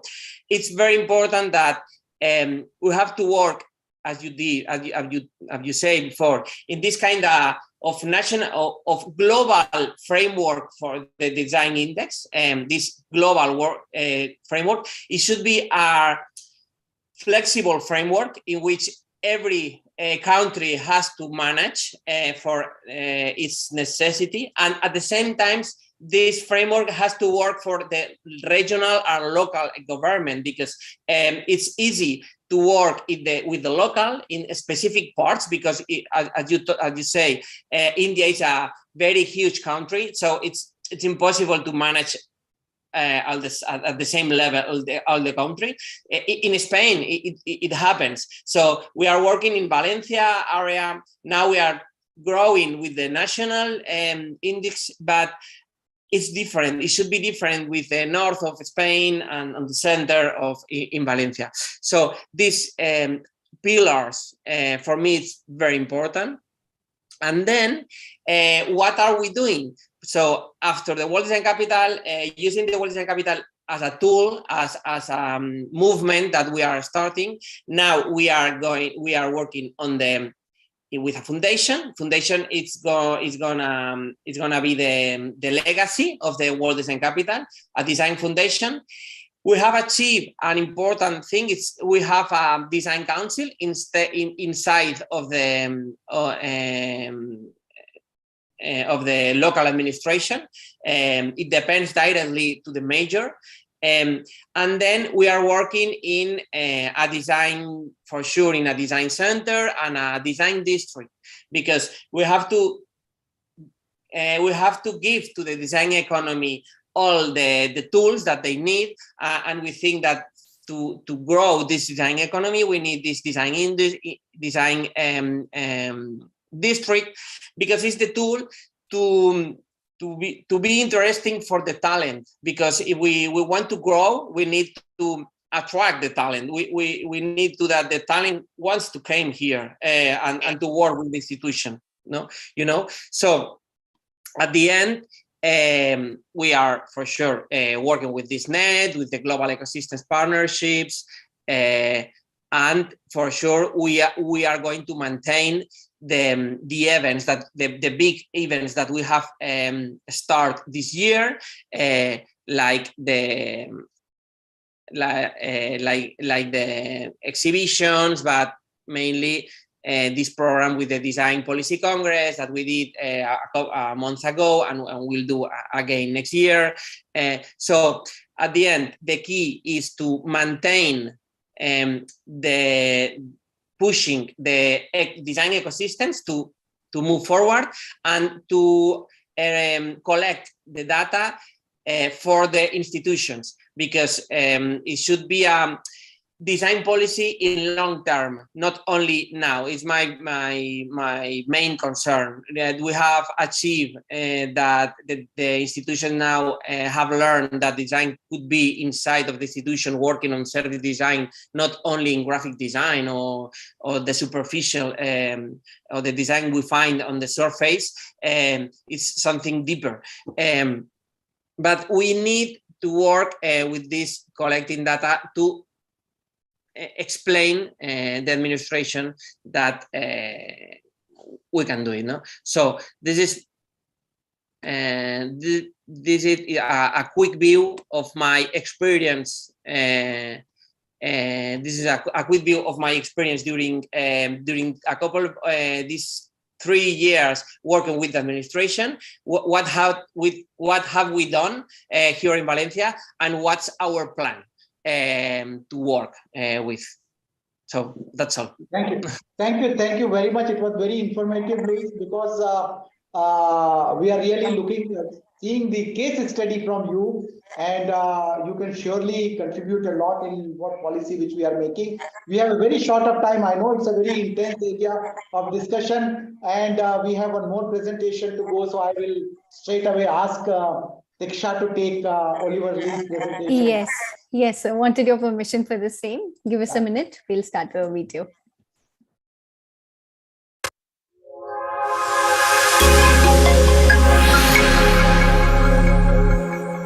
Hi everyone, I'm Oliver Ling, Vice President of Taiwan Design Research Institute, TDRI for short. I'm very delighted to have this opportunity to share Taiwan design policy with you by showing you how we explore the design ecosystem in Taiwan and made the corresponding strategies and action plan. TDI was upgraded and reformed in 2020. One of our core missions is to promote the development of design policy in Taiwan. In the same year, we drafted a blueprint for the future of the design from the holistic perspective of overall national development. This is also the first time that Taiwan has adopted an ecosystem perspective to formulate strategies and action plans for different perspectives. Next, I'm going to share with you how we are carrying out this project. First, in January 2020, TDI organized an international design policy roundtable and forum. In this way, international design policy experience serves as a reference to broaden the perspective of the design policy in Taiwan. In 2017, Anna Whicher published a study on design ecosystem. European countries had adopted her research frameworks, which were then tailored to the state of the development of each country design industry. We also use this design ecosystem concept to develop a blueprint for the future of Taiwan design.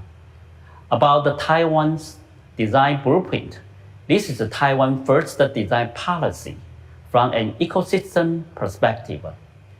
The formulation of the cross-discipline research team. 7 workshops were held with 177 participants, which resulted in 23 strategies and 122 action plans. We adopted Dr. Anna Whicher's ecosystem frameworks. Taiwan's design blueprint is divided into 8 major components. On the supplier side, we have a designer, design education, design research. On the demand side, there was design promotion, design user, and the motivation of the ecosystem include design policy, design funding, and the design support. The program kicked off with a roundtable conference in January and went through a series of the expert interview workshop, discussion, SWOT analysis, and the World Cafe sessions. The results were finally published in December. There were 52 experts from Taiwan participated in the process. They came from the industry, government, and academia. Through a series of the exchange and the discussion, we connect the design ecosystem, understood each other's role, and connected a cross-discipline dialogue. Together, we create a Taiwan design blueprint. The double diamond module methodology is used in design practical, including a 2-round process of diversity and the convergency. And the 4 strategies, we identify current situation, then develop strategies and the solution for the actions. In fact, the whole process of co-creation divergency and the convergency is very complicated and unpredictable. There was a difference between theory and the practical. It's the actual process look like. We held a workshop in June and invited the 40 experts in Taiwan to discuss the strength, weakness, opportunity, and the threat of the 8 components. We also holistically collected the current status of the design policy in Taiwan, then diagnosis and the proposed problems. This is the configuration of our workshop. The workshop was divided into 8 groups, and the 2 rounds in-depth discussion on different aspects were held to reach a consensus on the overall landscape of Taiwan design ecosystem and its strength and weakness. After consolidating the result, we analyze and confirm the SWOT analysis by consulting expert interview and the secondary data. We also took stock on the stakeholders in the 8 major design ecosystem in Taiwan. And the SWOT analysis of the 8 components of the design ecosystem is also taken into account to establish the positioning and the competitiveness advantage of the development of the design sector. We conduct a 2 World Cafe and several expert consultation meetings in August, which allowed experts to discuss the project in a cross-function and a cross-discipline approach. This allowed us to understand the full picture of the design ecosystem and to establish meaningful connection. The so-called Work Cafe is a structured process of communication and conversation. The participants were divided into discussion groups and exchanged frequently. Through such a discussion, we connected people, event, and the things in the ecosystem to find the conscious and identify new opportunity for action. At the Work Cafe, we compile and analyze the expert discussion and the developer 33 policy and the 122 action plan that can be applied to a cultural, social, economic, and environmental perspective to build a design-driven innovation ecosystem. Our goal is to make design power a national power. In the final stage, on September 22, we held a presentation on the phase result on the Taiwan Design Blueprint Initiative. Invited 32 members with policymaker influence to attend the presentation. We then discussed how to implement the design blueprint into government, administration, and incorporated innovation. Through exchange with the representative from industry, government, academia, and research, we get a lot of feedback. It also allows the least expert policymaker and the cooperated decision maker with the opportunity to better understand the meaning of the design policies. This is the Taiwan Design Blueprint that we publish. The next step is to conduct more extensive research based on the strategic content of these 8 components. We are planning to compose the first white paper on design policy in Taiwan to open up a wider public discussion. We will gather the wisdom and the power of everyone to develop important design policy that meet the need of the today and the future. It's a blueprint for the development of the design ecosystem and the starting point of the design policy in Taiwan. It will be a basis for the government to promote the implementation of the design policy and expand its influence. However, there is still a long way to go in the future. We welcome and will appreciate the idea and the perspective from everyone on shaping the future of the design in Taiwan. That's all for my presentation today.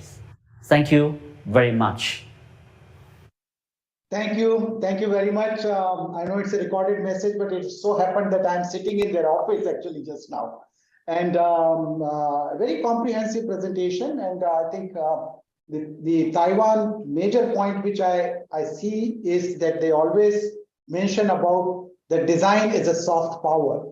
And design power is a nation's power is a wonderful quote which they have taken, because I think the strength which you can show through your this soft power, which is designed for the challenges which country has in this difficult time, certainly can position the country in a leadership position with this soft power. I know that the area is very big. This is the beginning of the dialogue. The time is running out just now. I can't really take questions and such at the moment. But yes, the 2 case studies from Valencia and from Taiwan, what we have seen, and what Director Dheeraj Kumar and Mr. Singh has spoken, the institutional point of view, education point of view, and the government point of view, I think much clarity is going to emerge in future for revisiting the national design policy and making it more relevant in today's context. With this, personally, I would like to thank each one of you for taking out your busy schedule for this purpose. And I think your contribution certainly is going to help the government of India for drawing the national design policy framework more relevant for the social, economic, and sustainable development. So thank you very much for the session. Thank you so much. Thank you, Vidya. Thank you, everybody. Thank you, Professor Vyas, for taking the session so well. Thank you, Mr. R.K. Singh, Professor Dheeraj, and Mr. Lewis for conducting such an illuminating session. I request all the participants to please join us back at 3 p.m. for Design a Sustainable Future session. Have a good day. Thank you. Thank you. Thank you very much. Thank you. Have a good evening. Bye-bye.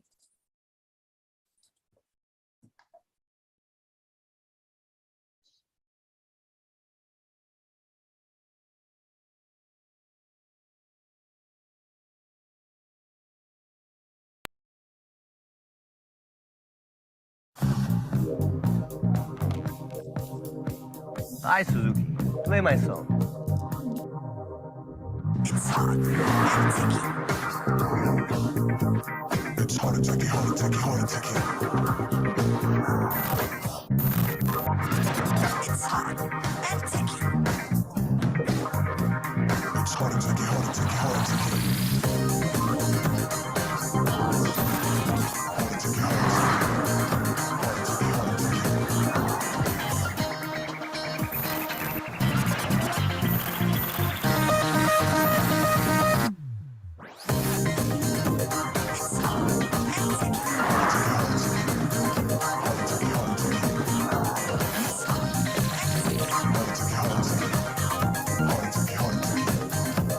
all new hot and techy Brezza, the city bred SUV.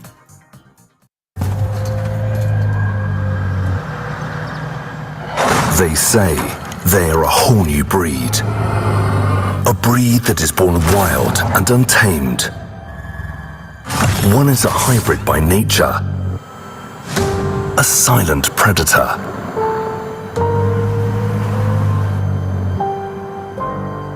The other is raring for an adventure. A fierce hunter. The new breed is on the prowl, taking on every terrain. Unmatched in their prowess and full of energy. The new breed rises above all others. A new breed of SUVs. The advanced Grand Vitara. Rule every road. Nexa.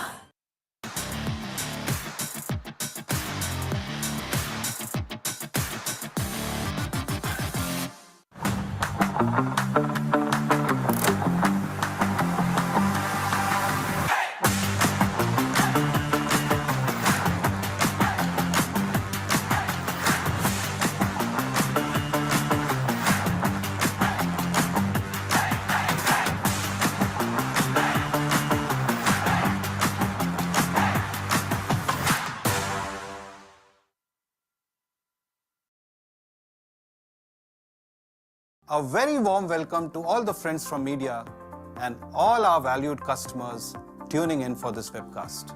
Tata Motors has been leading the EV evolution in the country.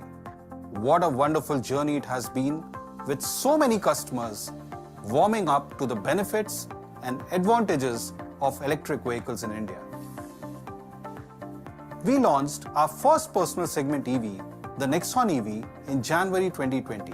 In the initial days, we noticed that customers were apprehensive about adopting EVs. However, Indian customers have proven once again that they are always quick to adapt to change for good. This reflects in the sales of Tata Motors EVs, which has been growing multi-fold over the past few years.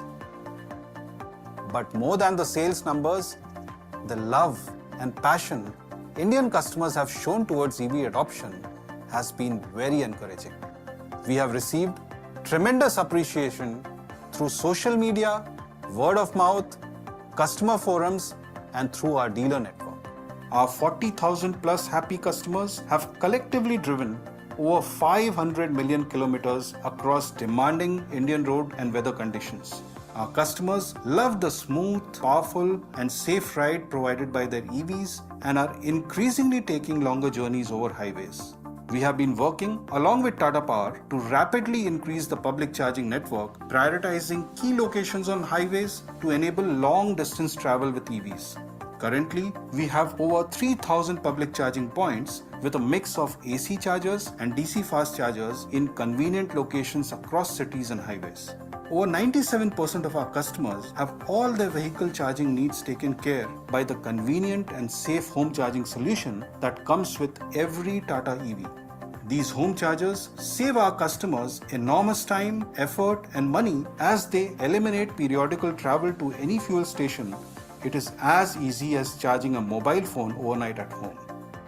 Along with Tata Power, we are implementing common society chargers where each charger can cater to the needs of an entire housing society. We have installed more than 200 society chargers across 3 cities to provide convenient and easily accessible charging for customers who do not have dedicated parking slot. We are expanding the society charger initiative to new cities very shortly and will add more numbers rapidly. We are now pioneering the next phase of EV revolution with a compact car that is set to redefine the mobility experience. It is loaded with tech, makes drive super easy, and significantly reduces the running costs. In fact, it takes away the fatigue from the tiring daily commutes. I am really excited today to introduce to you the newest member of our EV family, the Tiago EV.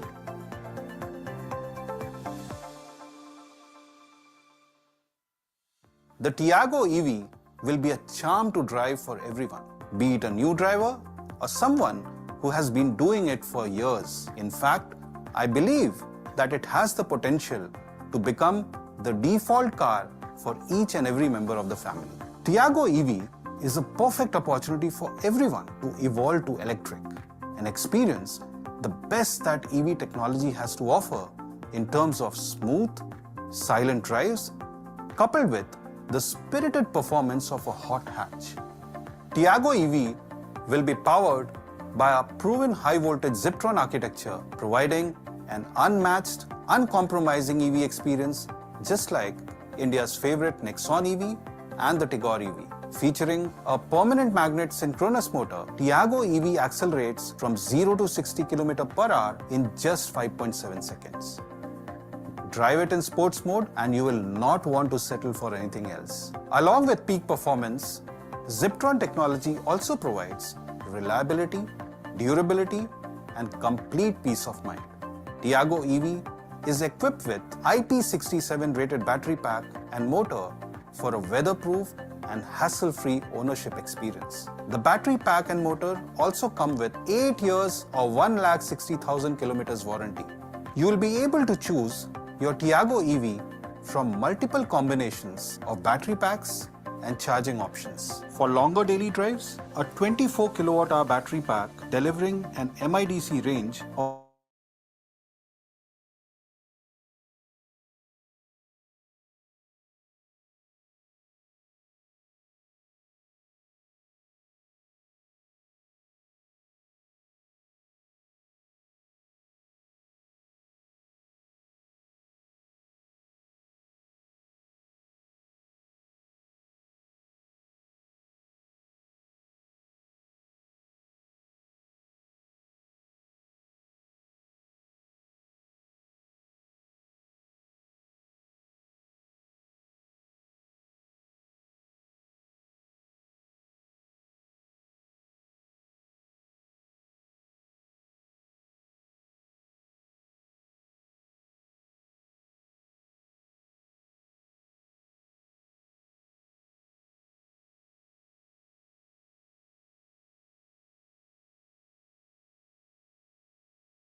Hello, Mr. Amol Gajare and Ms. Kema Chang.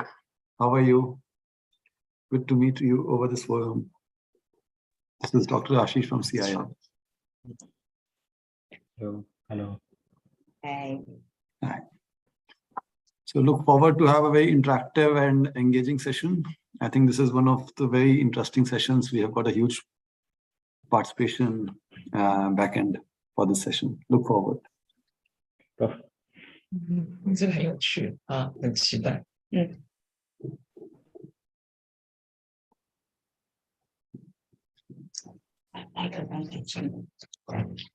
We'll wait for a while.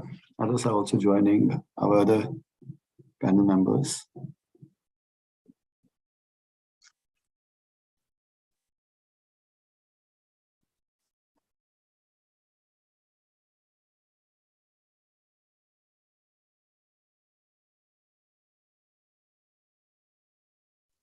So Nitish, you will prompt us when to start? Right? Yes, Dr. Ashish, yes. Thanks.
Hello, Mr. Lim.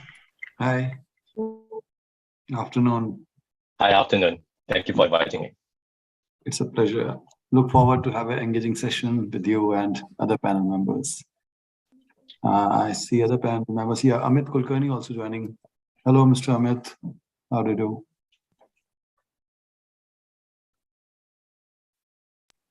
So, Dr. Ashish, should we start the session? Yeah, I think we can start because I think, yeah, we're just waiting for Mr. Dorsey. But I think we can start. Shall we? Sure. So a very good afternoon to all the panelists. I welcome you all to the session on design for a sustainable future. I would like to take this opportunity to welcome all the panelists, Dr. Ashish Mohan, Executive Director, Technology, R&D, Innovation and Design at the Confederation of Indian Industry, Mr. Aurélien Dossy, Head of Design Europe, Tata Motors. Mr. Dossy has the global experience from countries such as USA, Europe, South Korea, and India in the interior brand UI exterior product design. He is extremely creatively wired through big picture and fine details with the resourceful, versatile, reliable, and responsible. He is empowering, people-oriented, and appreciated a leader as well. Ms. Kema Chang, Chief of New Business Development Office, Land and Development Section, Taiwan Power Company. Ms. Chang and her team developed one of his first self-operated retail e-commerce store in the public sector, present new works in pop-up theme stores, and collaborate with desert shops and electronic music. This new branding formula contains core values, including circular economy, environmental protection, and sustainability, and introduces business models through cross-border cooperation. I would like to now invite Mr. Amod Gijare. He is the Principal Lead, Industrial Design R&D at Forbes Marshall Private Limited. He has been outlining a design vision for products and experiences, handling multi-domain design projects from concept to release. He carries more than 9+ years of experience in leading cross-functional design projects and teams. He has also established 3D printing competency or capability at the Forbes Marshall R&D. Mr. Kevin Lim, Principal Studio SKLIM, Singapore. Mr. Kim is the founding principal of Studio SKLIM, a design office based in Singapore, which works in Singapore, Japan, China, and India. Prior to setting up his own office, Kevin had working stints in London, Singapore, and Beijing with various international practices, including the Office of Metropolitan Architecture, or REM, Google has. With this, I would now like to invite. You have suddenly got into mute. It looks like you're asking me to take over, yeah? Yes. Were I audible? Yeah, you were. Okay. Thank you, Nitish, and warm welcome to all the panel members. It's indeed a privilege to have this gathering of August designers, and what a wonderful forum this design summit is becoming over the years, with presence of all you panel members and expert designers. This session is in continuation with the theme of this year's design summit that CII is hosting and organizing. Design for transformation is the broad theme, but we will deliberate more on design for a sustainable future. And when we talk about sustainable future, it becomes a subject of responsibility towards our future generations as well. So in that sense, this session becomes important. So what I plan to do is, as kind of an enabler or a moderator in this particular session, I'll just speak out about the context for a while, a quick 2-3 minutes, and then we'll go around the table. We'll request each of the panel members to maybe present their views for 8 or 10 minutes. And then towards the end of the session, we will have a quick possible discussion, or maybe I will just wrap up with some leading points that come from the discussion and presentations from the panel members. I hope that would be a good format to know the views of the experts.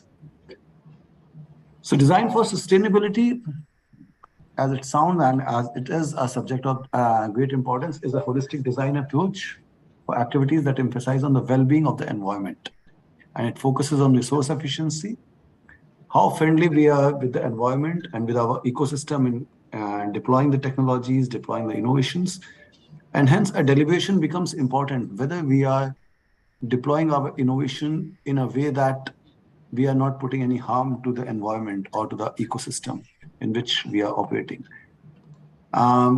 It is also important because when we are at a stage when globally design is recognized as a key policy driver for the growth and sustainability of the economies. So what are the features that would go into that particular policy, whether developed by any country or maybe at a global level, what should be the imperatives and drivers to be discussed to consider in the sustainability of the factor of the design? With that, may I now request our first speaker for the day? I think we can start with Ms. Kema Chang for her views on the subject. So over to you, Ms. Chang.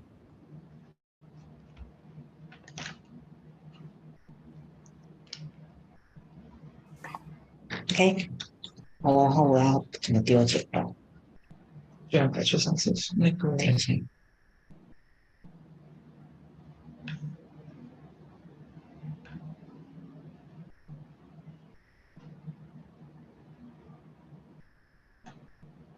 帮我忘记。确定什么是那把讲 ？OK。 Yeah, I would just request the speakers to take around 8-10 minutes for their talk, and then we'll come back to them. Yeah, over to you, Ms. Chang.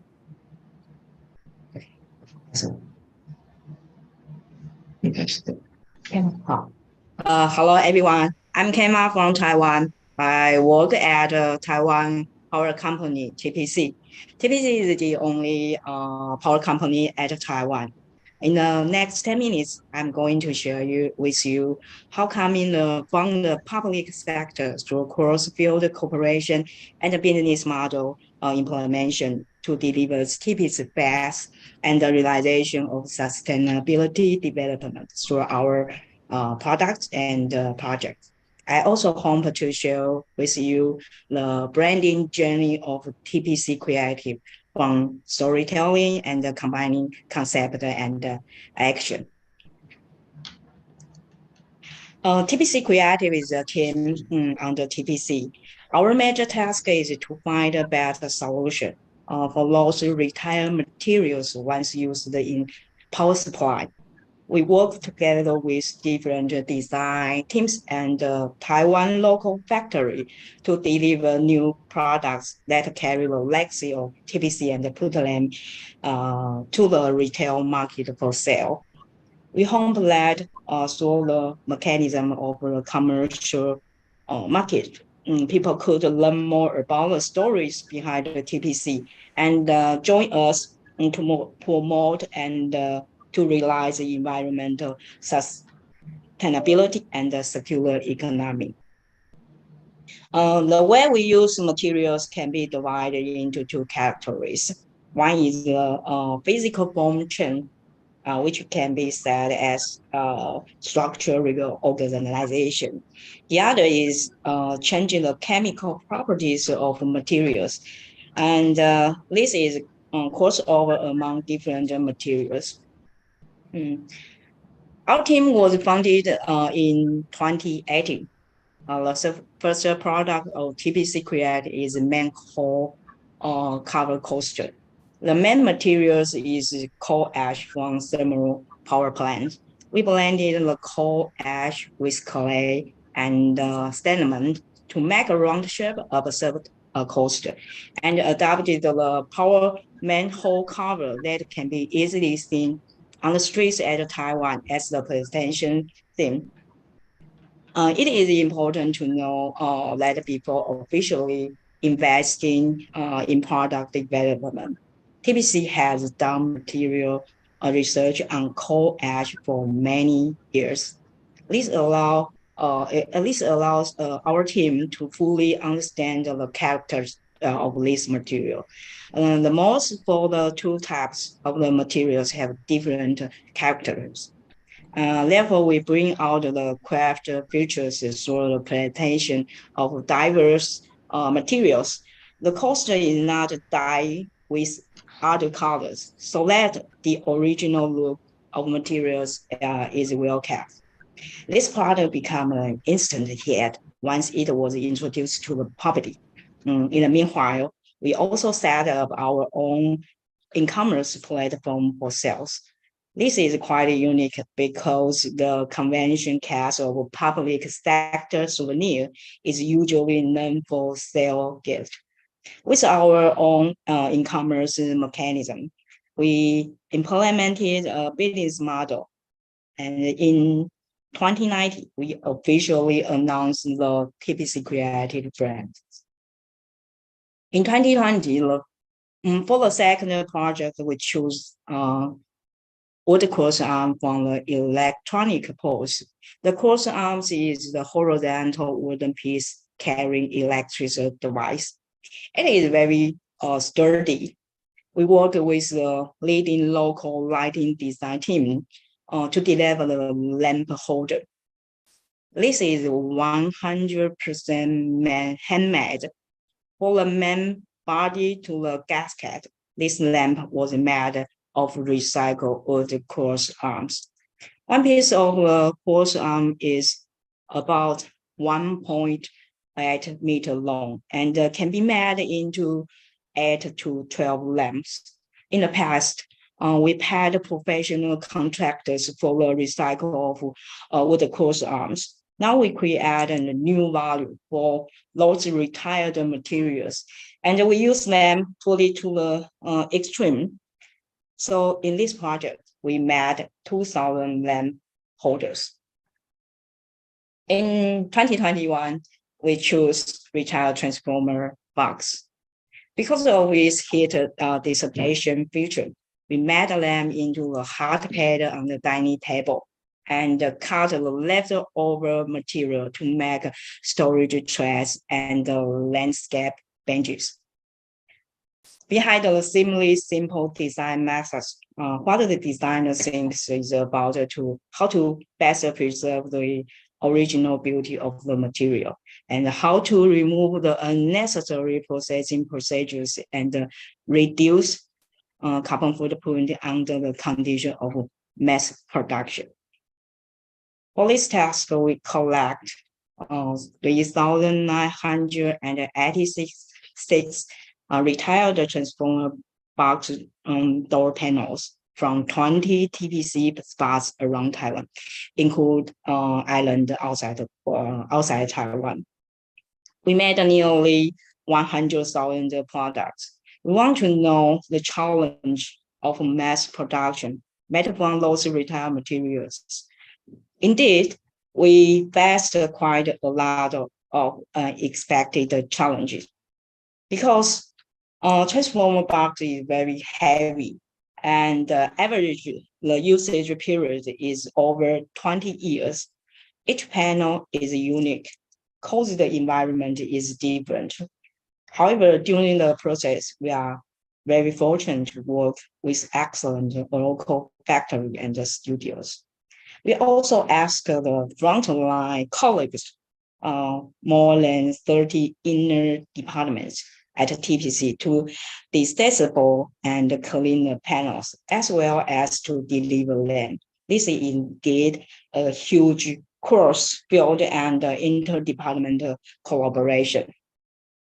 With the carbon footprint in mind, green process and reusing the left materials, we finished this project with a kind hard paint homage to these retired materials. Moreover, we also allow the hand painting sceneries on the transformer box on the street of Taiwan, reborn to be on people's dining tables as another type of sightseeing. Here is Sun Lake project in 2022. Sun Lake is one of the most important hydraulic systems at Taiwan. And the TPC has been in charge of maintenance and management of the entire waters of it. Nowadays, as all man-made water dam encounter the issue of siltation, we believe this issue could be solved in a creative way. We joined TPC's siltation resolving team to figure out potential solution regarding the bottom model in the Sun Lake. We hope to make a contribution to make everyone aware of this issue. Here is the product of this project. You can see that TPC Creative didn't develop new shapes, but continue to use the idea of manhole cover coaster. What makes it different is that we reduce the plastic usage. We still didn't dye the product. The color is the mixture of the processed bottom mud and kaolin clay. The bottom mud of the water dam is completely different from the ordinary pottery clay.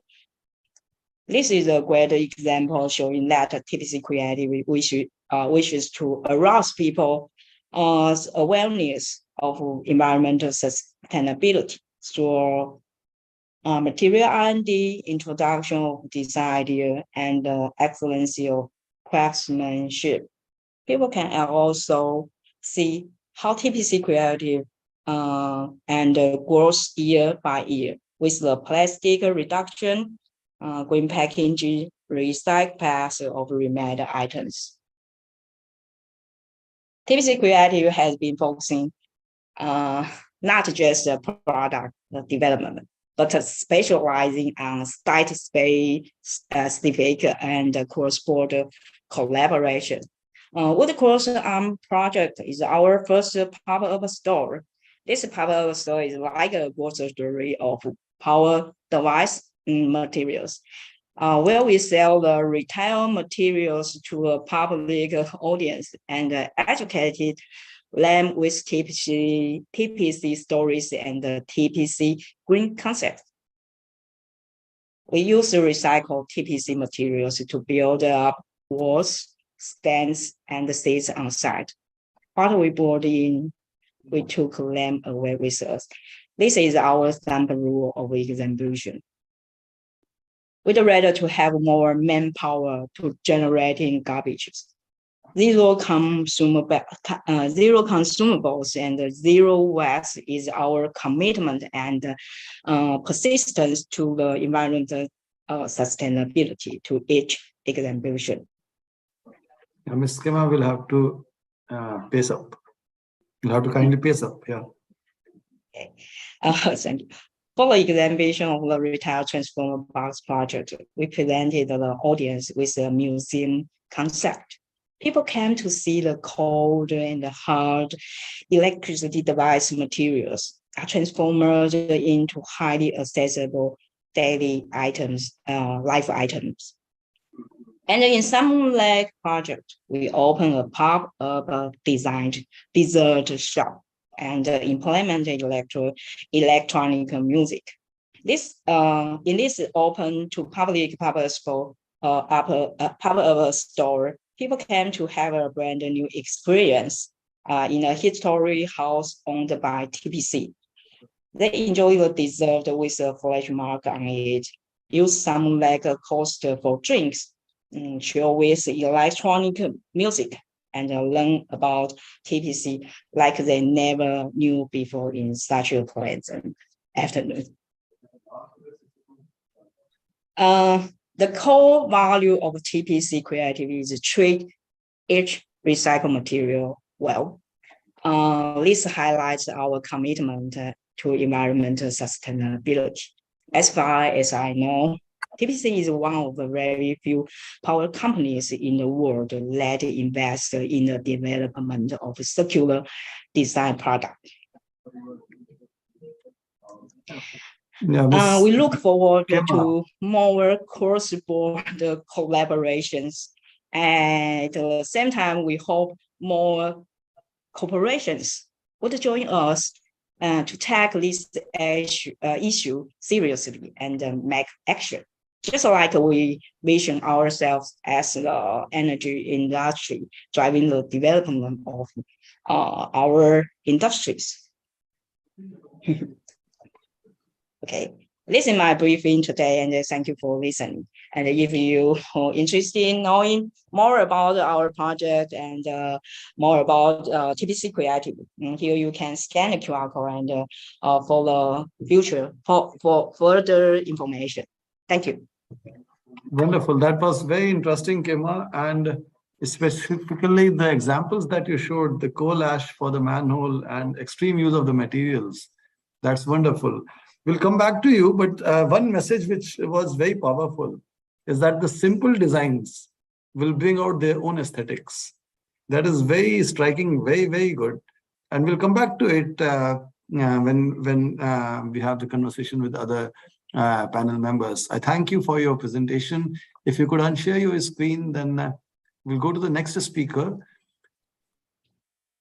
Yeah, and now we see Mr. Dorsey has also joined. So welcome, Mr. Dorsey. Mr. Dorsey works with Tata Motors design unit in Europe, and he's here with his thought process on the design leadership in that sector. So let us hear from Mr. Dorsey about his views on sustainability in design. Over to you. Mr. Dorsey, we'll have some 8 to 10 minutes for your talk. That's fine. I'll be pretty quick, but thanks everybody for having me first. Nice to meet you, and I'll try to do justice to my colleagues. Kyungi Shim, who's my head of CMF for Tata Motors. She couldn't be here today, so I'm essentially doing the presentation for her. And sorry, the light is not great here. I'm pretty dark on the screen. But long story short, I'll share my screen and I'll basically articulate my speech around the Avinia concept that we just released. In case you guys are not necessarily aware of it, I'll show you quickly. Screen, yes. So I'll quickly show you the first, the movie, and then I'll explain you, after that, in details the CMF. You tell me if you can hear the sound also. Yeah. Yes, we can.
So I'll switch to, and you tell me also if you can see.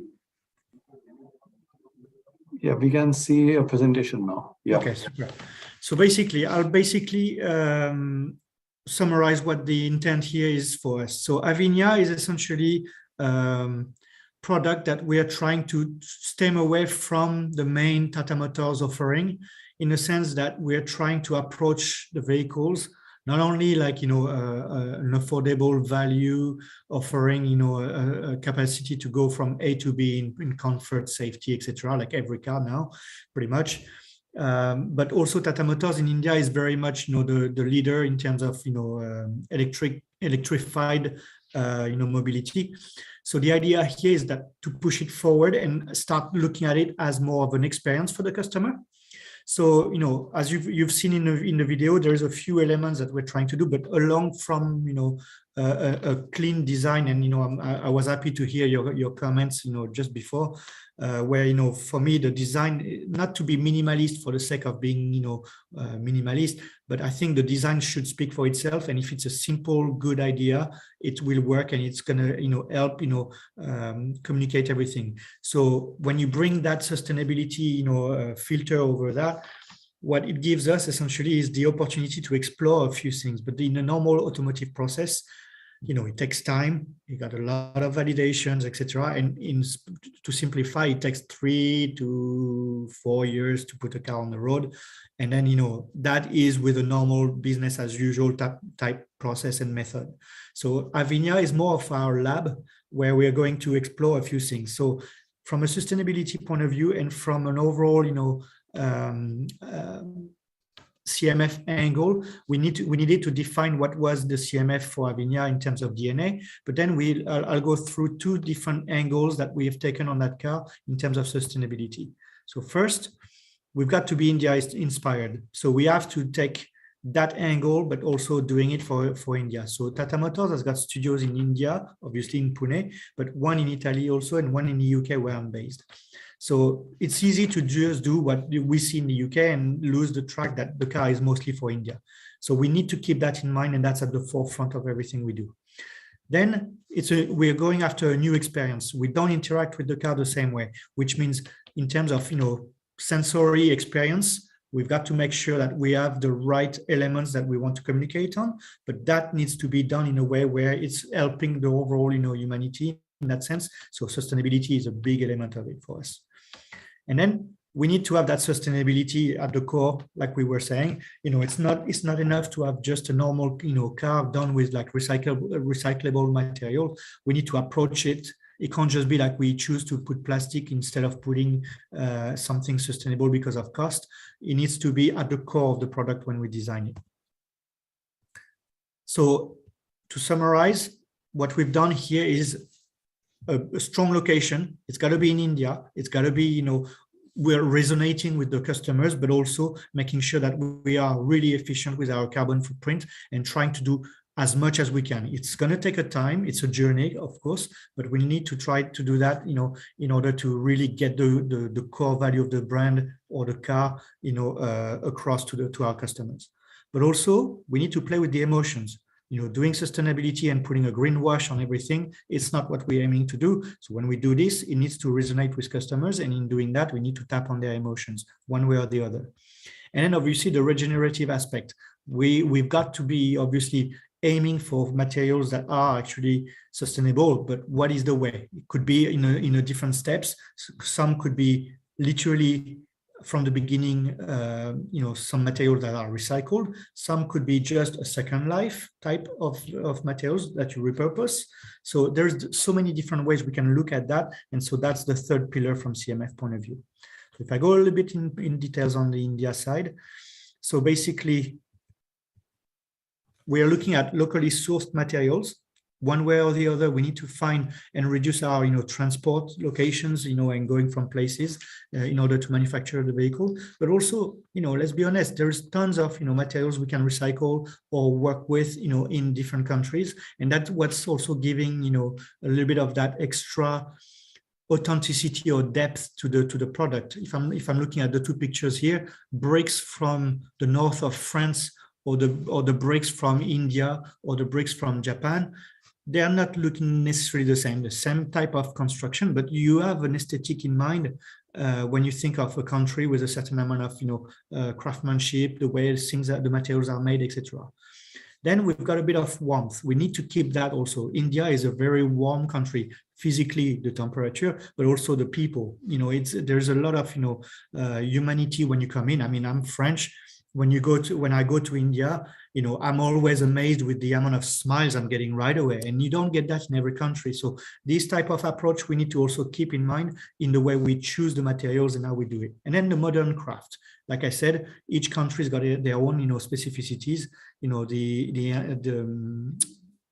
the craftsmanship, but also the way the expertise in some countries versus others on some materials and some executions are very different. I'm taking a cliche example for India, but you go and see the Taj Mahal, you see the intricacies on the stones, the semi-precious stones inlaid into the marble. It's crazy from a really close eye, and you look at the number of elements that are in the building. It's insane. But you go to Japan, you go to, I don't know, any countries really, you've got those type of expertise. We need to really relay the fact that this is an Indian vehicle. Then if I go on the emotions, like I was saying, we need to resonate with our customers. So here, what we're doing is we're looking at a sensorial, element to the choices of materials we're looking at. If we've got a choice where a smooth material, evocating, some kind of very premium material for the customers, that's one way to look at it. But if you look at a texture also that reminds somebody, I don't know, a nice memory from childhood, running and putting their hands, around a wall that's got a certain texture. You echo that texture and you try to have that, little hint to that. The customers will certainly do the connections, and boom, you're winning in terms of emotion, and connecting with the customer. If you do that through the materials, and if the materials are sustainable in the way on top of that, that's perfect. Then we're looking at immersive. It's got to be you got to feel like you're in the car, but you got to almost be able to disconnect from the outside. You need to try to really create that almost serene cocoon where you actually extracting yourself away from the buzzing streets, the sound of I don't know, the local construction site, or the I don't know, all the elements that could be polluting your journey. Then wellness. The aim here is really to try to bring the customer, as if you think the car as the assistant of the customer on a journey, the goal of the car is to actually relax the person while you're going from A to B. So that's another element that we're taking care, in the way we're approaching CMF and the sustainability to that. Seamless, like we were saying earlier, minimalism, within reason of not missing elements. But if you don't need something for the function, you don't need to have it. It's visual pollution, it's extra things you don't need, it's clutter. And then as long as you can actually deliver everything in a very non-stressed manner, I think we are happy with that. We don't need to add for the sake of adding. Comfort, we are really emulating the home-like, or the living room feeling in the vehicle. Again, it's part of the wellness, it's part of the sensorial, it's part of the immersive. You're trying to disconnect the person as much as possible to his stressful environment, and you're trying to really reconnect with that. Again, this is a big part done by the materials. And then finally, having a connections with nature, it's something, comforting. You're trying to really, be at peace and, and relaxing. So, that's part of it. Regenerative, we went through it quickly earlier, but in the principle, that's where I think it's more relevant to this presentation. So here are all the elements we're exploring. Not all of them will appear on the vehicles, at the same speed. Obviously, we all know that, it takes time, and there's a few, elements that still need to be, fine-tuned and brought to a larger scale capabilities, across, but also just seeing like, tangible results, so the circular loop, everybody knows what that is. We're trying to really, make sure that this is part of our design process, especially when we're talking purchasing. Transparency, the tracking of where things are coming from, what sort of carbon footprint we've got with this, etc. This is a very strong element, and we feel like we owe it to the customers. Then recycle, using recycled material, helping out in doing this here and there, trying to really regroup the materials, sort it, and then basically reuse it with a meaningful purpose, not just sort it and sell it away, trying to really reuse it here and there in our vehicles or in our process around. Sustainable processes, we just talked about it. Renewable resources, we're trying when possible to actually use renewable resources, obviously on the building with solar panels, etc. But trying to also look at that with our supplier base. It's becoming more and more important in our choices. Lightweight, we obviously understand all the gains that these bring. Lightweight means less consumptions, means obviously better efficiency and less pollution. So we're all happy with that. Cruelty-free, clearly, we are trying to have options where it began. Is an element of a choice again. Some people, being traditional, will still want cars with a leather. But if we can actually provide leather that looks like leather but actually is cruelty-free, we will obviously look for that, and especially in India with the degree of belief that there is. And then durable, timeless. All of this will only work if the customer sees the value and if he feels like he's getting quality product. So that's got to be having all the validations and the testing done, and it's got to work for us. I hope I'm going fast enough. So sustainability. Yeah, Mr. Dorsey, we will actually need to wrap up on your keynote. Am I done already? Around 8 minutes past your. Yeah. Let me just, then I'll go quickly on it, and I'll just, not one more minute for you. Yeah. Okay. So just here, I'll show you a few examples. So this is materials we picked up in India. we essentially found a way to do, a certain amount of, repurposing of this by using local mineral, waste in India, plus mixed with the recycled PP. We were able to get a unique shade for each mineral. So if you get bricks or if you get oysters, you get different elements. And basically we create with that a different aesthetic. I'll go quickly. Design process. We ended up doing the floor of the Avinia concept with those tiles. They are made of oyster picked up from the ocean, in India. Okay. So I'll quickly go there. That's just a process, digitally crafted, assembled with aesthetics. And then in the end, we got the result that we've seen on the pictures earlier. Then same thing, materials. We talked about the leather. So here you look at, a material that is manufactured, but it's clean process. And it's very transparent in the way we're doing it. The material is essentially made of, it's a bio-based polyurethane. And it's really, with a nice embellishment, the normal, method we're using to create luxury products, we can actually do something quite, tactile, beautiful, but yet sustainable. And you see quickly the materials, and it's applied everywhere in the vehicle, in the interiors. And that's essentially it. Amazing. Amazing.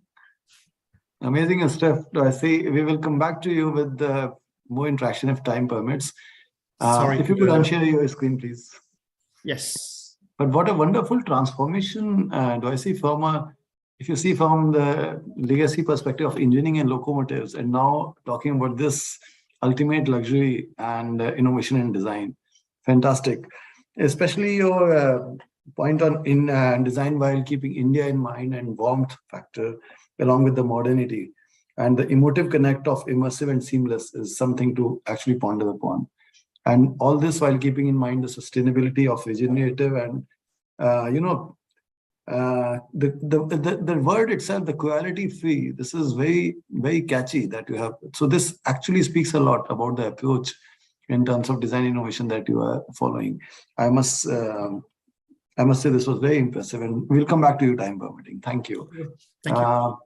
Thank you. Now we will actually take the round to another design expertise company. And we have Mr. Amod Gijai from Forbes Marshall to talk about design and innovation. Amod, over to you, please. Yeah, can you hear me? Amod, 8 to 10 minutes factor. Yes, perfect, perfect. So okay, let me quickly share my screen. Is it visible?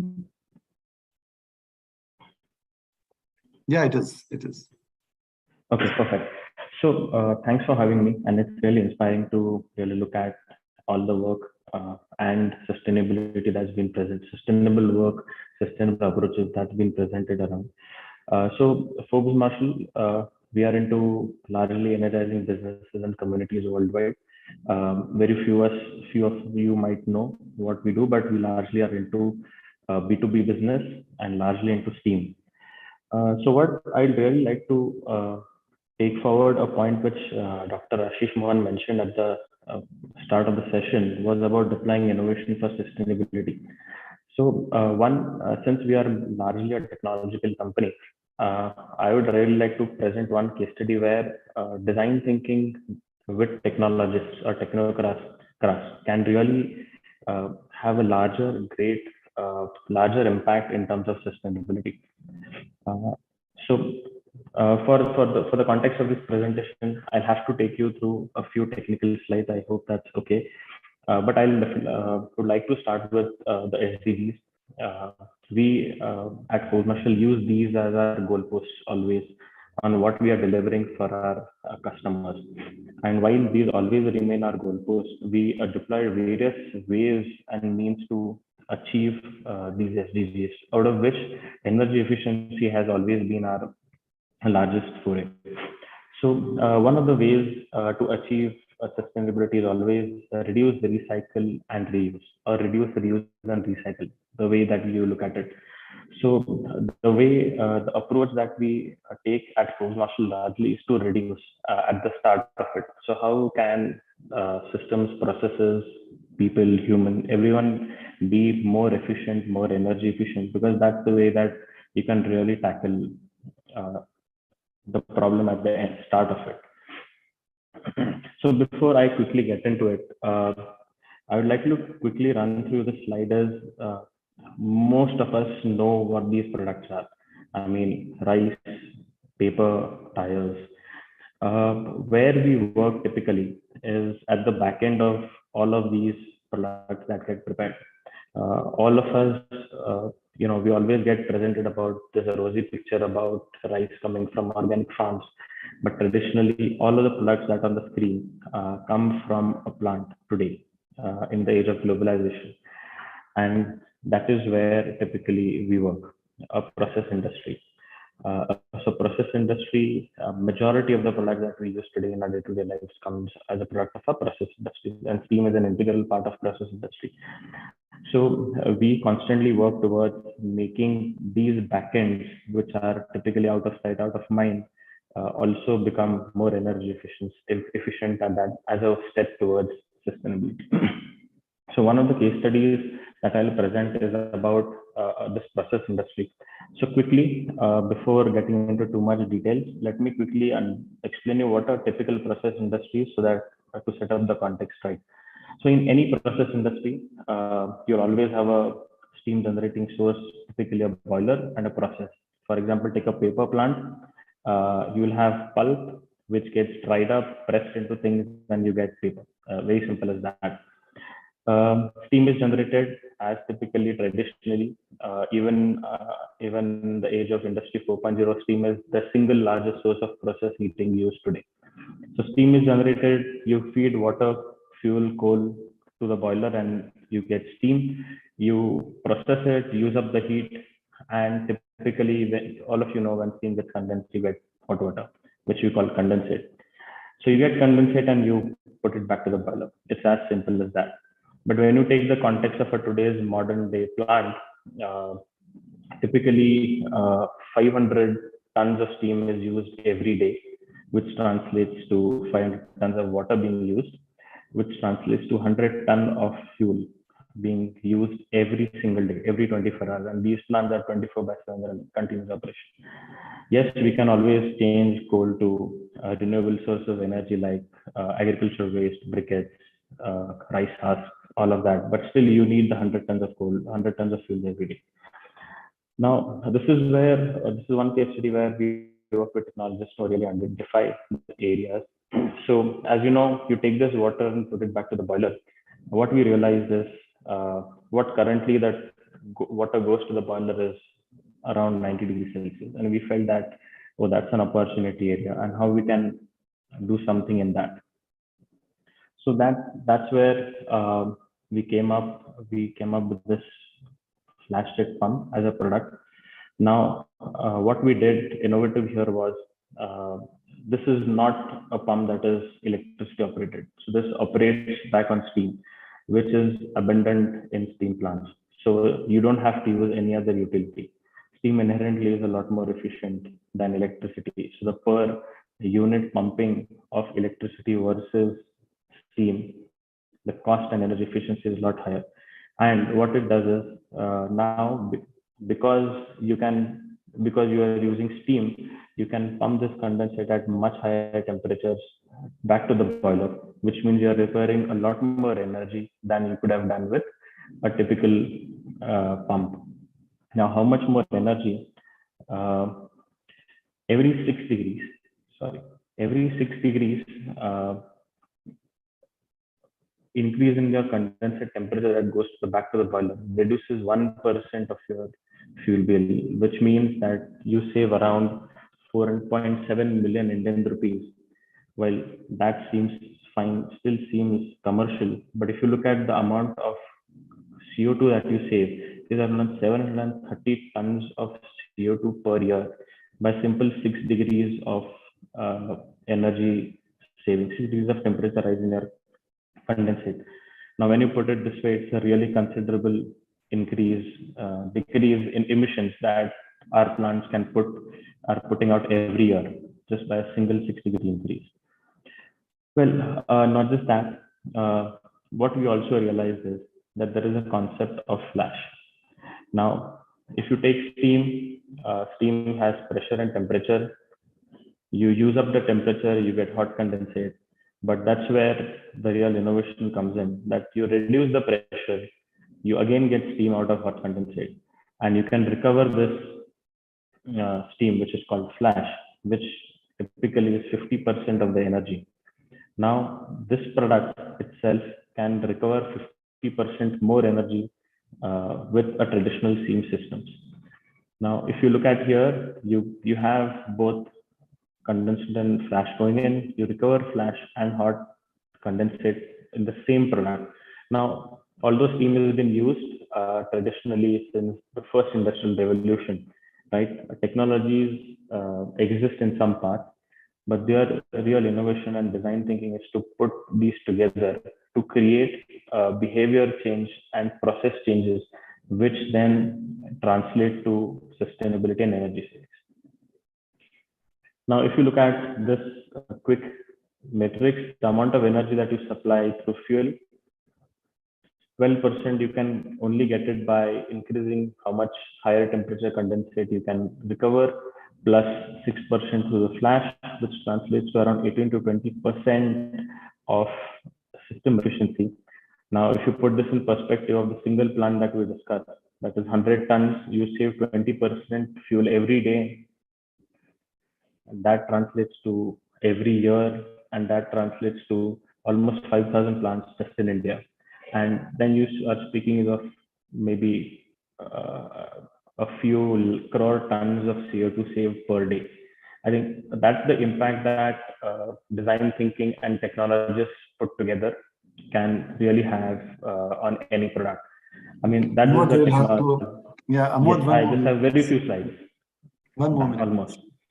So on the design, on the industrial design aspect, right? We just didn't stop on the functional advantages, but the product was also designed in such a way that it was just made out of a single pipe structure, which led that was minimum material waste that in terms of cutouts or welding or anything that could go out. Also, the system was designed in such a way that since this is a pressure vessel and there are very few dynamic parts, all the dynamic parts were made interchangeable. So you essentially increase the life of your vessel 3-4 times by changing the inside mechanisms. So your product really never has a shelf life ending.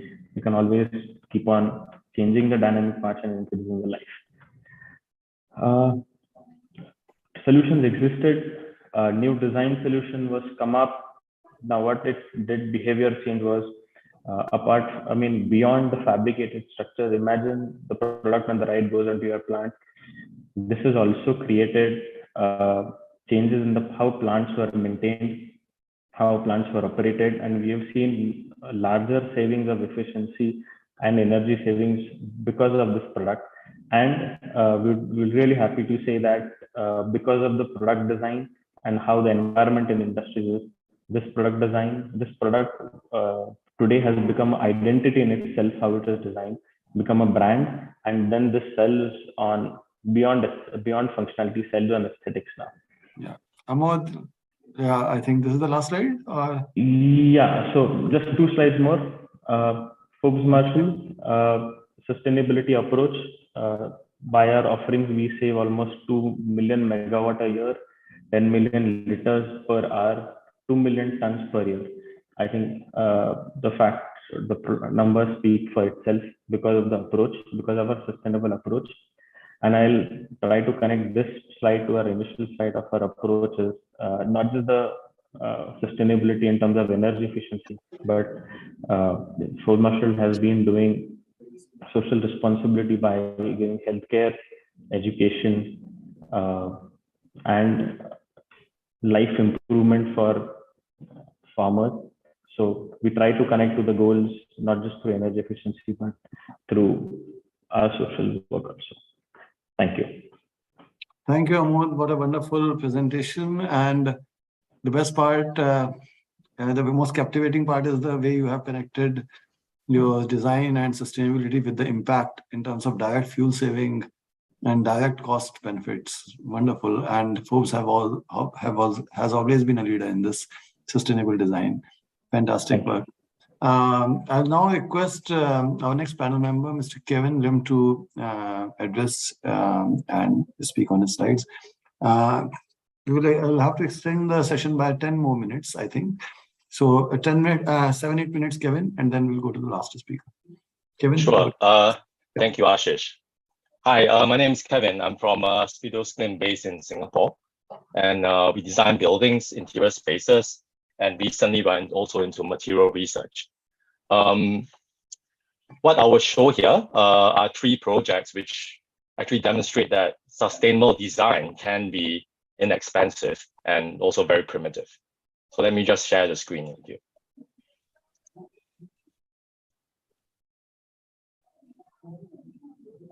Can you guys see this? Yes, please.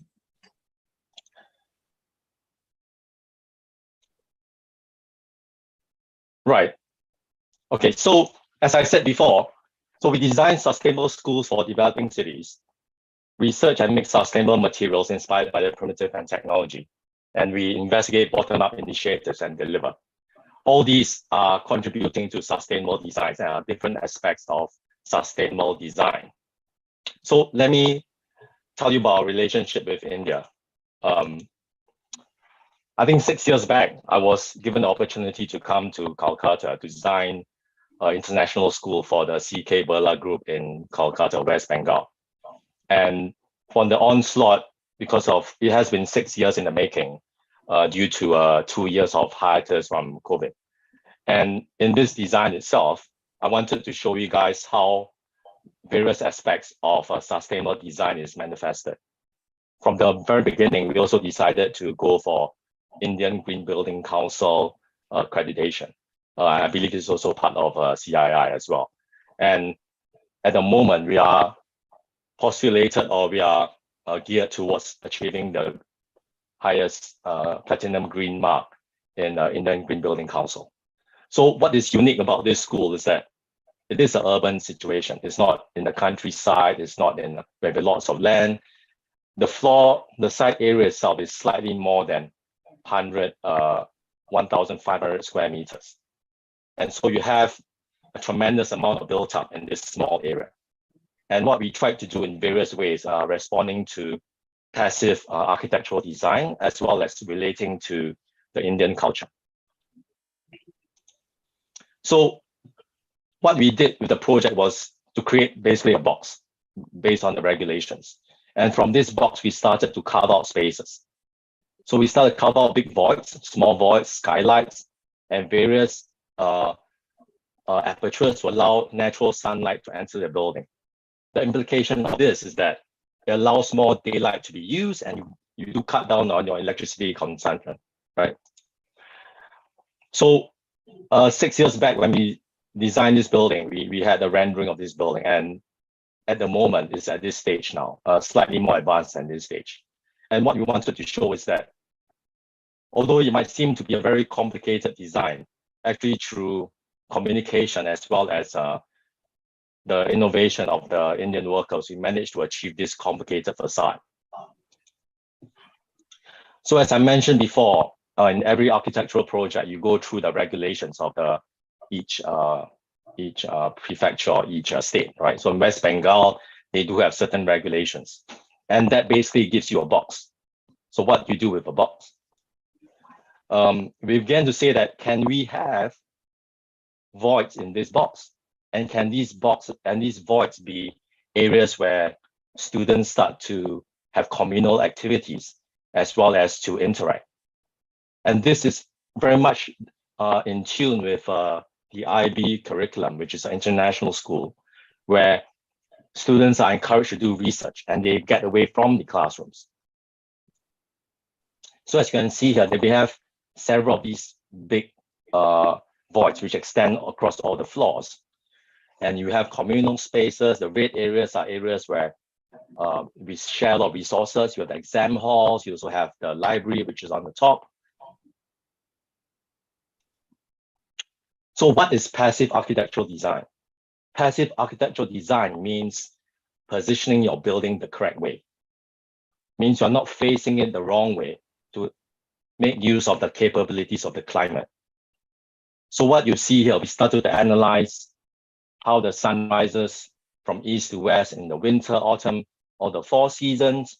We started to analyze where the prevailing wind comes from, because we're going to use all these opportunities to carve out the building.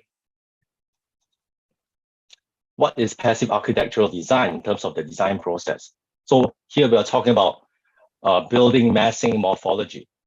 Building massing morphology means how is your building shaped? So we did a lot of studies, as you see from the top left-hand corner, and we started to use solar radiance simulation to see where we could use the voids to create spaces that are much cooler than the building itself. So this is a simulation of Kolkata's weather throughout the whole year.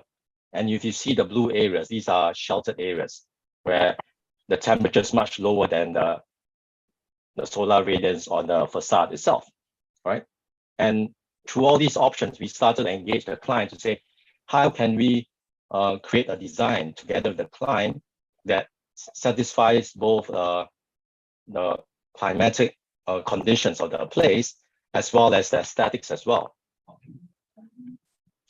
So in terms of how we managed to get, or we are going to attain the green building platinum mark, we also have several of these components. And at the moment, I think certain things that we don't think are part of sustainable design actually helps. So for example, we can have bus parking for buses, right? School buses. By the provision of that, you do encourage communal kind of bus transportation instead of private cars sending the kids to school. We also have skylights, and we also have keeping everything more or less white. So then you increase the solar reflectivity index. In other words, your building itself does not become an urban heat island and traps the heat. What is unique about each of the floor plates in our schools that each floor plate is different, and that accommodates different curriculums and different subjects. And as you can see, we have corridors which are not linear and boring. Each of the corridors extend to spaces which we call the creative commons to allow all these students to gather, to discuss, and for this course to take place. Yeah, Kevin, we have only 1 more minute left from your. Okay, I'm going to go real fast. Yeah. Give me about 4 more minutes. Yeah. So natural daylight, we began to craft how the facade is able to shape the daylight. Through studies, each of the pieces, 26 panels, are all different, but they're classified into 3 groups. And through these 3 groups, the workers will be able to understand how to adjust each measurement. So as you can see from these, even the natural daylight, when it's in construction, there's a lot of daylight coming down, right? This is how it is now. The facade, and you see this big void over here. The big void from last year. So we also want to increase, input some kind of traditional aspect of planting. So we're looking at Ayurvedic herbs. How can this classroom, outdoor, indoor classroom be useful and have activities for the students, right? So we're also into creating biocomposites from plant fibers. And this is a canopy plant, which is also found in South India and Malaysia. We then look at how from plants, you can create mats. Because the canopy plant, which is a hemp equivalent of that in tropical Asia, is also used in the car industry by various companies like Hyundai, Ford, Toyota. I'm not sure if Tata uses that. We started to start molding, a very primitive process, and we created all these tiles for interior usage as well as for light panels, right? And the next project I'll show you is sustainable design does not have to be expensive. Sustainable design can also come from the bottom-up process. So we did this pavilion earlier this year for the Swiss Embassy in Singapore. It was about bottom-up collaboration. It was about using efficient construction, recycled materials. The whole pavilion was inspired by the Swiss cross, and that extrapolated to the building, diamond-shaped building itself. We started out with 4 companies, mainly my company, Deloitte, Affordable Abodes, and Herring Timber. And then we get more momentum from big companies like Vitra, UBS, Nespresso, because we need the financing to do this showcase. eventually all these companies join us because they believe in this sustainable effort. So what is sustainable design? It's also about efficient construction. It's about modularity. How do you create a part and replicate the part so that you use the same amount of resources to create multiple modules?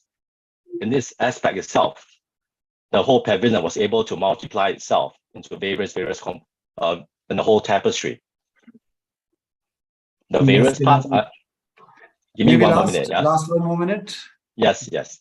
So as you can see, this was a very dry construction by Hill team construction members at the platform.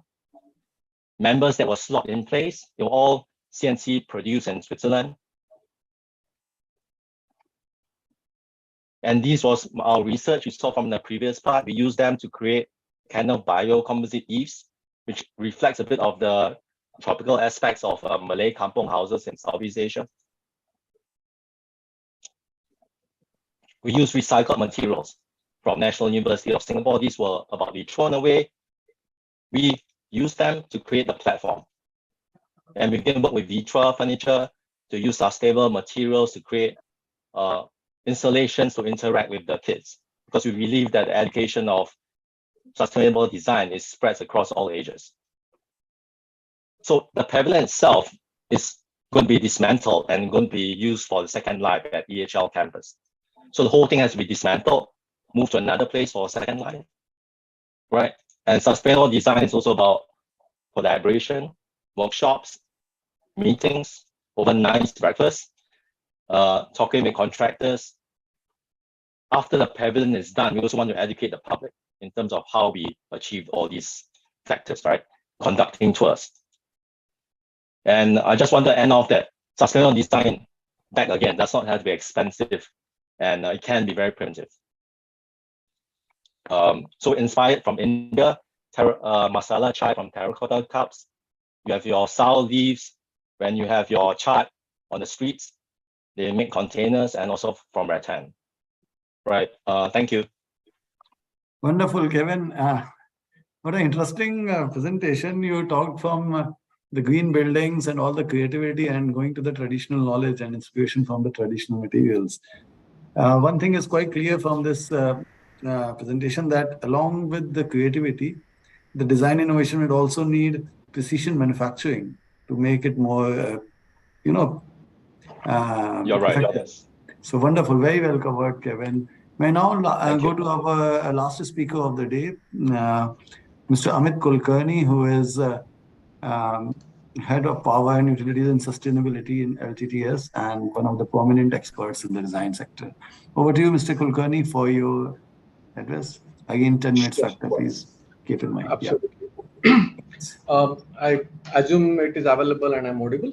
Yes, yes, please go ahead. So I'm not able to see the screen, Ashish, so if anything, you can just kind of ping me or can interrupt. Yeah, I will prompt you if there is something else. Absolutely.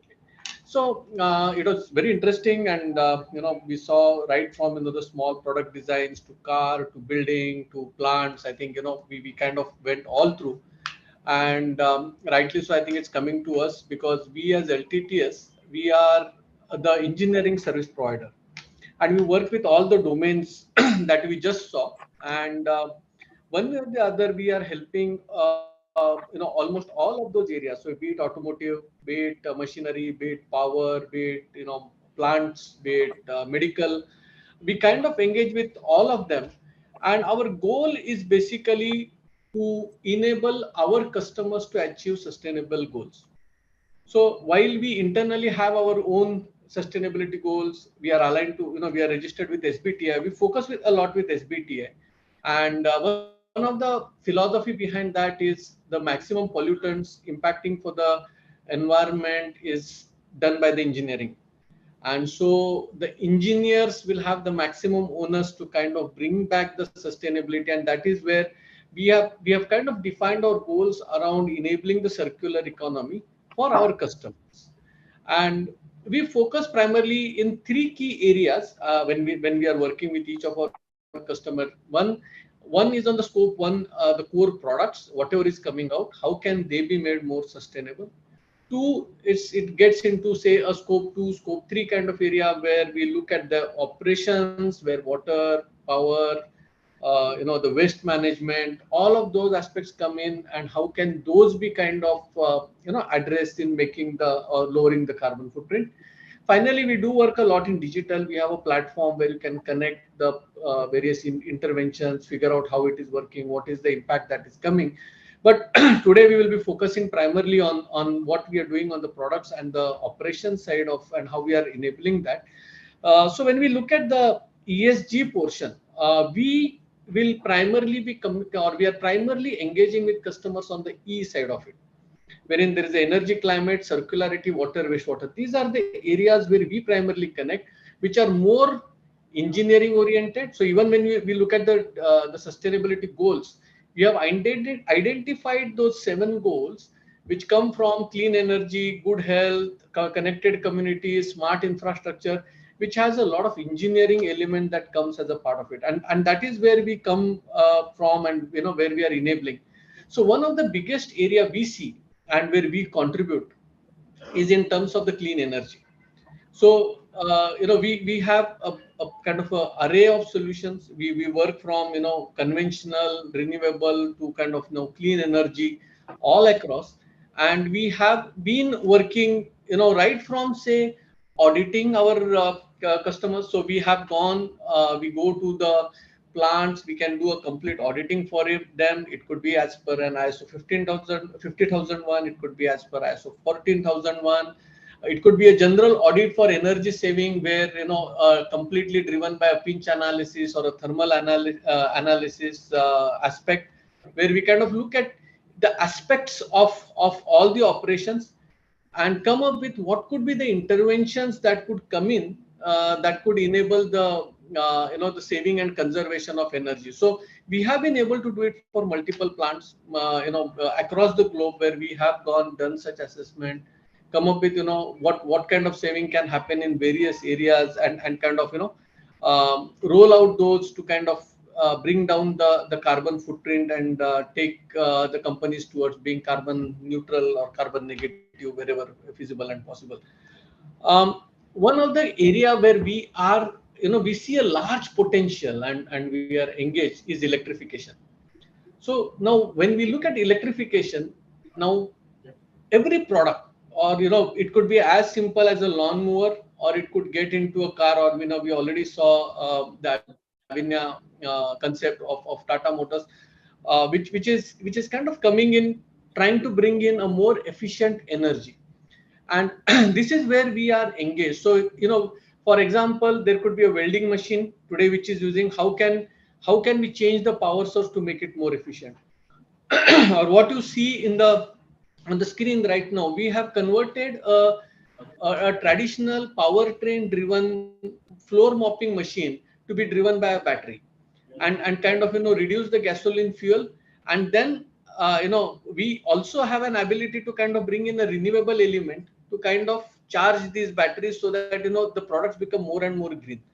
It could be with respect to, for example, we are doing it for a refrigerated container that kind of goes into either marine vessels, or you can transport them over the trucks.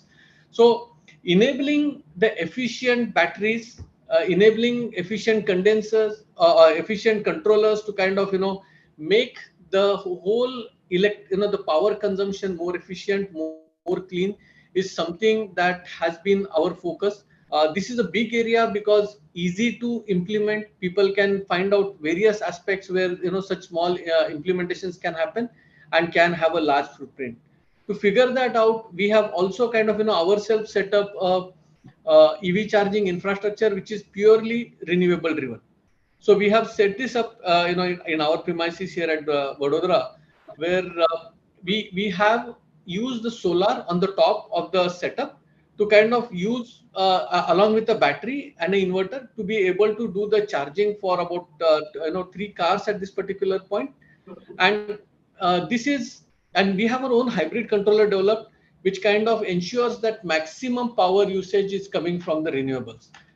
We have battery today on it, we have the solar on it, we have integrated hydrogen with it, albeit very, very small right now, but it is green hydrogen. So we have an electrolyzer of about 1 kilowatt that is there.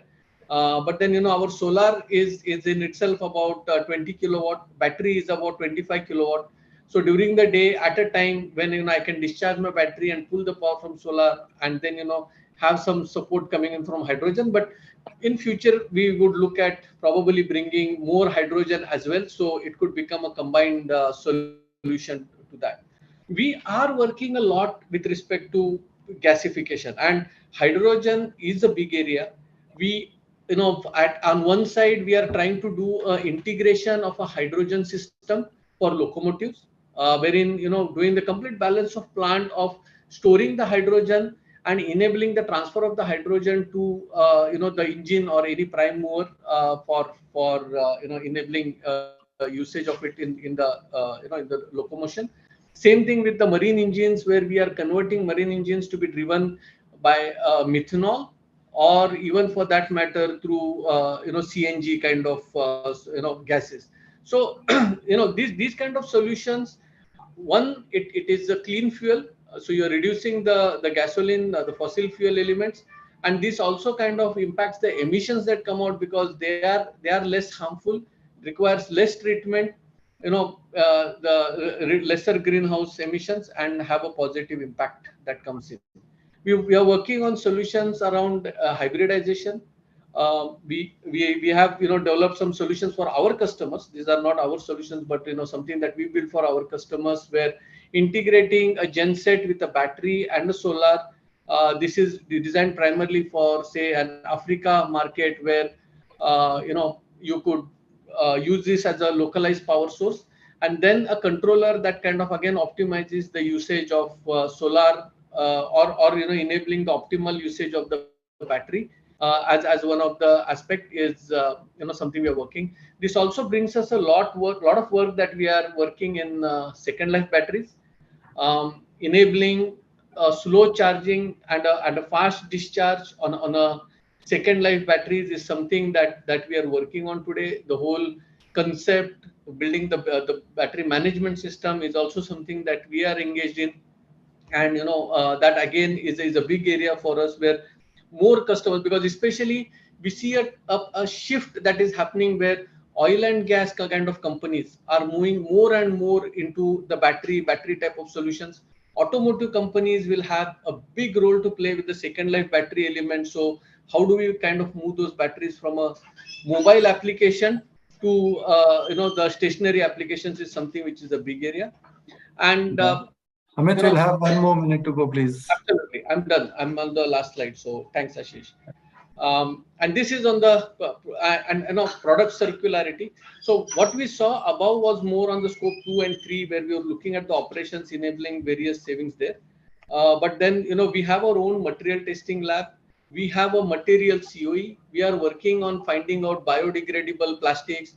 There are some interesting projects we are working, like how to use the wind turbine blades that are now reaching end of life into infrastructure.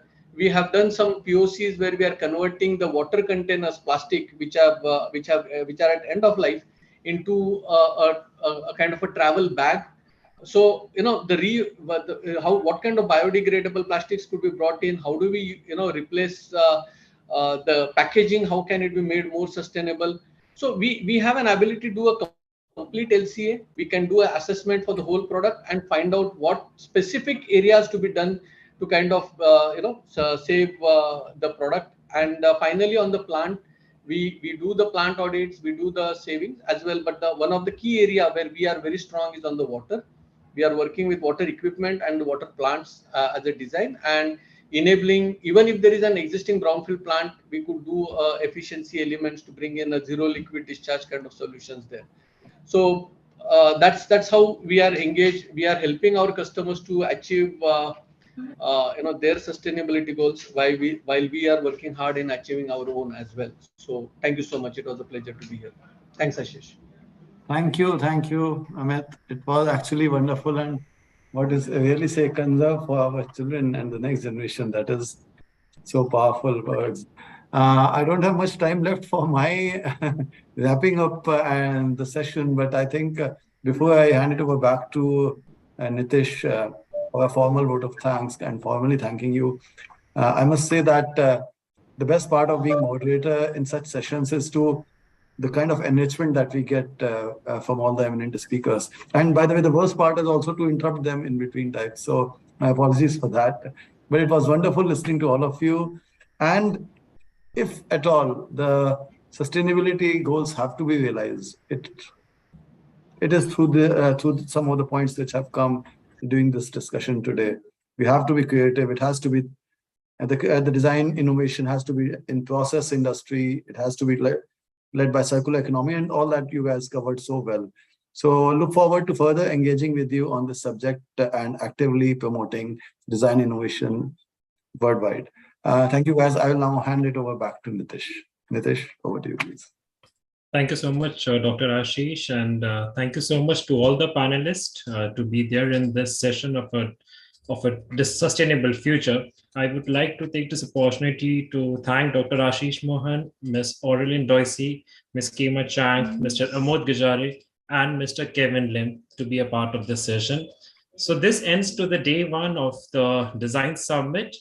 We would look forward to the tomorrow's session on the day two, and would look forward to having you all tomorrow's session as well. Thank you so much. Thank you. Thank you very much. And namaste. Thank you. Thank you.